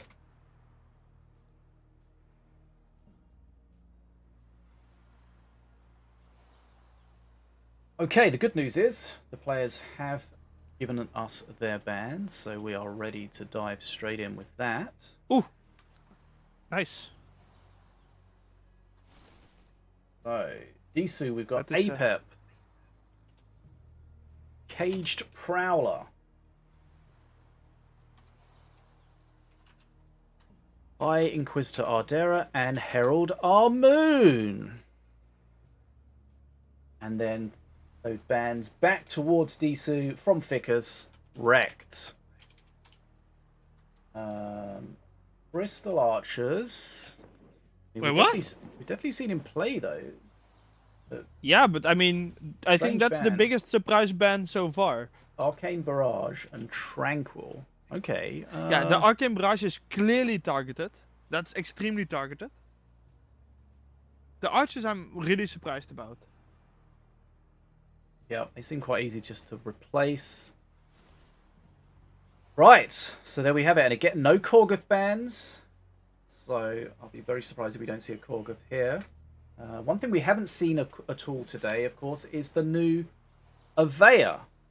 A lot of changes to Avea in the last patch, where she doesn't have her quest anymore, and she gives you those Legionnaires at the tower when she shields. So I'm not feeling that she's necessarily strong enough at the moment. Rejoice of all all the tournament players. Yeah. Like she was never a problem on the ladder, I think, but tournament players were quite vocal about her being an issue. Yeah, she used to always get banned or played. Right. DSOO against Ficus.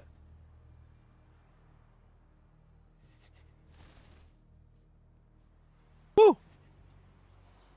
Right, KATT's in the grand final. Hype, people. Who will KATT play? Let's find out together. Yeah. I think DSOO is probably the favourite for me here. But Ooh, anything between these can two, happen. yeah. I mean, we've seen that these two played really well earlier. But yeah, it's top 4. Anything can happen, yeah. Like earlier, I mean, I would have said KATT was the favorite as well, but then it got super close. So they played earlier. DSOO won that 2-1. But that'll give them a bit more information when it comes to deciding what to ban and whatnot. Perhaps that's the reason for the Crystal Archers ban, and definitely for the Arcane Barrage. Doesn't feel like the strongest So- of bans though. Right, here we go. No. We see Ficus playing the Ravenous Swarmers again. He was playing that earlier as well. Is this a Gorgoth deck again? I think it is. I'm seeing all Voidborn. Yeah, there Yep, it is. Okay, so Ficus playing Morelia Korgoth. Deadshot will, Right from above what the he's one. seen already, have a good idea that it's going to be Korgoth, and it's going to be confirmed for him there. Yeah. And Deathshoot has just seen the best way to beat Korgoth. It's having the opponent not play Korgoth, even though they have it in hand. I was Not sure very about efficient that. when Set did that. What about that pincer there? Yeah, but that, we Replace had the that earlier assassin as in well, the right? middle, That so was he doesn't know which side it's gone. This is okay. That's an enraged assassin though. Doesn't get a big hit out. Yeah. No, but he doesn't need a big hit if... Ooh, He did need okay. a big hit! He did. I'll once again shut up. I just want to- It was close though, and that cleaver's Yeah, not yeah. going to pose too much of a problem. Yeah, I mean, getting that to face would still be painful, right? So... Ooh, that's a little bit annoying for DSO that he had to play the crossbow dudes.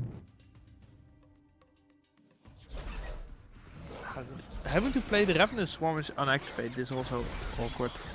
Yeah, a little bit feels bad. Especially because- when they lose the fight. Yeah, for sure. Right, that's a fake cleaver. Yeah, I mean the XP is slightly in the lead of DSO. It's you know, He does have a Not too curse much bearer, happening. so that's going to be decent. And we the oh, flame but that is as not a good well. Morgros mark. It looks a Oh, little but early. oh that.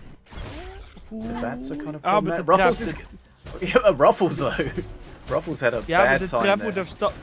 Like the trap would have stopped them anyways, right? Yes. But that was still 1000 damage, so it's pretty painful.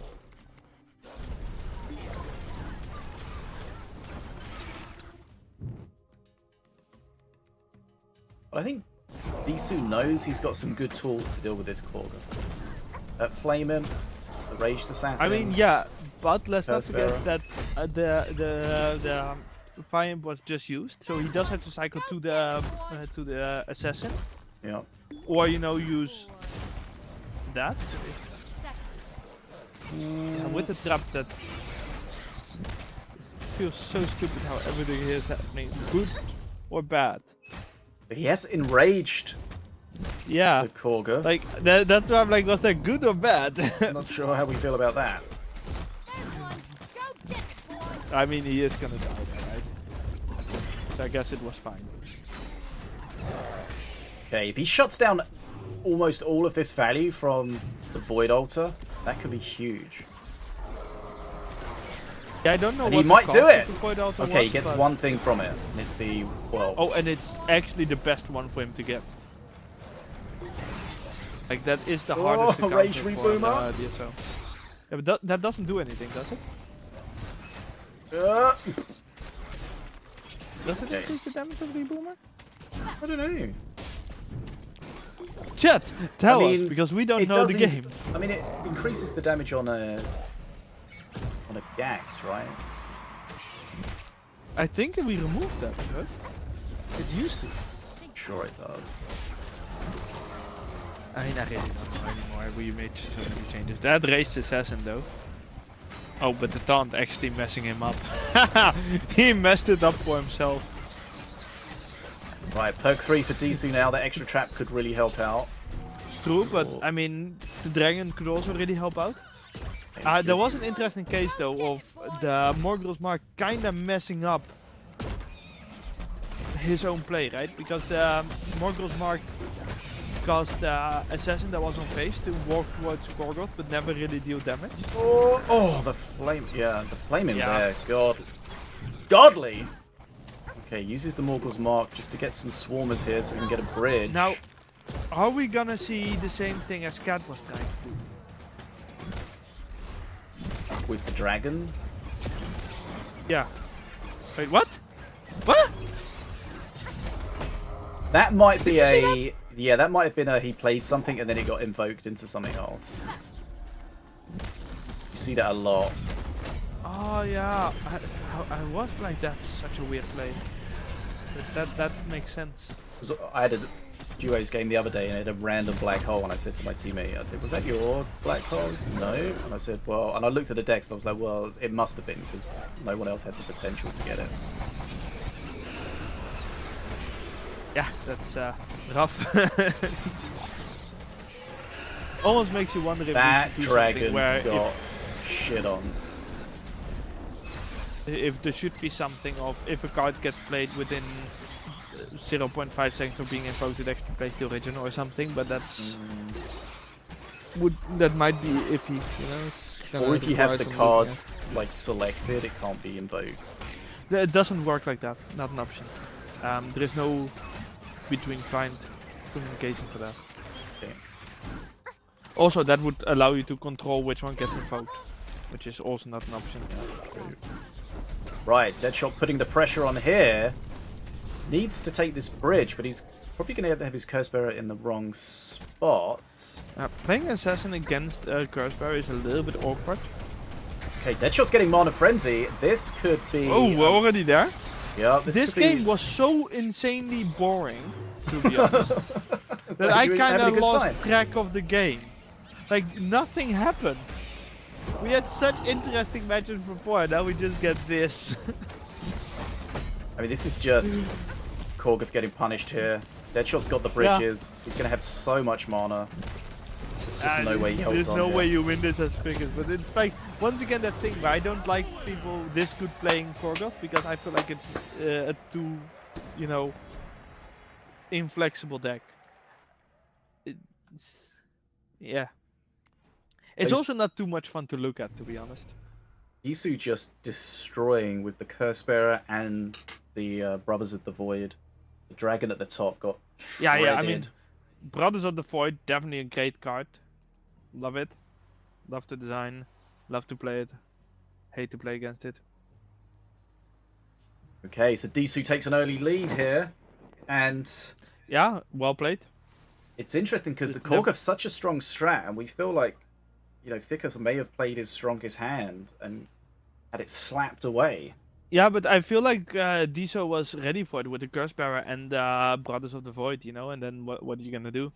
Yeah. I mean, that's what you can do, right? If you don't ban it, you kind of almost tease your opponent into playing it, and then you're ready for it. You yeah, and what the question card. now is Ficus gonna act on knowing that DSOO has these counters, and is DSOO gonna keep the counters? Yep. I feel like Ficus can't play Korgoth again. Yeah, and I feel like the counters are so flexible that there is no reason not to play them. Like Curse Bearer and Brothers of the Void work against most decks anyways. Mm-hmm. Herald Our Moon has Of been course, banned as well by DSOO. DSOO cannot... Oh, okay. Make sense, I guess. DSOO cannot play Diona. Morelia versus APEP. Oh yeah, Ficus bans R3 KT. Right, here Which we go. we haven't seen this entire tournament. Game 2. Right, it's Korgoth again. So Ficus playing the same strat, but it looks like Deadshot's got the same counters to it. Nice shot. I guess that Zed and Ficus play together, I am assuming. So they have similar strategies.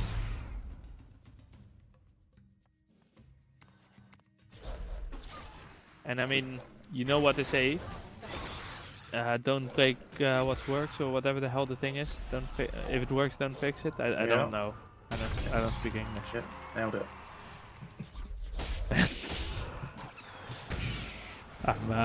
I'm a natural at speaking nonsense. So this is going to be the same as the last game, but instead of DSOO having those traps to help him with the interactions, he's going to have those free cards. Yeah, and I have a feeling that that is still in the advantage of DSOO, but this is important. It means it's a lot harder to counter the Korgoth on the bridges or on Ficus's side. Like in that sense, Diona is a great counter. It looks like that Morgul's Mark maybe just a little early. No, okay. I was more wondering if there could be if you have a spell to play, right? The killing two of the swarmers with Gurnath actually does win you that trade, I think. Yeah. Will prevents that. Bridge being grabbed, but then it has to be taken back. Assassin's not going to last very long. Yeah, perk 2 for DSOO. Korgoth is available. Yeah, but look at XP. It's so tough to fight back against this. Like Brothers of the Void played in the back. I mean, he could just do the Dragon Whelp, yeah. Oh, the swarm is actually pushing the dragon forward. Was pretty nasty, but I mean, it's Only still one gonna, attack from and the fire implement dragon, Fire imp, yeah. fire dragon. the thingy-majig. Yeah. I mean, those shields are absolutely pointless. Just a curse parry. Yep.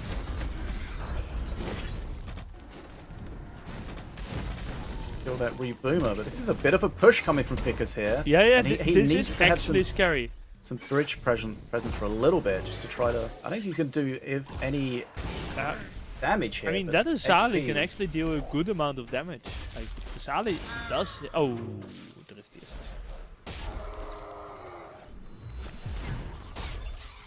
Nice. That mouse shot being stopped is pretty nasty, but I mean, he's still gonna get assassin smacked. Smack. Like, it's a funny thing about Marsha, right? Marsha is kind of awkward to fight against. Oh, he missed the assassin! Oh, Well, I and think then he got hit it somehow. The assassin on the just return, yeah. disappeared into just a blood bath. Right, Curseberry wants to keep the Curseberry alive for as long as possible, does DSOO here, just to keep that curse ticking away. That's what the Shock Yeah. Rock's going to be Good designed shock for. rock. Yeah. Remember, the curse does 3% damage, max HP, so those big units Pickers melt. has just a super awkward hand at the moment with the Gags in there. Gags is just. Oh, not Deadshot what misplaced he- that shield a little bit there. He wanted to tank the assassin with the shield, didn't quite get it in time. Yeah, but doesn't really get punished for it either, right? No, Like, these bats are not gonna do as much as you want. APAP really good at dealing with bats. It is a decent amount of swarm, but it is also low damage swarm, right? Yeah, and of course APEP does attack twice now. Yeah. It's 2 targets, so able to clear it. Right. Here's And Ficus's Morelia dragon. ruining Korgot's life there. Is Ficus's dragon going to be able to change things? I mean, it did get closer. It is only like 13 XP difference right now, so there is definitely a chance. But Here we ooh, go that again. fire imp is. Or Flame that him and shot the like, DPS. Oh Korgot, my it just god! counted so Goodbye! hard, like- Oh, he gets the spirit! It doesn't matter! What spirit? No, because it's a fire imp. Fire imp is disgusting. And look at the hand that Ficus has. This is the worst hand. And why? I mean, I get why. I see your hand, but it's still. Look at this hand. Hey, It's Curseberry horrible. getting some good value. Without the traps to spin these units round, he does have to deal with them in a different way. But Yeah, dealing with but, I them mean- still, the assassin dies, but it gets its big hit off before it goes down. The problem here is just that Fix's hand became so awkward, partially because of this Gags, and then he got a Magma Storm and a Fireball, and you're sitting there with Gags, Fireball, Magma Storm, while the opponent isn't pushing. Like, what the hell are you gonna do? Okay, so NYRVIR's come and gone, and done basically For whatever strength Korgot has, he also has some massive weaknesses, and we're seeing it right here. Like, that Gags is just the sadness Yeah, he really needs to get of that invoke. Fix's entire life right now. He's Also, going to miss that the invoke super on it slow because tank missing it. he was in Yeah. his spell book. There was no Reboot invoke. was- The Rocket Cat killed himself.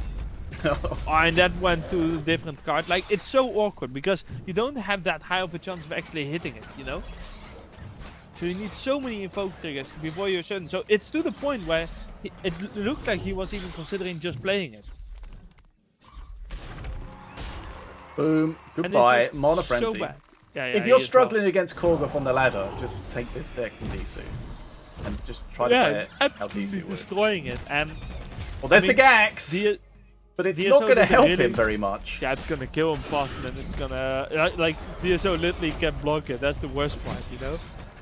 But it's just so awkward, and DSO did such a good job with the shock dogs. Not that one, but all the ones That before. miss? Yeah, that's why I like just as I pointed out, he does that. Like, and I'm just sitting there like, ah, come on. Okay, DSOO's going to take a 2-0 lead here. Is he going to face KATT in the grand final, or can Ficus start a fight back? Did he miss that shock dog as well? Shockrock has a very small radius now compared to what he Yeah, and used he to. tried to do it on an invisible unit, you know. Right, here we go. Who's going to get the killing And- blow? I mean, well played by DSOO, but I do have to. You cannot play Korgoth against this deck. You just cannot. Yeah, any of those big units, the Dragon, Korgoth, they just melt. And the deck's built around them. So when they're melting, you're melting. And there was definitely the thing of this being extremely unlucky for Vickers. Like, those hands he got were the most awkward hands you can roughly get with Korgoth, you know.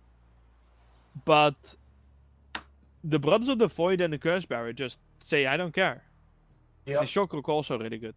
I mean, when you're playing Korgoth with the Invoke mechanic, you're almost saying that you accept any random horrible hands that you might end up with. That's what you sign up for, Yeah. right? That's part of Yeah, you do. But it's also, if your opponent also deals with Korgoth efficiently in general, then you're just sitting there with an awkward hand and no win condition. Yep. So Yeah. I expect Vickers to change deck now. And if he doesn't, he kind of deserves to lose. Because DSO is not going to change Master. His deck. He's going to change Master. I sure hope he's... So,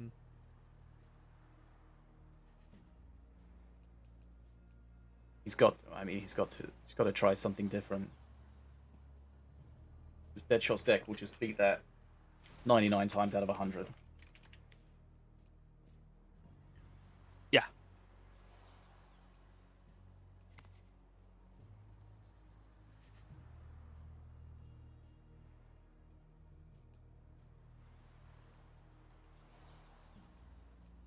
So yeah, I expect a different deck from Vickers and the same deck from DSO, or at least a similar deck. You know, it just works really well for him. Maybe he'll go back to that King Path. Rex, Tranquil, Crystal, Arcane Barrage. He can't. Yeah, he can't play Rect. He can't play Diona, and he can't play APAP. Pretty sure. I think he's going to go for KP. Hasn't got anything that ban. I don't think anything's banned from that deck.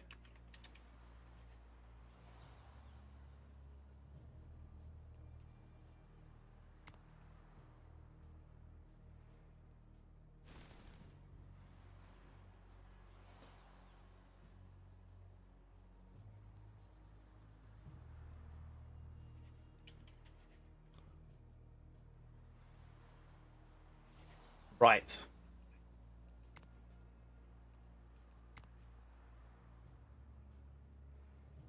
Best of 5, 2-0 to DSOO.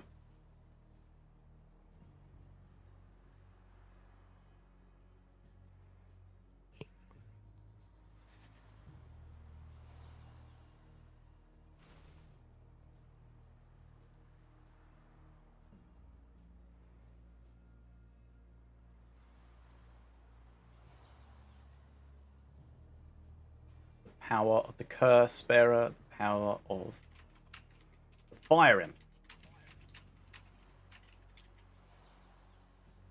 Yeah, the Fire Imp, very good. Just Rage melting. Assassin also hits quite hard. It's, but I think the MVP might be the Shock Rocks that allow the Fire Imps to actually get enough attacks in. Yep. And just prevent the Invoke train. Because that's a big part, right? You get the Invoke train. And not only does that mean that if you get an awkward hand, it actually gets changed, you know, but it also means you get the cycle faster, sort of.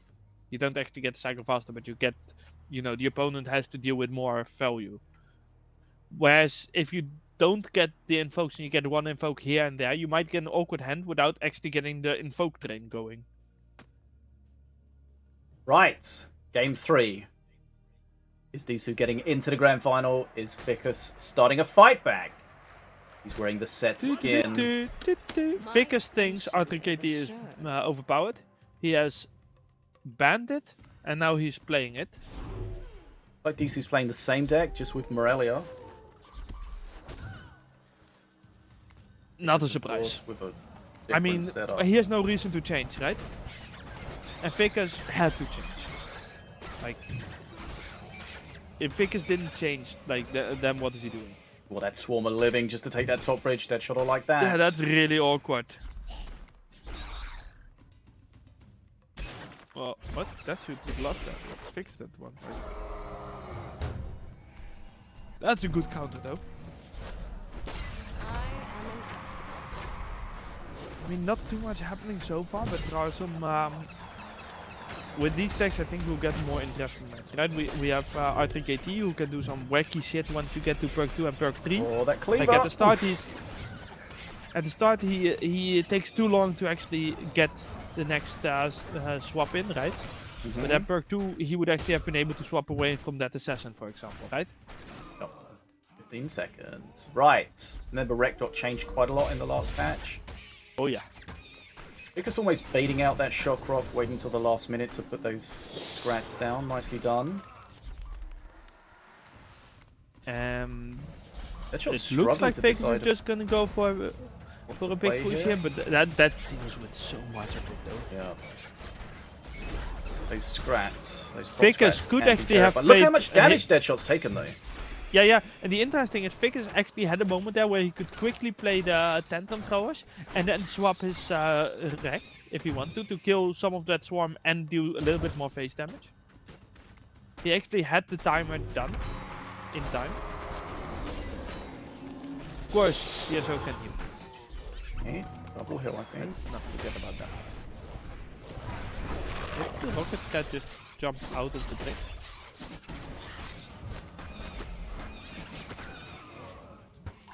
Trying to stay away from Azog. We do have that perk. Oh, Azog went for a jump at the end there. It didn't. I don't think it went off. It looked like kind of did, but it didn't do anything. I'd probably cost the mana though. That's one of the really awkward things there, where I don't quite know the solution to it, but it is really awkward when that happens.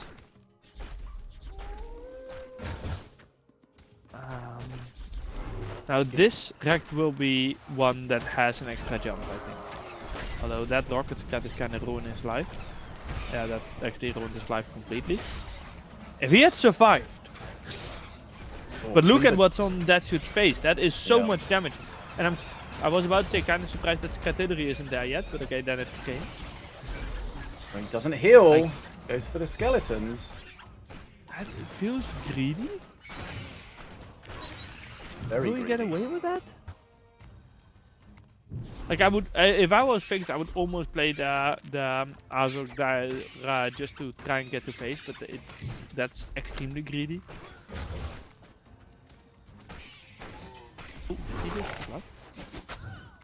Headshot Bernie. Headshot as well? So much flooding. Oh, that assassin though.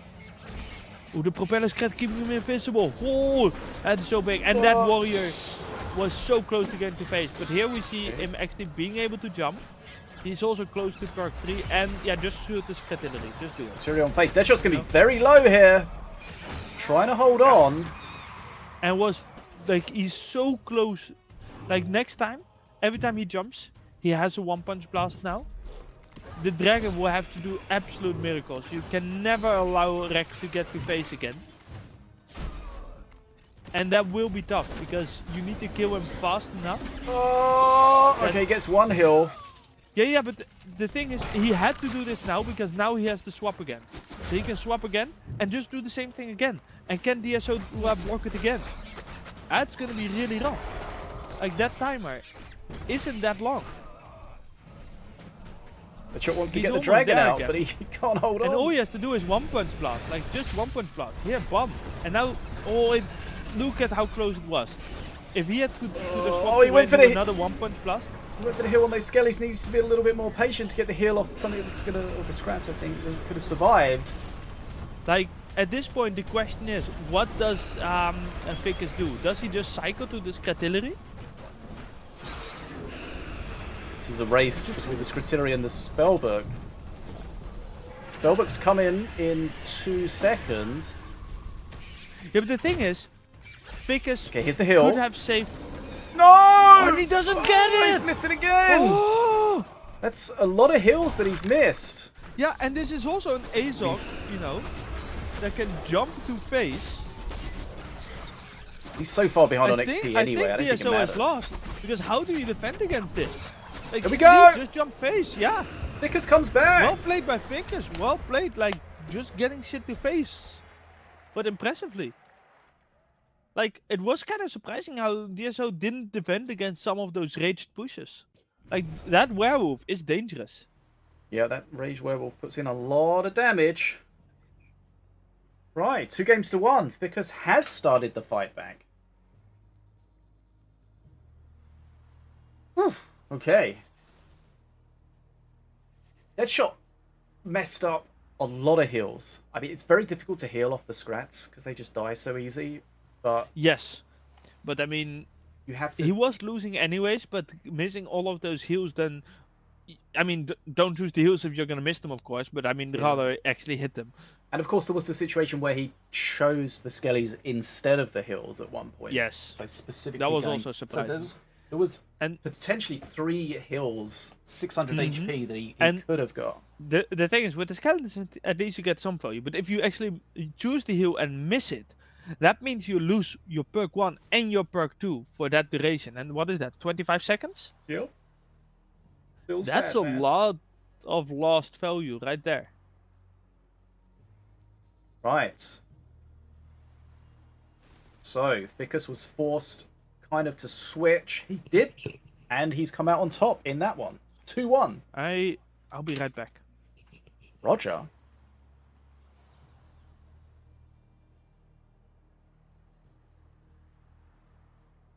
Best of 5, so Ficus still needs to win the next 2 to get into the grand final. Deadshot 1 away.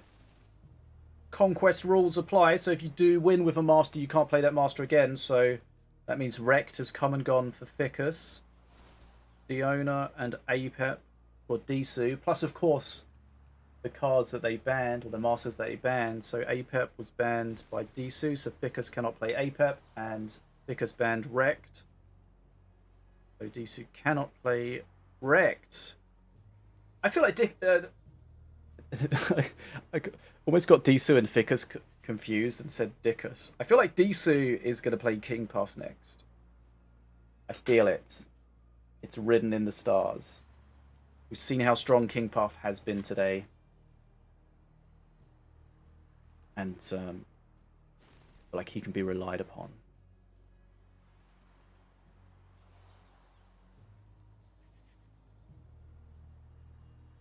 I feel like that mistake you almost made really deserved the Monty Python biggest dickest joke. I was just not available to make it when you did it. Oh, shame.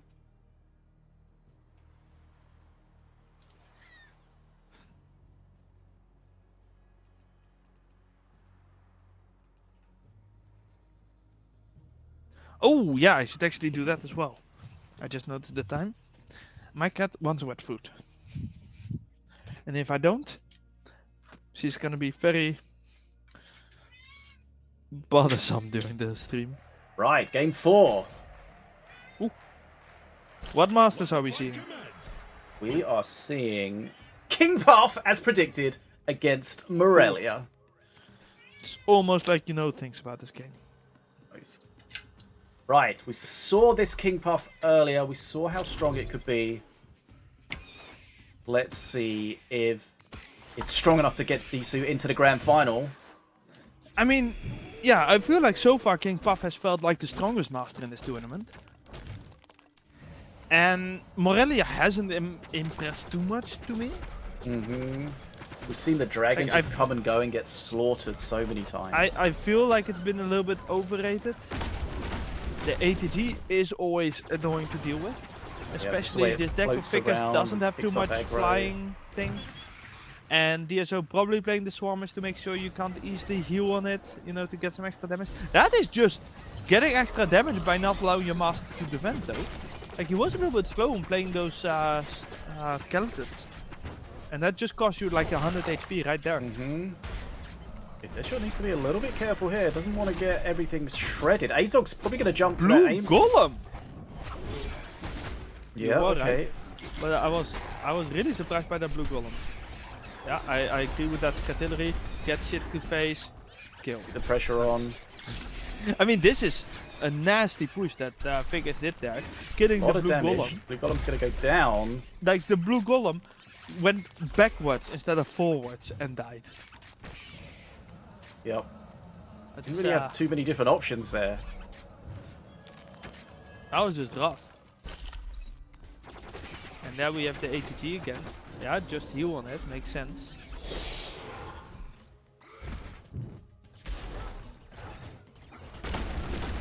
Ooh, that was a mistake.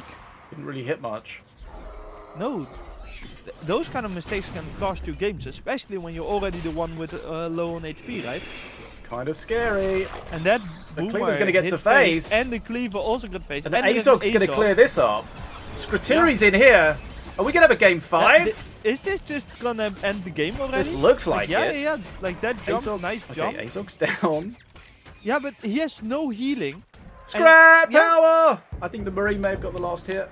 2-2. Like, surprising that top push gets to face. And if a push gets to face and you still have spells left, right, you didn't need to use spells to actually get it to face, then pushes are so deadly because anything you spawn will get spelled. It's true. Okay. Ficus switch into some aggro strats and really putting the pressure on there. Right, so Deadshot did switch to King Puff, but King Puff got punished. Yeah, and hard, like the Propeller Horde. Oh, it was a Horde, right? Propeller Horde? I think so, yeah. Yeah, the was a Propeller lot of Horde them. is just really good against King Puff because of the really slow attack, right? Same with the Scratillery. Those Scrats are actually annoying to deal with. The Blue Golem did just nothing. Yeah, they just melted. The DSO missing his Iron Grenade was also really painful. Right, so Yeah. these two took a 2-0 lead, but Ficus has fought back. And it's 2-2! So we will go into a It's decider. a lot closer than I was expecting after those first two games. Yeah, for sure. Makes you wonder, why was he playing Korgoth in the first place?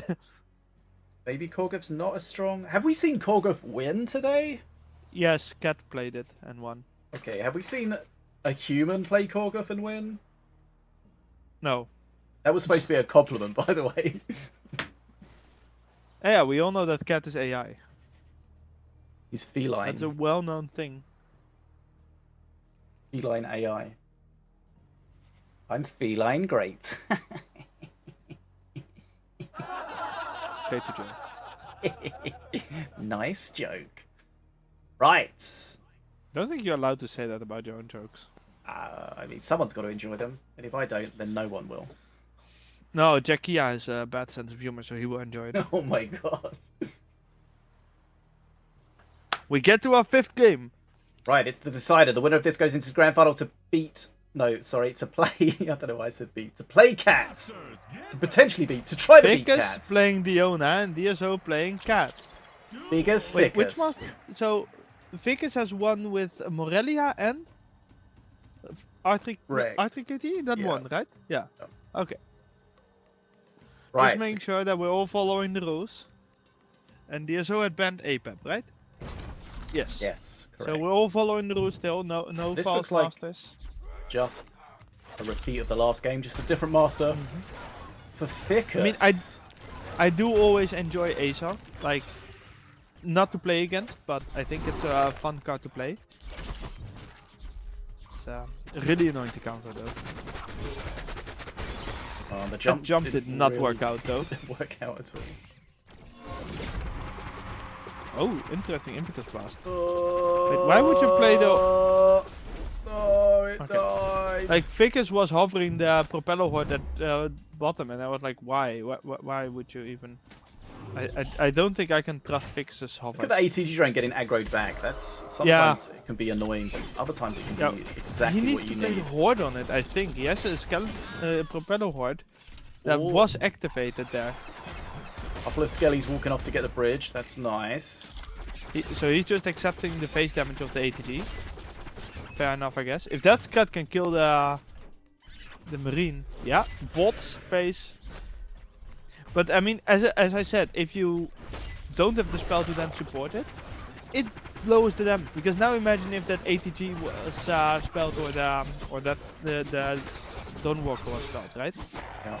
It surprised he then didn't- this could have been 2k damage or more. It's Surprised he didn't switch Azog to the bottom bridge to keep it away from his aim bot. At least further I away. think this is better because it keeps the bridge for you. You know, like look at the XP. Figs is just absolutely dominating here. He just tanking out on face, gonna get the ruffles drop as well. Is it worth denying the ruffles there? Oh, it would have been a free spell, right? No, he's not a perk 2 yet, so it cost him 2 mana to damn. prevent 2 mana. That's very aggressive what he did there though, Figgis. He needs to be a little bit careful. Yeah, I think he smells Because, blood. I mean, DSO doesn't have healing, so in that sense it's fine. But, I mean, we know how these kind of decks can go. If the Blue Golem and ATG get to face, you can just die. Yep, for sure. Especially because he hasn't been shy about tanking with face. Like, that's this- good Iron Grenade.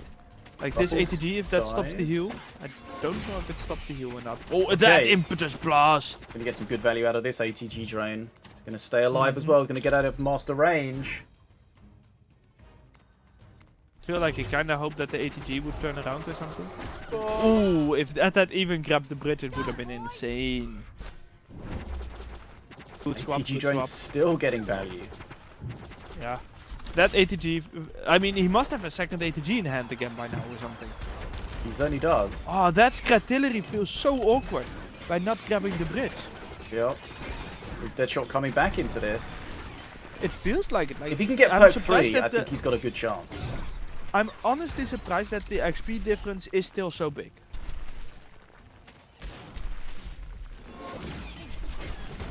That's nonsense though. What is that nonsense?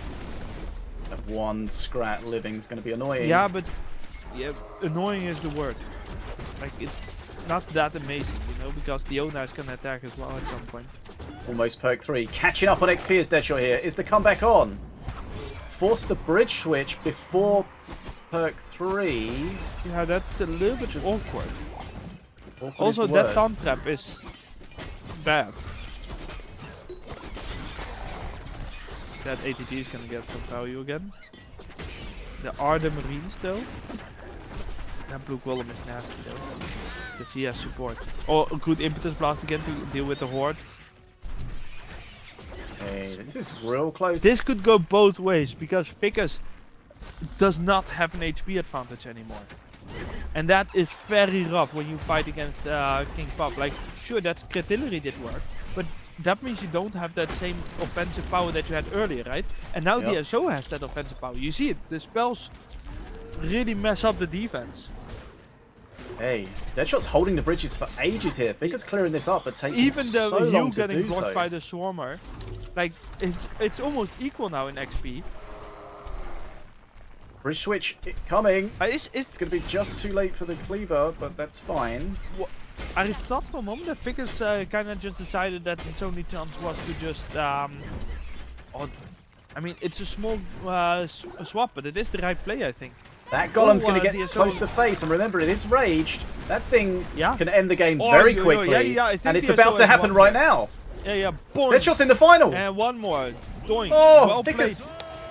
Figure's made like such a DSO good fist of it, though.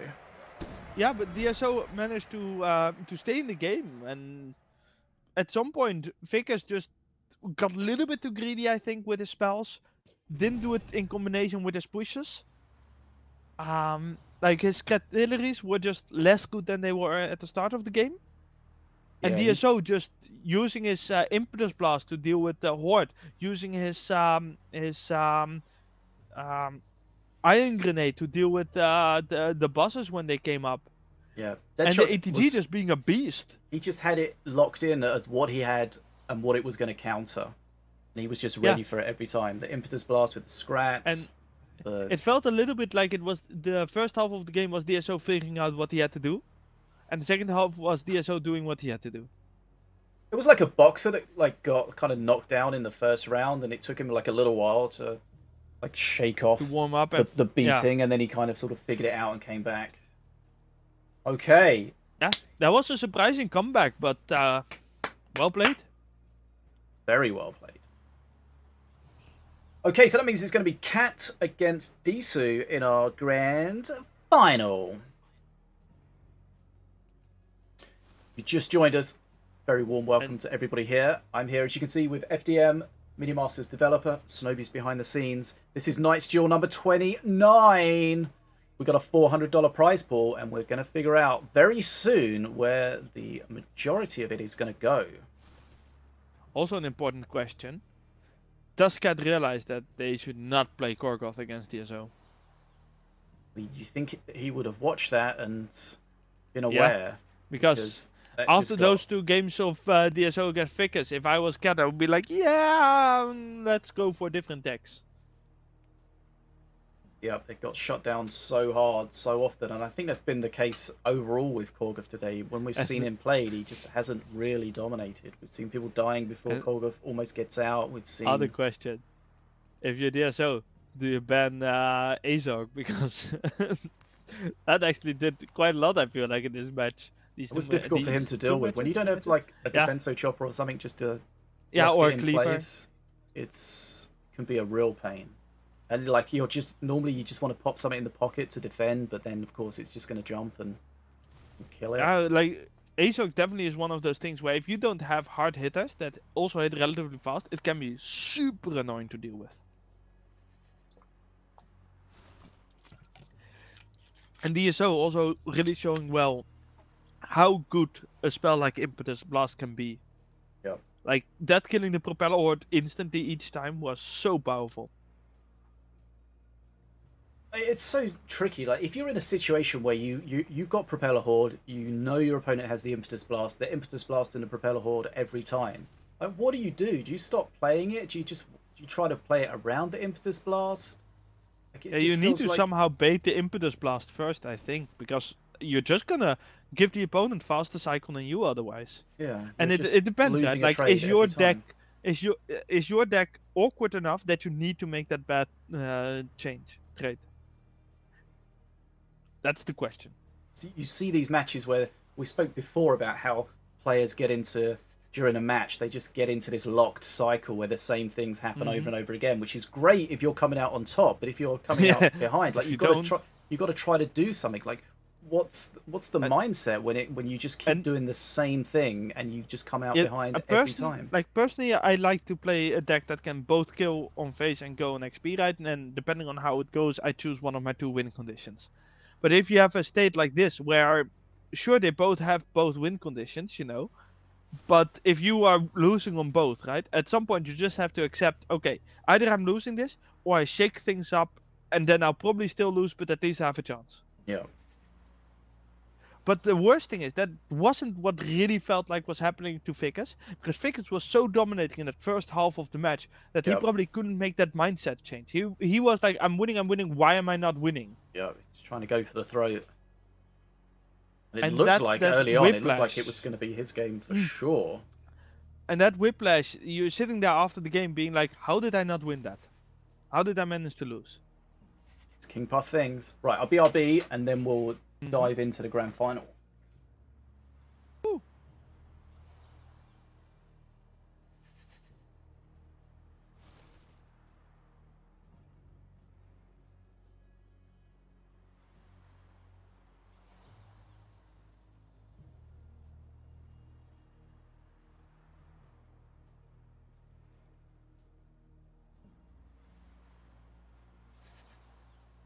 Well, now we get awkward silence time again, because Fishy decides to just leave us in the middle of a tournament. Very unprofessional behavior, of course. 5 points to Gryffindor or something, I don't know. Yes, Vickers, there is KATT. There is a KATT. She's very cute, very deaf, and loves knocking things over. If I put my cola here, there's a 10% chance that she will knock it over in the next 5 minutes. I swear to God, that was stupidly fast.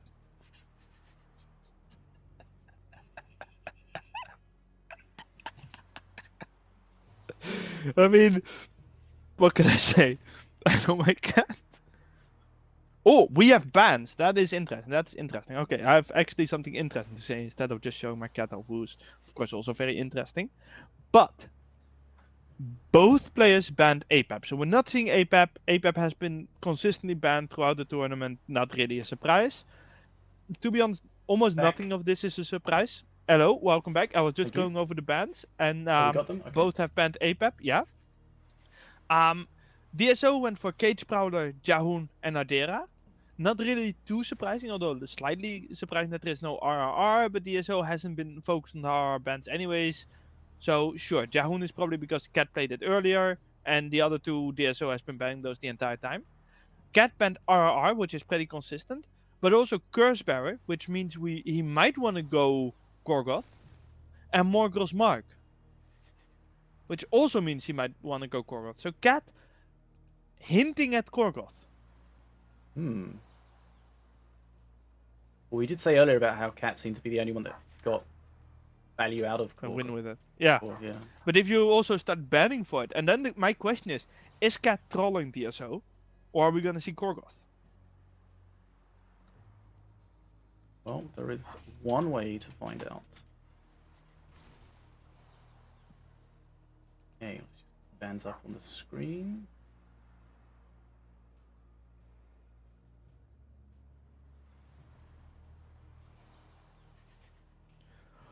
That's actually true. That Show Me the Money says you wait until opponent plays Impetus Blast, and then you realize he is KP, so he has another one. That's actually a thing that can really mess you up in 1v1. So, Right, we saw that so- earlier, where Masters sometimes, or not just Masters, also Future cards and Invoke, but where you can wildcard cards by cards changing into other cards and getting random cards. And I can mess with you so hard. Especially when it's an impactful card like Impetus Blast. Right, so no APEP in this grand final, banned by both players. We saw just how powerful the Cursebearer has been. That's not going to be the case here.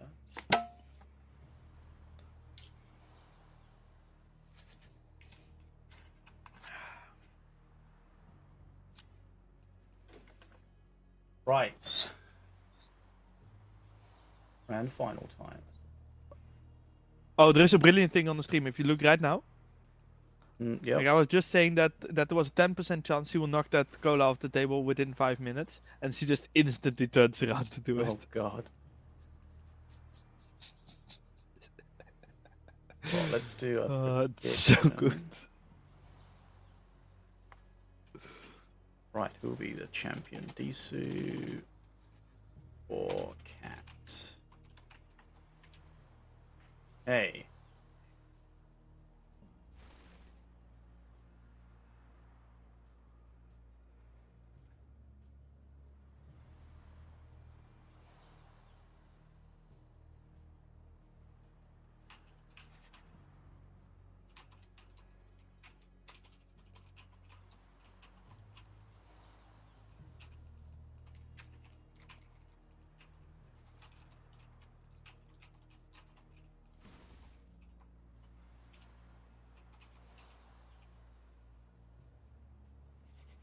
Okay, let's just double check here. So we've got DSOO and KATT. Right, okay. Right! Grand final time! DSOO against KATT. I don't know who's the favourite here. I think maybe KATT might just edge it.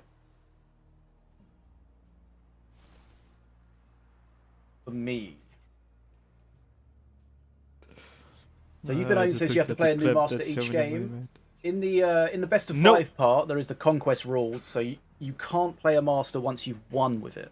So if you play a master and lose, you can play that master again. But if you, for example, if you play Morelia and you win with Morelia, then you can no longer play Morelia in that round. Being all professional. I thought just saying no was way better. No. Thanks for your clarification. Yeah, no problem. Any Other other questions? Any other yes/no questions? No, they don't have to be yes/no questions. It's just a yes/no answer. Right. I mean, yeah, I think that both banned things that are generally strong and targeted, because I think the Jahoon ban was targeted against KATT. I think that the Morgul's Mark and Cursebearer was targeted against DSO, and the rest was kind of just stuff that they ban all the time, right? Yep. I mean, there's so many different things to play so- that, you know, Yeah, you can only ban a few of them. and I don't feel like the thing is we've been over these bans so many times, and I don't think there's too much interest to say about it. It's I kind of just want to get into the game. Yeah, the Curse Bear is an interesting one because it does suggest Yeah, Gorgoth, Gorgoth. Morelia, Yeah. something that's going to have a big unit. yeah, and I feel like you don't ban Curse Bearer just because you play Morelia. It feels too awkward. Mm-hmm.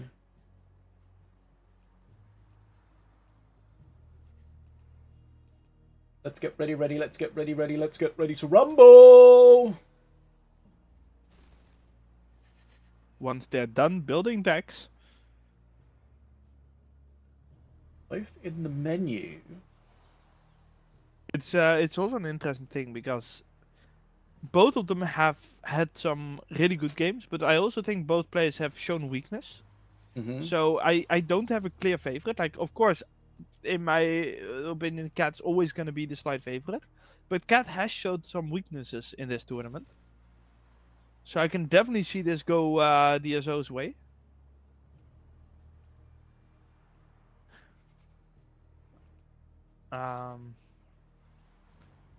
Yeah, Right. I'm so out the of pre- things to talk about. The prediction looks like people are favouring DSOO at the moment. Ooh. Even with Curse Bearer banned against KATT, who is gonna play Gorgoth, of course. Seems like it. Interesting. I mean, DSO has been quite good, but at the other hand, he did just lose 2 games fairly roughly. Mm-hmm. Right, it's grand final Ooh, time. R3KT! Now that's interesting. We haven't seen too much R3KT today. We also have not seen a single Stormbringer. People, remember Stormbringer exists. It's a good Storm who? master. Our poor Stormy. Right, Stormy. what is KATT's playing some Storm Zenshi Morelia. Yeah, No Yahoo, no, watches because that and was everything. banned. And RRR, because of course DSO doesn't ban RRR.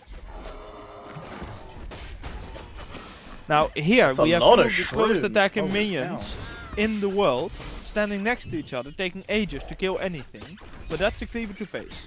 But also, if that is not, yeah, okay, I was about to say if that is not shock sticked, then that is a very dead tank. But no, that tank is actually doing its job quite efficiently. Shroomer desperately trying to split to very little avail.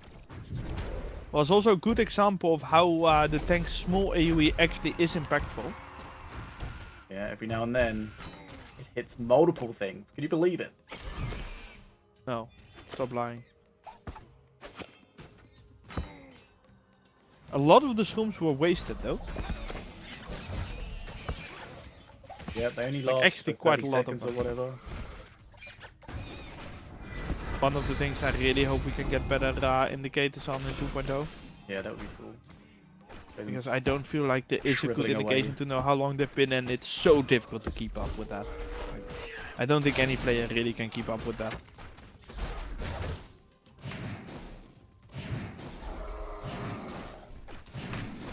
So far though, KATT has a good XP lead and a small HP lead with a master that can also heal. But that Rect, if that Rect is not dealt with soon, he can jump.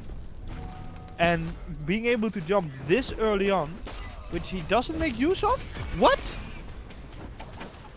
Did he do it too late? It sounded like he jumped, but I didn't see it. Never saw that. No, like that's where his jump was. I'm really surprised that he didn't jump there, because that would have dealt with the blood imps, you know, and dealt with the top lane.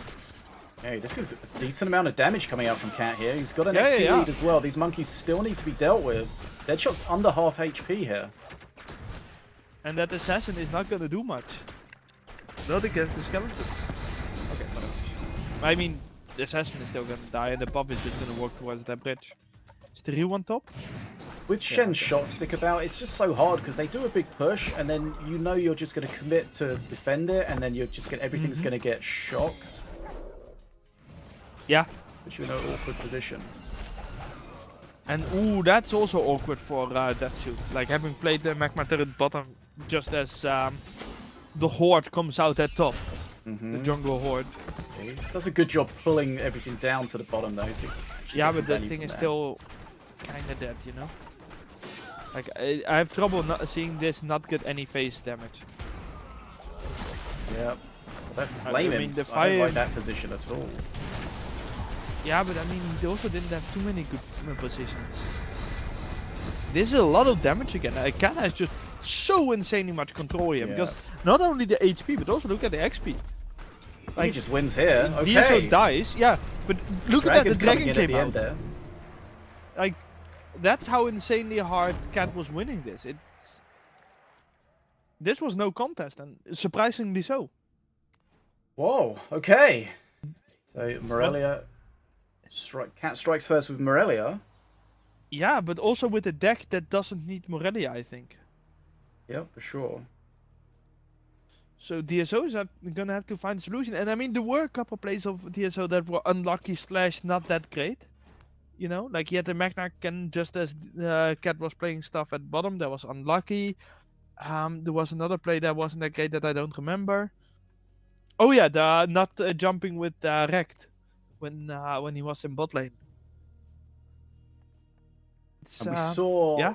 we saw previously how the Fire Imp was so incredible, but in Yeah. that one it just really didn't affect. It got like one almost attack anything off at and then all. it got blasted. Yeah. It wasn't bad necessarily, but it wasn't the difference maker that it sort of needed to be for that for DSO to have a chance there. Yeah. Okay, so KATT strikes first, but as we saw in the semi-final, Vickers coming back from 2 games down. Oh yeah, Going yeah, back it's to not 2-2, over. It's so not over. Definitely not over. But Rekt not having overly much success because sure, Vickers did win with it, but that didn't feel like it was Rekt necessarily that caused that victory. And here Rekt got destroyed pretty hard. DSO also jumping away from that, going to Diona. And is KATT playing the same deck but now with Forgo? Looks like it.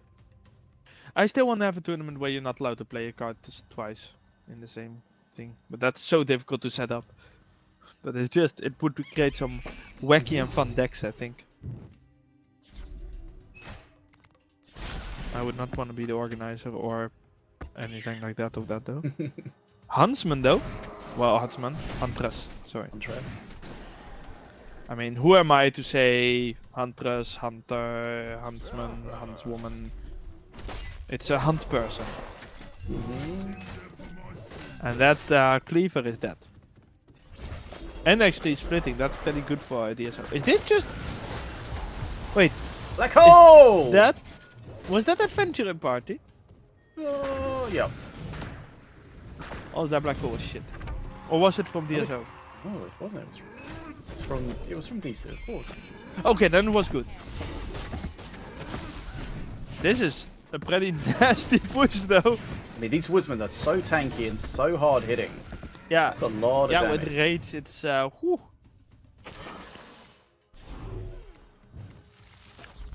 This doesn't feel like a Mana Frenzy game. No, both of them have decks that want to go to face. It's I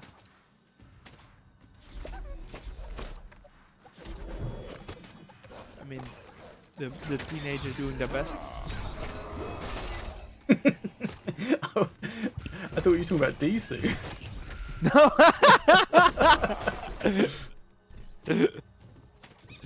No, just for full clarity, I was talking about the teen shrooms. Oh, but that getting to face is also nasty. Yeah, he could have Why stopped is it, but he DSO wanted, allowing that? he wanted to commit for his own big push.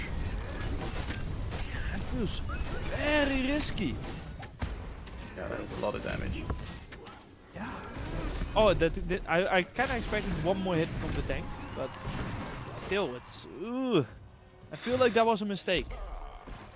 Letting a rage cleaver and a rage tank getting to face. At the other hand, that Huntress is not fun to deal with. No, she's going to get a big hit on face. Cleaver gets tanked. Okay. Black hole. Ooh, that black hole though. Oh, she's going to get another big hit on face. Oh, that Huntress could have just won the Does game he have there. spells? Does he have spells? Does DSO have face He's got spells? Bevalanche. Does he have any other Blood spells? Imps are out though. Blood himself! Oh my god! Okay. The black hole to keep the Huntress alive and then get her second vicious strike on face was kind of disgusting. Yeah. I mean, Disgusting and incredible. yeah, a really good black hole. I'm just flabbergasted by that ending. I thought KATT was kind of winning, and then so much face damage there. Yeah, wow. And that was okay. without rage, right? That's the Adventuring worst. party? Imagine that with rage. How do you feel about that? Yeah, I still think it's a shit card, but it's worked. Oh, I messed I the mean, score that game up. is not Okay. going to change my opinion of that, but... In the right hands. Right, okay, 1-1. 1 game all. That was a quick one. I think we called it. It wasn't going to be a long Mana Frenzy drawn out game. It was both players going real aggro, and the black hole, I Yeah. think, was key. And remember, there was a point in that game where Deadshot decided to support his own push instead of preventing Yeah, I that still rage think that was a cleaver on mistake. face. Maybe. I still think that That was a was mistake. fairly Because terrifying. his push didn't actually get damage off, you know? No. I think that was a mistake, but then that push at bottom just did so much. It was insane. Yeah. And KATT had units there to try to stop it, but the Taunt Totem plus the black hole just swallowing up that cleaver. And then just as I saw that the Huntress with her swirly effects around her, I was like, Yeah. wow, this is it. And then she died. Oh, she didn't. No, she did die, and then Oh, she did KATT die, but died she got through a blood imp. a second big hit Yeah, on yeah. face. But I mean, for a moment we thought that she was actually gonna win, right? Yeah. That the Huntress was gonna end it. But then Huntress died, and then I thought, okay, KATT might be able to contain this, completely forgetting that there were blood imps on the field. Yep, as always, as they always are. It's, yeah, I mean, these players and the blood imps, man, it's wild. They like them. People need to play more fireballs and shit to punish that, I guess. Like, I'm just looking on the stream at the moment for the moment where that push happened, right? Of KATT. And it's like, okay, he plays a priestess, but that priestess does basically nothing. It just gets burned away. You know? Yeah. And in exchange, you took, I don't know how much, like 1,000 damage or something. Yeah. And then, Health is a you have to resource. question that choice. Yeah, but I mean, ultimately you it need to worked spend out, your but- resources wisely. Yeah, I mean, it worked out. I'll give you that, but the winner doesn't mean that they didn't make mistakes, you know. True. The taunt trap was really nice though, to get the cleaver to not hit the Huntress, because that would Yep. have made all the difference. Gotta be quick with those. Not much time to react. Oh, yeah. and he reacted quickly. Right. Okay, Game 3. I'm back on rect. Okay, and KATT says okay. Damn it. Let's duel. Forco was not good enough apparently. Rect and KP. We've definitely seen a resurgence in KP today. And Yeah, insanely much. Not sure if he's been played a lot more on the ladder, but definitely in the tournament I'm today. just saying, I'm happy we didn't buff him more. So, Isu playing same deck? Question mark. KATT is not, because it is an Annihilator. Now see. Boom. Yep, Adventuring Party is in Ev- there. Ever since we buffed Annihilator's AoE range, Mhm. it's been a beast. But the funny thing is, I never feel like it's a beast that is too strong. But it is a beast, you know? It's a real. Oh, that swap! Play Reboomer?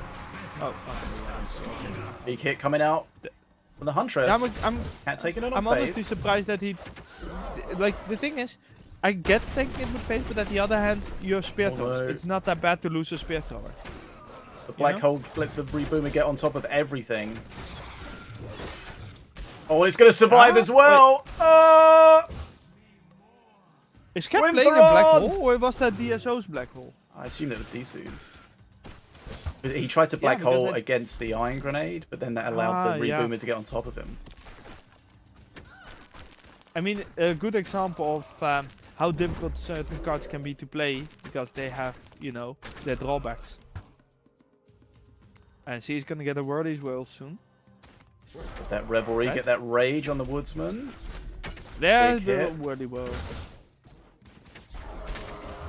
Oh, blood imps Well, from the got the Reboomer. hunter. There's only a couple there, but Ooh, that's got- still gonna Yeah. really hurt. That's still like 400 damage phase or something, but he does have a heal buff that Yeah. needs to be dealt with. Oh, okay, he does a and great isn't job killing being that. dealt with.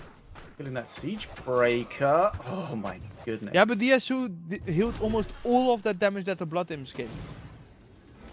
That Yeah, but- that heal buff was worth so much.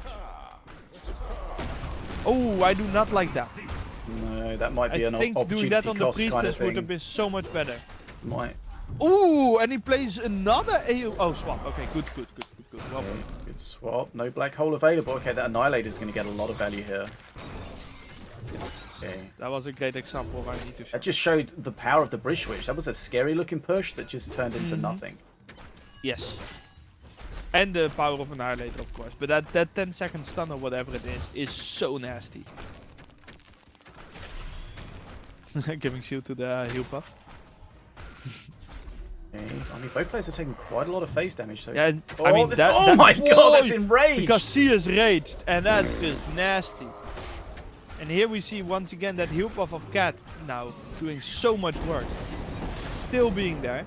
Is Both it gonna players have a die heal there? buff at the Is moment. it gonna die?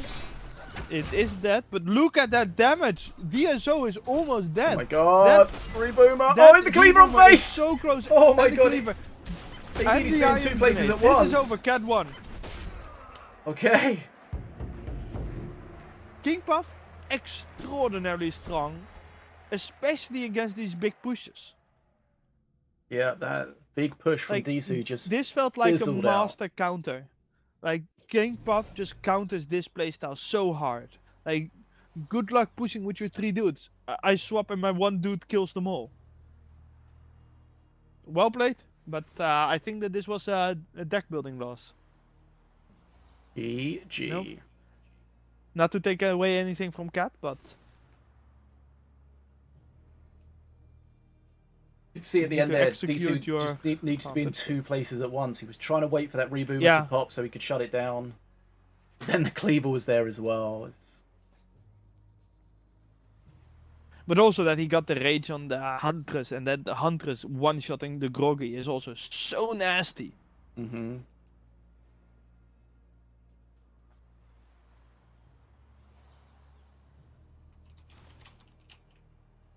Right. 2-1 to KATT. Best of 5, so winner goes through, winner will take it. Oh yeah. And no more King Puff for KATT, of course. No King Puff, no Morelia, no Apep. That's a lot of strong masters that are out. Still has Volko. He did play with Volko and lost And with Diona. Volko. I think KATT's a really good Diona player. Like it That's- just feels like a master that the KATT would be amazing with. Yeah, sure. But once again, R3KT not performing for DSO. Have we seen Brecht perform at all today? I think Vickers won with it. I think Vickers won 1 game with it. We also have barely seen Rekt, right? Yeah, not very often. We have seen some wrecked bands, but when Yes. From But he- Vickers. Vickers banned them. he has played, he hasn't. played. And it's funny because the stats show that that Rekt is quite strong and Yeah. performing really well in 1v1. But I mean, similarly with how KP doesn't show up as much on the ladder / leaderboard compared to how it's performing in the tournament, right? Mm-hmm. I think KT is doing sort of the opposite. And Florian, very little Florian. Also, You your said- stream is lagging the hell out for me. You said Flo Florian. Well, we definitely haven't seen Flo Florian in a while. Mm, Talking about old names. Where's Kaz and where's Rush second? oh no. What? I don't know. I thought you kept track with all your fishes. No, because they were before my time. Oh, really? Yes, Such a youngling. that's my excuse. Fair enough, fair enough. are we expecting DSO to go for a different strat? I mean, definitely, right? He's not gonna go the big push again, right?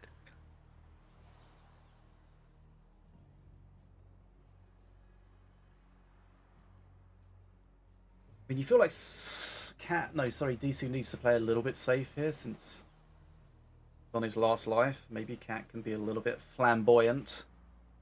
His choice. Yeah, although I don't feel like KATT is a flamboyant person. Plays a lot of different decks, but it's not gonna go wild, you know? Likes to have fun, but not too much fun. You know, we're not gonna see a Mana Frenzy deck from KATT.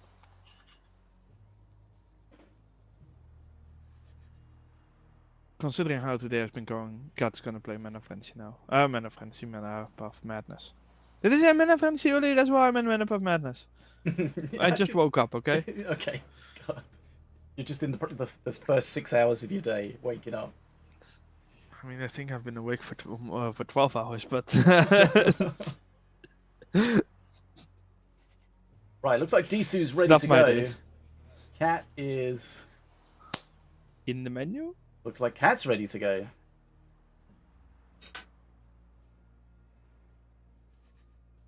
Then, shall we go into the game? No? Okay. I'll just sit here. You know. Almost Got nothing ready. better to do.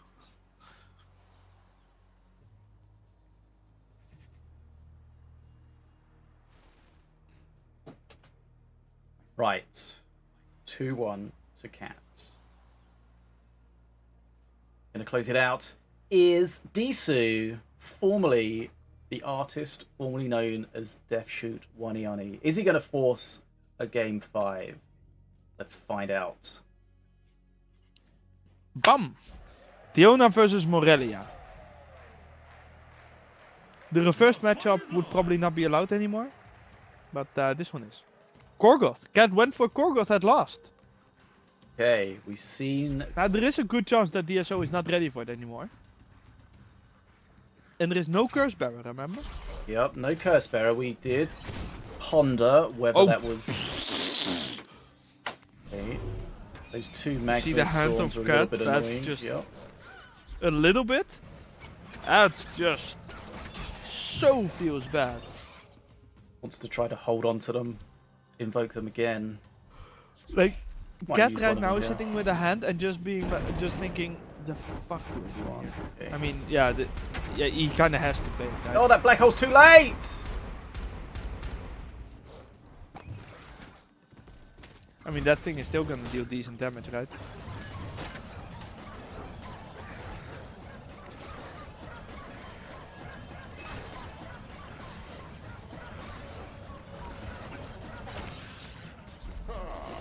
I don't know how I feel about DSOO's deck against Korgoth. I mean, depends, right? The Magma Storm was quite useful in countering the previous push. Now he doesn't have a Magma Storm anymore.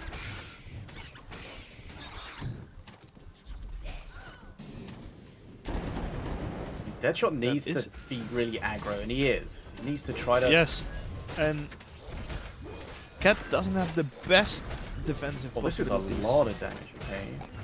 Yeah, but also a tap. And now Korgoth DSO is has to defend available. against quite a big push. Yeah. I mean, XP is equal, HP will soon be roughly equal, slicing the advantage of KATT. It's gonna be hill up for DSO, to be Oh, honest. that's a lot of damage. Yes, it is Morelia though, so there is the heal possibility. I just woke up. Oh, Korgoth took no damage there. And actually got aggroed. It's actually gonna help defending here. Slightly. DSOO healing. Does have a DSO heal does buff. heal a good amount. Heal buff and normal healing.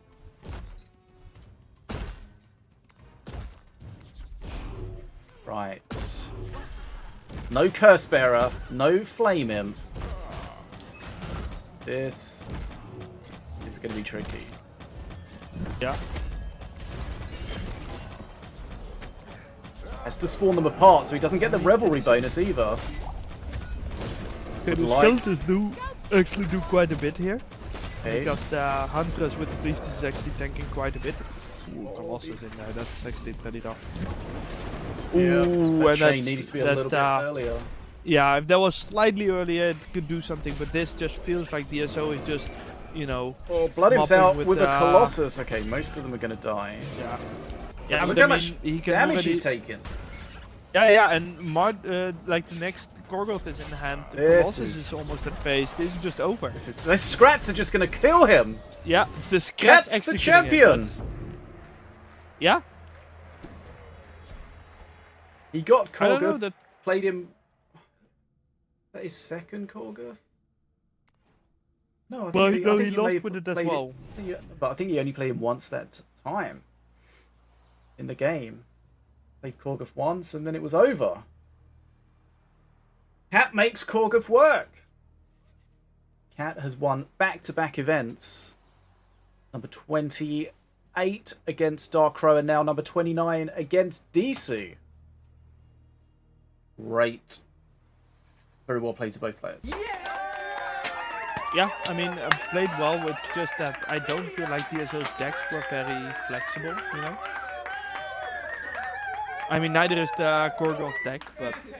That deck that he ended up with at the end there against Korgoth was not ideal. No. And it's funny because I predicted the Korgoth, but then KATT delayed it so far that I understand DSO not being ready for it. Mm-hmm. I think that's what you do. You ban it. You ban... Well, to open the door for it, but then you don't use it Yeah. immediately just to It's keep your opponent on It's their almost the toes. question if we look at the bans that DSO did, right? DSO banned Cage Prowler, Jahoon, and Ardera, and it's like all three bans kind of make sense, right? But I almost feel like banning Korgoth makes more sense than Jahoon.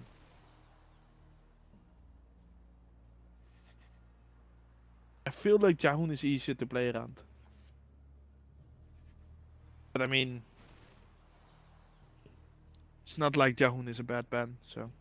We need more bans, Fishy. Next tournament, 20 bans. 20 bans, holy cow. Right. So, we're down to 4, and then 2. Only 1 remains. DSOO was very dominant early on, but wasn't able to carry that all the way through. KATT, as KATT tends to do, gets the cream. I mean, it was at least nice to see a tournament and a final that wasn't 3-0, right? 3-0s is never what you really want to see. Yeah. But KATT was dominating.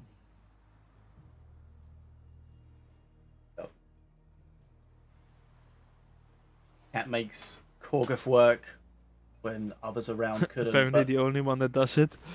I mean, he had a good deck against him for... Yeah, a good deck for him against his deck. It was a bad deck. His opponents were playing a bad deck for him. It was... Okay. You know what I mean? Can't say he- names. DSO's deck wasn't that great against KATT's. Yeah, that's what I said. Why are you Korgoth just deck. repeating me? Is there an You echo said in that. here? You said what It you was a- said it was a good deck. he had a deck that wasn't good, but was good against his deck. Yes. Why are you repeating me again? I know you've only just woken up, but come on.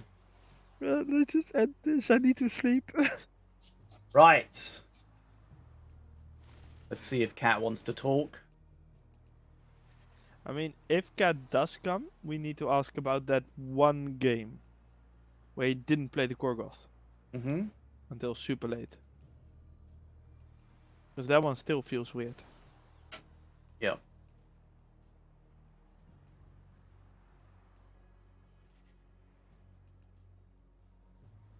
Come on, Steam. Let me message you.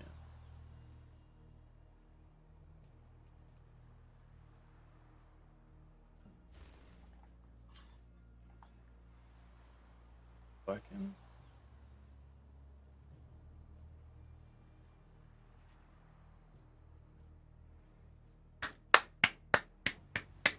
GG!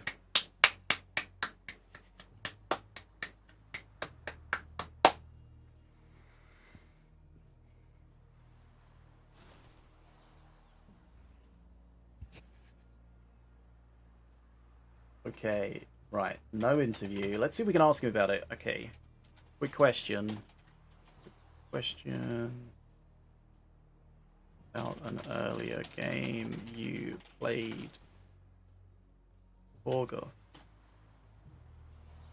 Got him activated. But then delayed playing him forever. Happened there. Okay. GG everybody. Deadshot, well played. KATT, very well played. We got a giveaway running, so make sure you get in that if you want to. Was it against Set? Yeah, I think it was. I think it was against Set when he didn't play that Korgoth. When he didn't play the Korgoth. Quite possible. Yeah, I think it is. I don't know. I don't have memory. Same. I've written it down and I still don't know. My notes are such a mess because I like filled up my notebook, so I'm going back through, writing on the back of the other pages, so it's all mixed.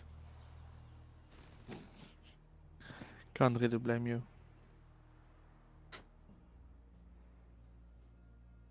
Kat says he was worried about him playing Shen. Yeah, we said about that, but ultimately I should have played it to get rolling with the invokes. It was a bad mistake from my... Yeah. I mean... That's fair. I mean, we kind of thought that was the thought pattern. And he apparently had the same conclusion as we did. I mean, fair. Once again, we all make mistakes. Yeah. Okay, well, he made quite a few mistakes today, which, you know, we mentioned because it's quite unusual for him. We know he had some internet problems earlier as well, but regardless of that, he still managed to come out on top. So very well played to him. I mean, once again, KATT is sort of unquestionably the best player. I mean, he proves it time and time again, right? Yeah. That's when you've won as many events as him, it really does count for something. Right, okay, so that is the end of the tournament. Thank you so much for joining us today. I'll do the giveaways after the tournament, so check out your whispers. If you want to get in the giveaway, make sure you hit the follow button and put the command in. What else do we need to do?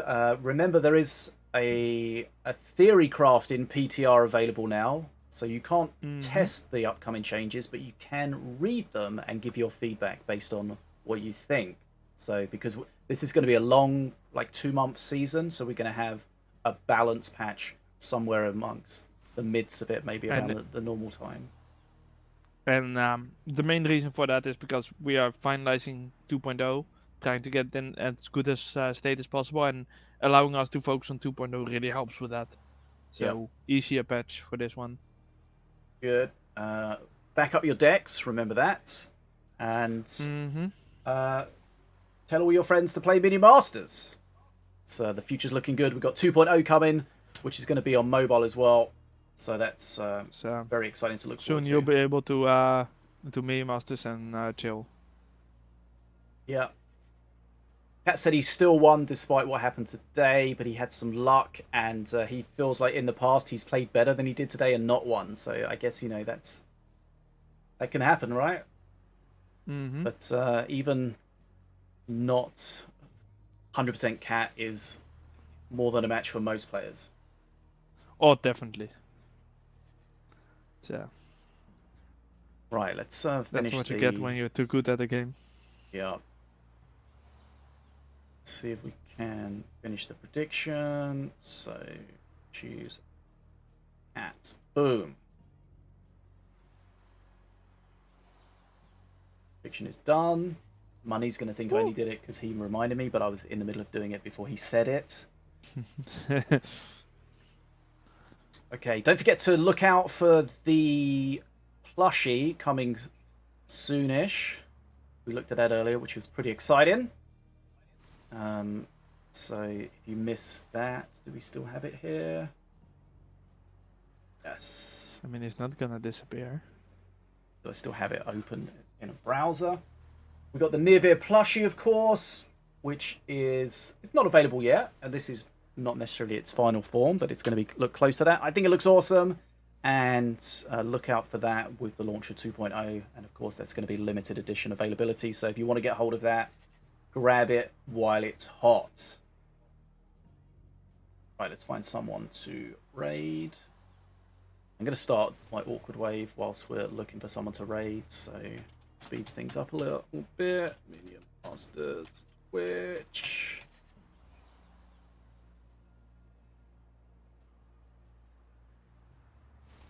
Right, thanks so much for being here.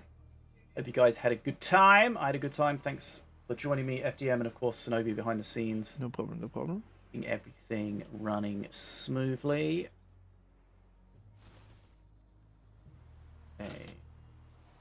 Right, almost ready. It also means it's almost time for dinner. Nice. Right, we get our raid messages. We're going to go raiding shortly. Come with us. Spread some Minion Masters love. Hope you had a good time.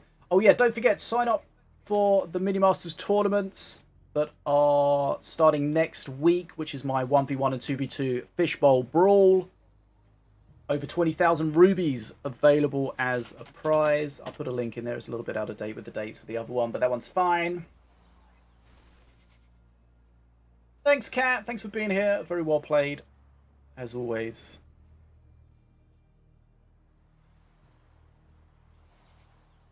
She'll just look for the awkward wave, and then we can jump out. Remember, the VOD will be up on YouTube, so if you miss anything, check it out tomorrow.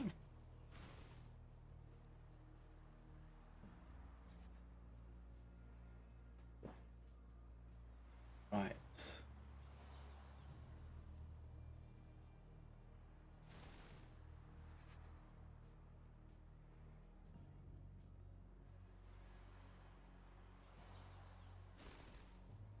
On, start waving. On.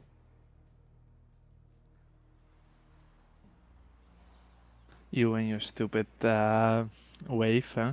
Of course. Do you regret that tradition yet? Sometimes.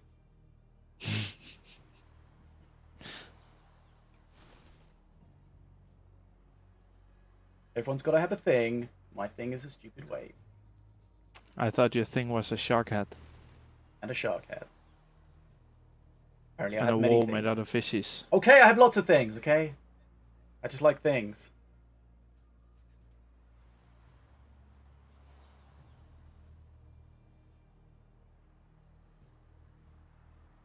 On. Close. Gee.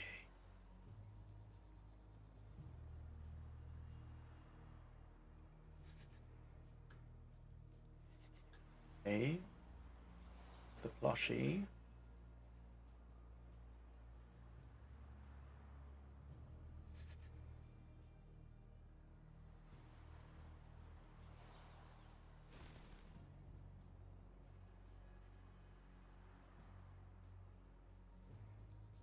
Okay, right, the raid has started.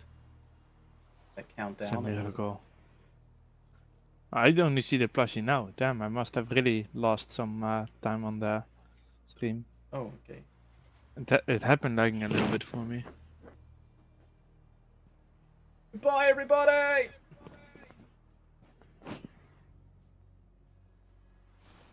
You gotta look out the window to make sure you're not flooding. No, that's over. Didn't even get high here in Copenhagen. Didn't get high. Drugs are bad. You're banned.